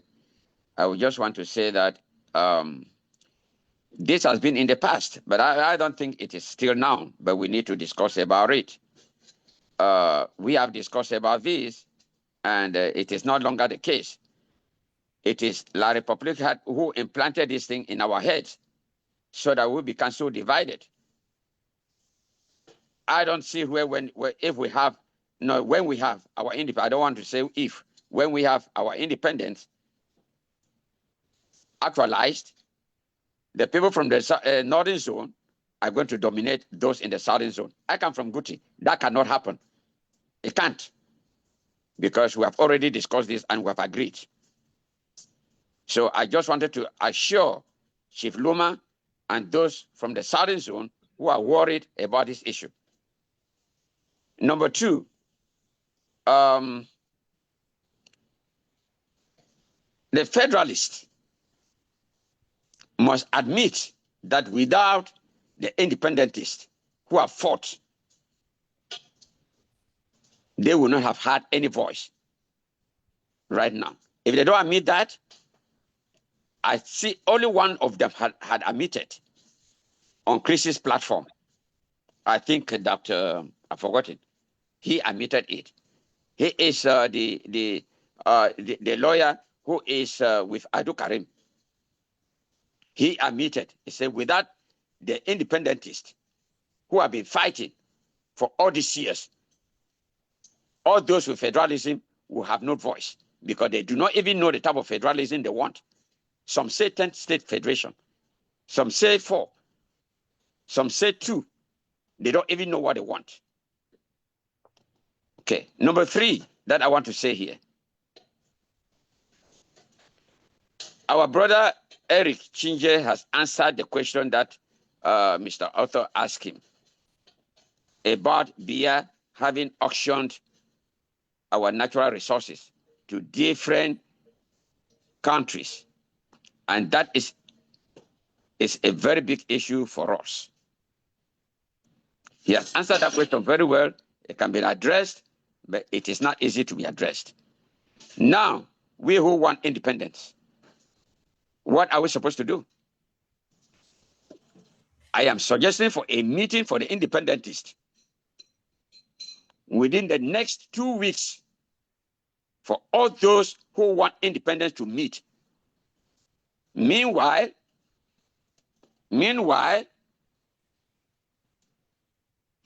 the federalists, of course, they have been meeting. But the independentists of all groups need to meet and we discuss about certain issues. How we are going to meet with the federalists. I don't believe that anybody in La Republic is the one to give us what we want. I think Comrade Chris Anu mentioned that when he made a speech. I heard him say that. The independentists have to meet within 2 weeks. That's my suggestion. For us to discuss. And then we can meet with the federalists or the unionists in the town hall or maybe another platform. That's my suggestion, and I don't want to take you long. Thank you very much for the opportunity. Thank you very much, Dr. Epa. Thank you. Yeah. So, Dr. Edmond Folefak, you have the floor and the roundup. So, yeah, it's thank you, moderator. And I just piggyback, just wanted to highlight a few things. And just so that since we have this many people on this platform, one would be this appellation of Anglophone, right? I think I understand when our parents or our forebearers had an all-Anglophone conference. At the time, there was this notion that Anglophone meant Southern Cameroonians. Those are not two, they're not the same thing. And, so when we're talking about the problems of Southern Cameroon as a people, it's Southern Cameroons, it's not Anglophones. Somebody who study in English and is the son of maybe one of the overlords in Yaoundé, or maybe like many of our brothers, many people on the other side, I think President Chiroma himself mentioned that his children actually studied also in English. Those people, you may call them, they can claim to be Anglophones, but they don't have the same problems of the Southern Cameroonians. A problem is not, and this actually is something to demystify this question that I've heard many, many times. Why are you fighting over foreign language? It's not an issue of fighting over a foreign language. It's an issue of an identity of a people. I think we're hated not because, or maybe the subjugation, the torture in Southern Cameroons, or the plunder of our people and the oppression of the Southern Cameroons.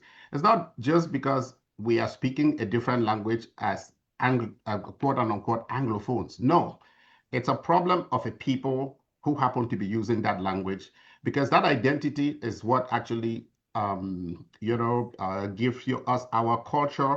Everything else follows from that. So I really want us to really make sure that we don't keep using this word Anglophone as if that word is synonymous to Southern Cameroons. That's really quite important. And I can see, and the second thing that I hear often is this idea of, I think people have making allusion to this, federalists, Southern independentists or unionists. I guess my position on this is what the people want is freedom. What the people want is a thing that would give them a system of governance that would allow them to self-determine, that would allow them to flourish. And so for me, independent should be a means to that freedom.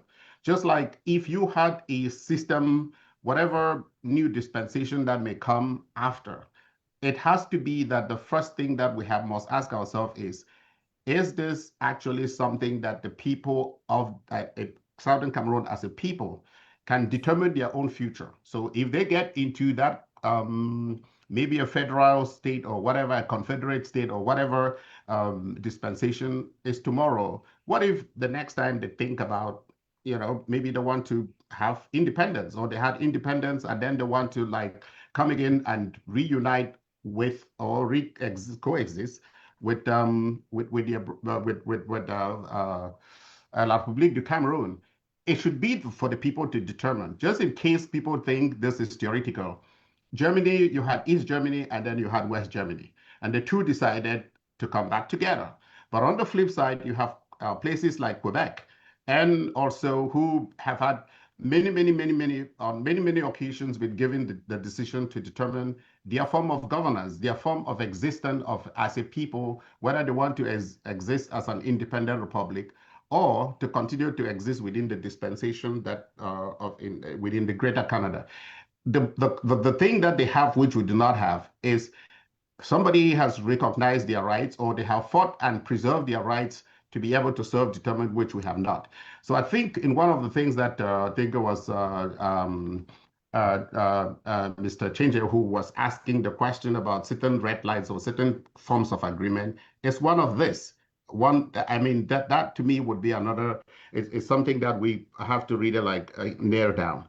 Now, and that actually brings me to the question the moderator asked, Mr. Changer, which is, what is it that we can do since BIA has auctioned or maybe used the different different resources to bribe different nations in order to allow for existence. That is only possible because of a centralized state. That is only possible because of the form of governance.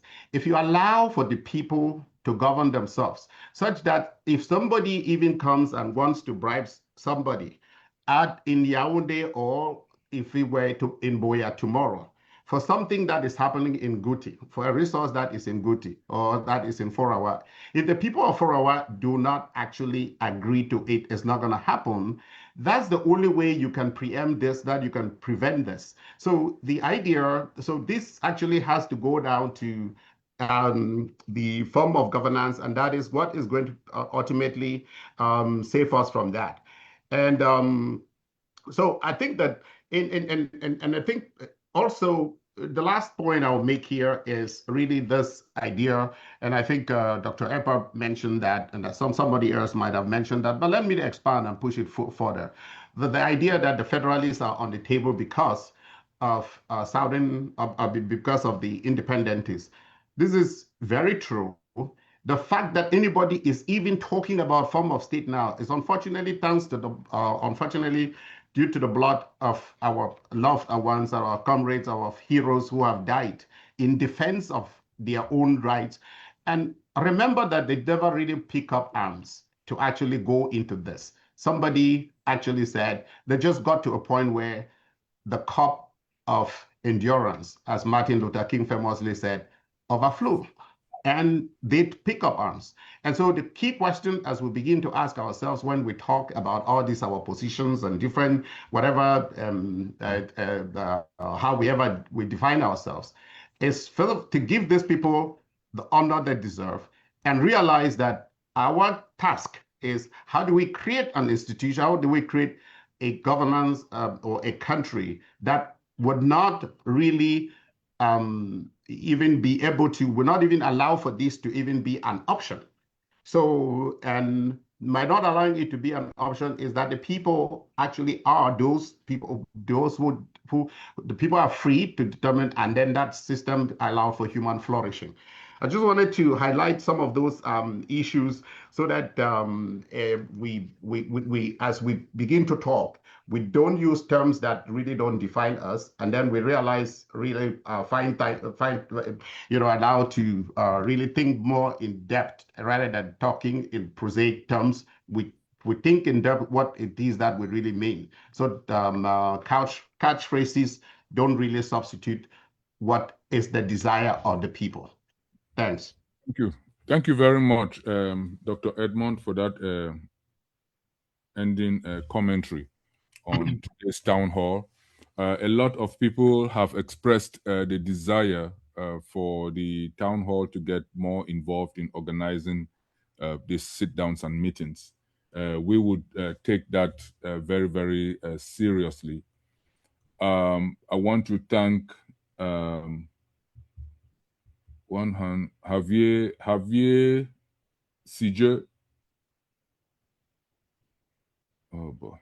Okay, let me just give Javier this opportunity, but no more. We have to round up at some point. Javier, can you unmute yourself? We were hoping no more hands will come up. Javier, are you there? Oui, merci, Moutia. À Touch, vraiment, je suis très content de cette réunion que nous avons eue. Comme quelqu'un l'a bien dit, et tu l'étais en train de le répéter, il faudrait que cette réunion soit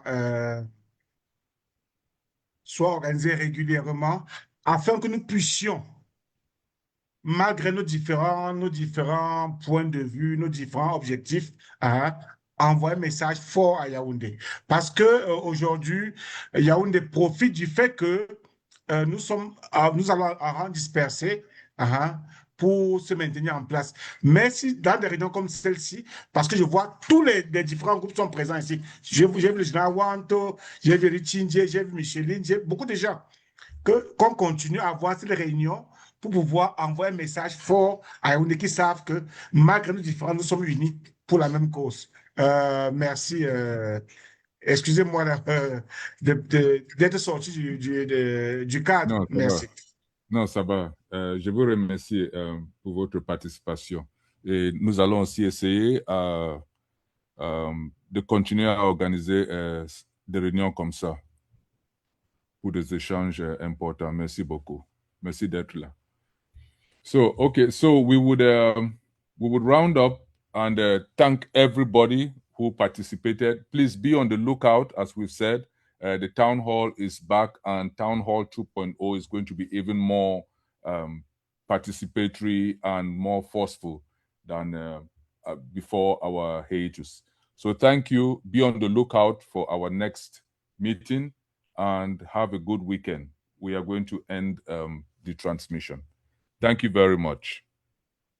Thank you. How about prayer now, Ato? Oh, thank you, yeah. Thank you. Yeah, you want to go ahead with closing prayer, please. Okay. Mama, you call me just because I said it. All right. I guess as Mami Town Hall, I have to do that. Okay, everybody, let's pray in the name of the Father and of the Son and of the Holy Spirit. Amen. Yes. We've come to the end of our meeting. We were coming here with a lot of anticipation. Lord God, you've guided us, you've protected us, you've made everything run smoothly. So we want to thank you, Lord, for this wonderful day. Honestly, you've given us a good feeling, and we know that we've woken up to Town Hall, and we're going to continue having these meetings. Father, I ask you, as your favorite daughter, to bless everybody who was here today. Bless them all as they travel back to their different destinations. Especially, I don't know, those who abandon their telephones to their children. Don't do that anymore. We are happy that we are succeeded in a very good meeting with our President-elect, Issa Tchiroma. For those who are not of the separatists, we still thank you, because without the separatists, without the boys in the bushes, without all of those we wouldn't be here. We ask you, Lord, to continue to guide our children, our grandchildren, and we hope to see you again in 2 weeks. Okay. Thank you. Amen. God bless. In the name of the Father, and of the Son, and of the Holy Spirit. Amen. Okay. You can Thank hear I you. had a very good conversation with God. Yes. Thank you.